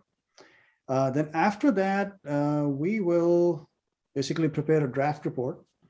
We'll include all the input that we have to date, and we have a lot. We will share the report with the committee for feedback and edits, and we are targeting somewhere around mid to late November. And one thing I'd like to just point out, we really want the feedback to focus on removing typos, ensuring accuracy of what was discussed. It is not an opportunity to reword, restructure, insert totally new content. So we just want to be very careful about that, because the report needs to reflect the discussions of the committee to date, including all the pre-work, all the meeting discussions, and so on. So we would really appreciate your feedback on that. And then after the feedback, when we get it back, then we are going to process it all, put it all together, and have the final report of the committee and submit that to the DNR. So these are the next steps. Are there any questions about these next steps? Hey, Raj, can you define supplemental input? Yeah, Like, sure. So yeah, but I just want to make sure that like, hey, I got this, I don't know, survey that was done outside, blah, blah, blah, blah. Is that supplemental input? Is supplemental input just about my answers, my questions, my yeah, survey? thank you, Kevin. Can That's a you good question. dig into that? Yeah, let's do that. That's a really good question. So as I mentioned, we received input. The supplemental input we received really focused on how the nutshells were worded, how they could be reworded, what the content and input was. And everybody in the committee had 3 opportunities, at least through each of the pre-works, to put their comments in, review their own comments, confirm that. And then the feedback we got was, well, we didn't have a chance to clarify that input. So we were a little confused saying clarifying own input after 3 times. We were not sure what that connected with, what the comments would have been about, because all the content was there. As I mentioned earlier today, the Excel table was provided as the key source of information. So if there are any comments about any nutshells, like Jody gave a really good example that she wanted to put a little bit more. And Jody, I'm not trying to pick on you. I'm just using that as an example to illustrate what Kevin was talking about. If there are things that you want to enhance your initial input about that you have already given, or if there are some other nuances you want to have saying, in this nutshell, our perspective is we would like to see some of these elements. That's the kind of supplemental input. It's not really necessarily saying here is another survey from another state or other kinds of documentary evidence that we are looking for. Does that help answer your question? Yeah, I just think it's important to give us bumpers. Absolutely. We will do that. These lines and don't go outside the right. Outside that area. So if I can just make a comment, just building on what you were saying, thank you for that, Kevin. The supplemental input is really about further explaining what you have already shared with us. So if there is any other input you want to provide on the content of the survey or the way the nutshells were phrased, that's what we are looking for. Not necessarily more external data. Does that help, Randy? Is that consistent with what we had discussed? I think so. Yeah, I think it's broken down on your earlier slide too, and maybe I can maybe put that into words and share that via email afterwards. Yeah, we can do that. Yeah. Mm-hmm. I see a couple of hands, so we just want to make sure if there is a question about this, we are able to address it. Tanya. I just had a question about like the supplemental input. Does that also mean providing input on answers where we may have put down where like Peter and I selected more clarification needed, because there's a lot of answers that have that, which we're not going to get from whatever group. You know what I mean? Sure. If you have any questions you would like to share with us saying, we did not understand this part, what does that mean? Any of that kind of comment is also welcome. I think that is part of some of the supplemental input we've received is we voted this way because we were unsure about this. Right. I think, yeah, that's exactly what we're looking for.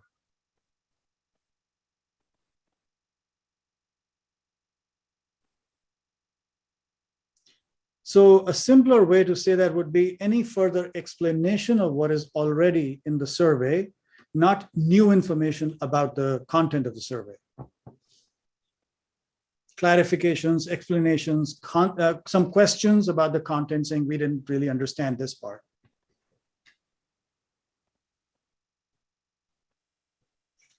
Okay, with that, if this is clear to everybody, we would like to really get your feedback. Well, sorry, before that, just wanted to, Randy, if you want to just walk us through this very quickly in terms of timeline. Sure. Yeah, I think this is something we've all seen before. This is the timeline that was put together at the beginning of this process and shared, I think, multiple times here. We are concluding the series of meetings here. As Raj said, he'll put together the report of input from this committee, and that will be considered all the different topics we've hit, all the different ideas, all the different perspectives perspectives. That will be used and considered as DNR drafts the updated wolf management plan over the next several months. As the timeline indicates, there'll be additional chances for review, public input of the draft plan, potentially as many series as it takes until, a target of next summer to get a draft plan prepared. So short and sweet, I think those are the next steps. Thank you, Randy. Okay, then we would really like to move on to the last part of our work today, reflections. And we really are very, very appreciative of all the work that everybody's done. It's taken a long time. We understand that. You've been engaged very thoroughly, very regularly in all the activities. So thank you. We understand, we clearly understand that this is not a trivial task for anybody. So we are very grateful.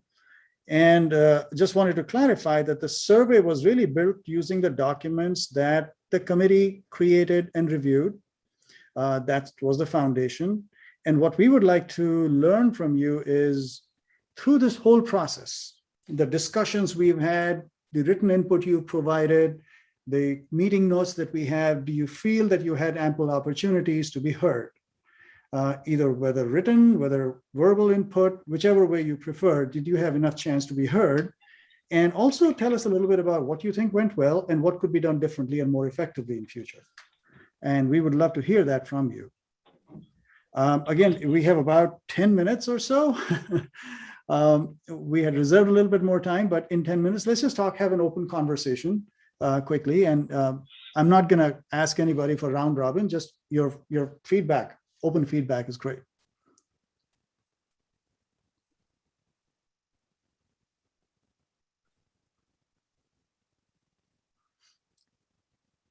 So any thoughts on the first one? Did you feel heard?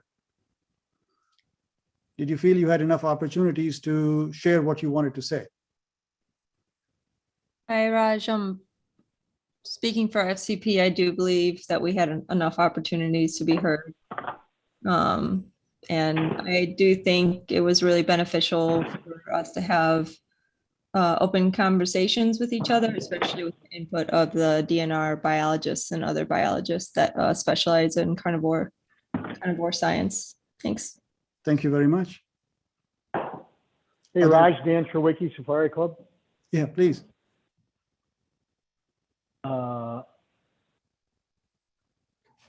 You want me to talk? Sorry, Yeah. Raj, you cut out. Dan Cherwicki. Okay. Yeah, Dan, couple things. I definitely felt for me that I had the opportunity to comment, and especially when you had, I really appreciated the extra meetings you scheduled in the evening. I know there was only a few of us that participated, but that was beneficial. And from a pro and con point of view, I guess from a negative point of view, of constructively criticism, like I came into this hoping to get two things.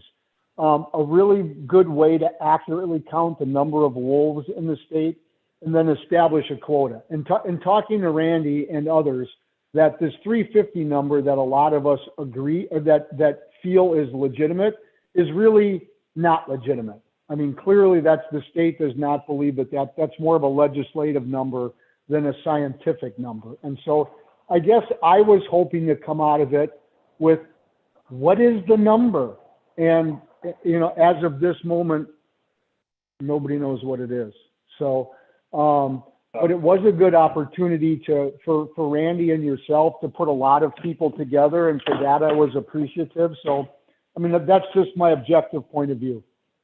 Dan, I really appreciate that, because yeah, sometimes what happens is that, each participant has their own desire of what they would like to get out. But I think the charge to us as a committee from DNR was to collect the input. So sometimes and I think what's going to happen is, I think that this next group that's being formed will be charged with more of the details. Right. Yeah, Thank no, you. I get it for sure. Thank you. Yep, thank you, Raj. Thank you very much for everything. Thanks, Randy. Thank you. I just wanted to say that I appreciate and respect the fact that everyone was respectful in general to each other. I think you have very diverse groups. I don't care what side of the fence you're on, but I do appreciate the professionalism by pretty much everybody on the call. I mean, obviously there's some heated discussions, but it's nice to know that we can all play fair in the sandbox. Thank you, Kevin.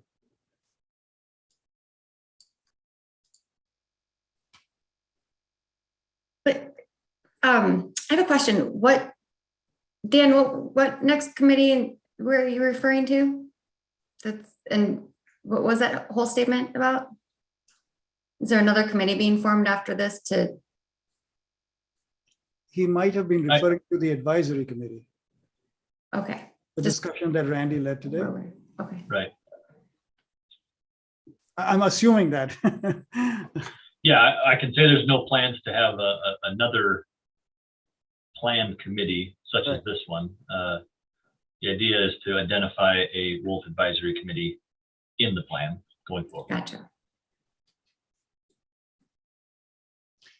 Peter, hi. Peter, yeah. Yeah, I'd just say, I do want to thank all the participants who were, open and honest about sharing their thoughts here. And I'd like to thank the DNR for putting it on. This was a tough task.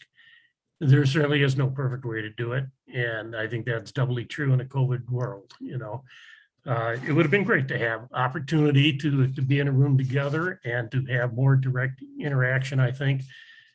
That's unfortunate, but that's where we're at, I think, right now, and that's unavoidable. I would have liked to have had greater opportunity to hear DNR professional staff's opinions about certain things than happened here. I certainly hope that will change in the future as we move into developing an advisory committee. But all in all, the only other little tweak, I do think, I would have liked greater discussion of potential legislative changes and making that part of the plan. I still think that should be there. But I think, I appreciate everything and I thank everyone. But in a certain way, I'll be holding my breath. I'll really know how I feel about this plan when we get to the end point. I'm one of those guys, people ask me how I like my car, and I tell you, I can't tell you because I don't have 200,000 miles on it yet. And that's kind of where I am right now. But thanks everyone for your efforts. I can relate to that, Peter. I too feel grateful for this opportunity to participate. I think that the process did allow those who are engaged to really tee up and identify some of the critical issues, including the things that we felt strongly about and concerns that remain.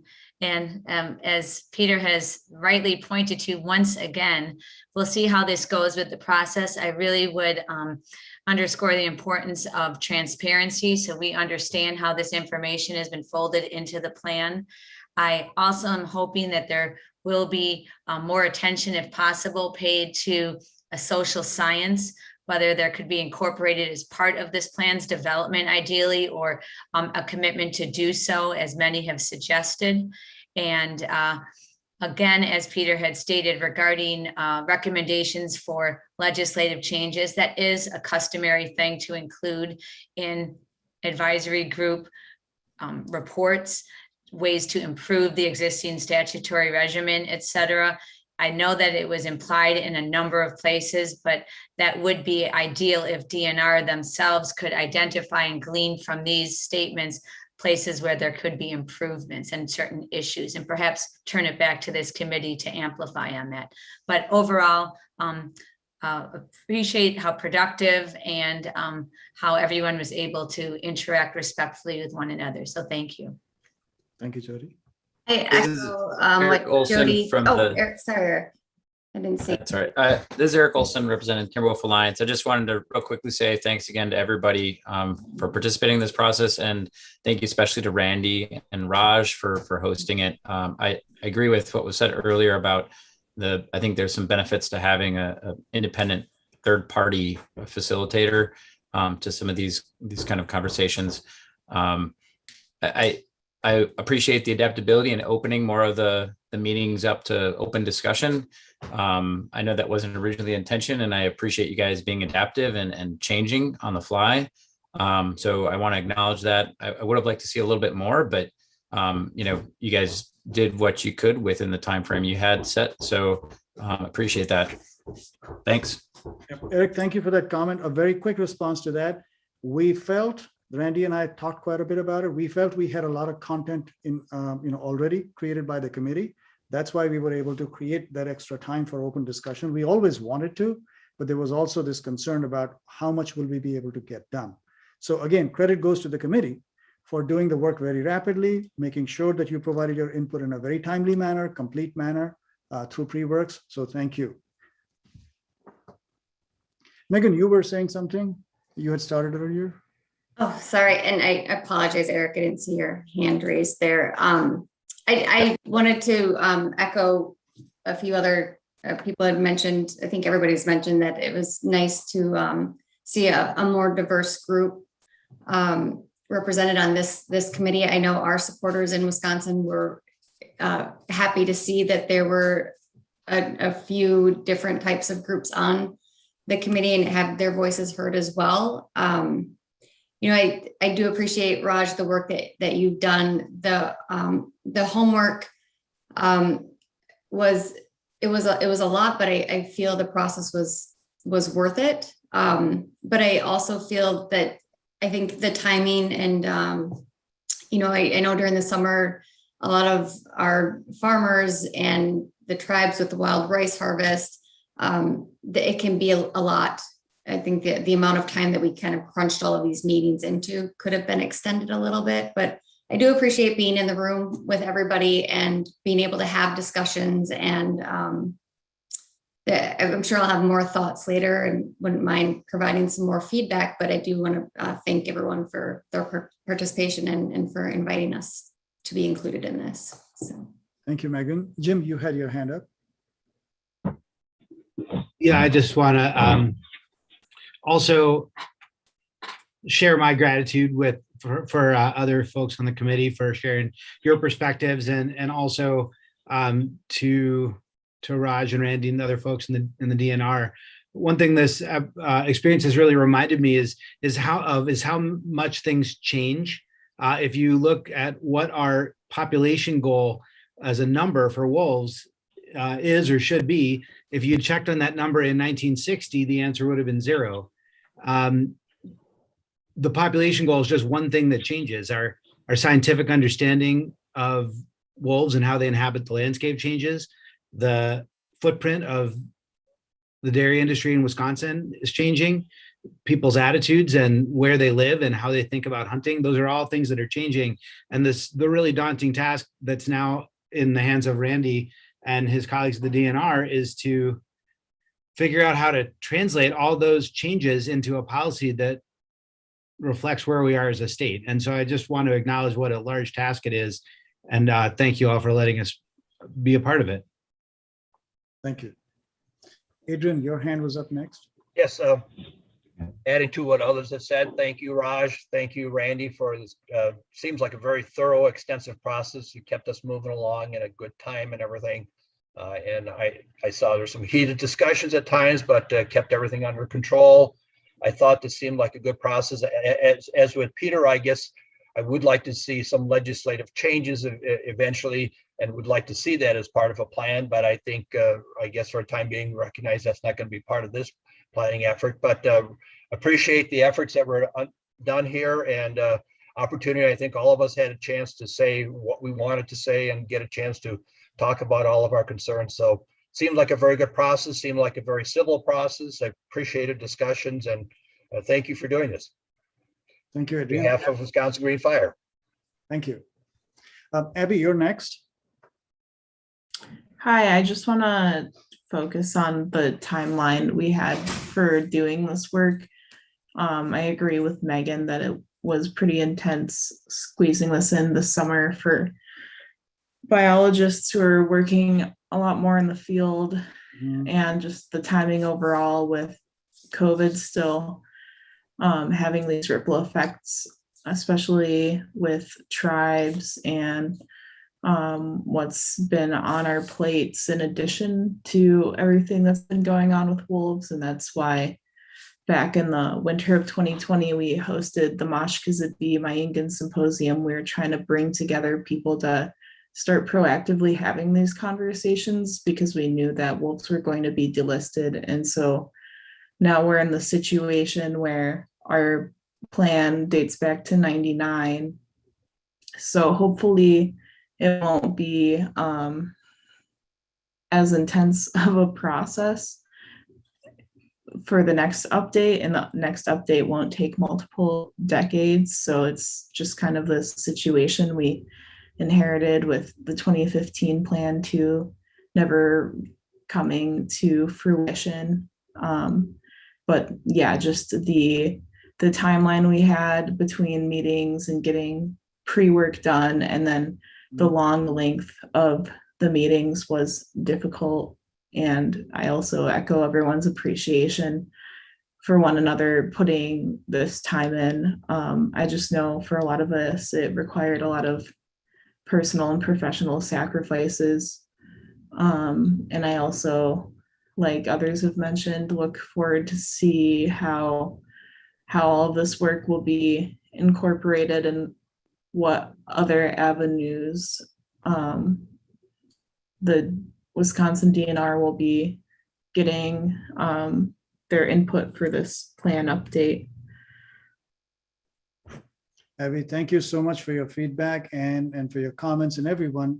Really, there is no way we could have done all of this without all the hours and the effort that every one person from the committee, primary and the secondary alternate, everybody put in. So we are very grateful for making this work.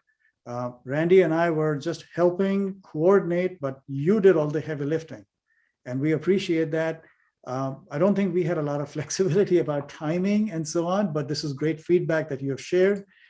If the DNR decides to do something later in future, something similar, then that'll be good input to see how we can look at the timing and everything else. But I just cannot be more thankful to each of you for the work you have done and for the way you have conducted this whole process for the last, since July. We really appreciate that. So thank you. I'll wrap it up here by echoing everything that's been said. I have nothing really new to add other than, we asked for your input and you responded. I think we've heard it. I think we've captured it. I think we have it in a report, which, that was our purpose at the beginning of this. So again, thank you to everybody. I know that these are all day meetings. I know that there's a lot of work in between. It's all been said and it's all true, and very, very thankful for that, as well as the honesty and the open discussion that we've had. I think we've all learned from each other. I've certainly learned from this group, and I appreciate that. Finally, again, the DNR support staff that have been on here, both making this meeting happen as well as all the specialists in their field. Thank you all sincerely for that. I'll just wrap it up. The report from this committee will be informative to the department, from the administration right down to those of us writing this updated plan. So thank you. I think we've accomplished what we set out to accomplish. So much appreciated. Thank you, Randy. With that, I think, unless there's any other final thoughts, I think we have a meeting. All right. Thank you, everybody. Thank you. Thank you all. Take care. Be well. You bet. Peter, get back to vacation.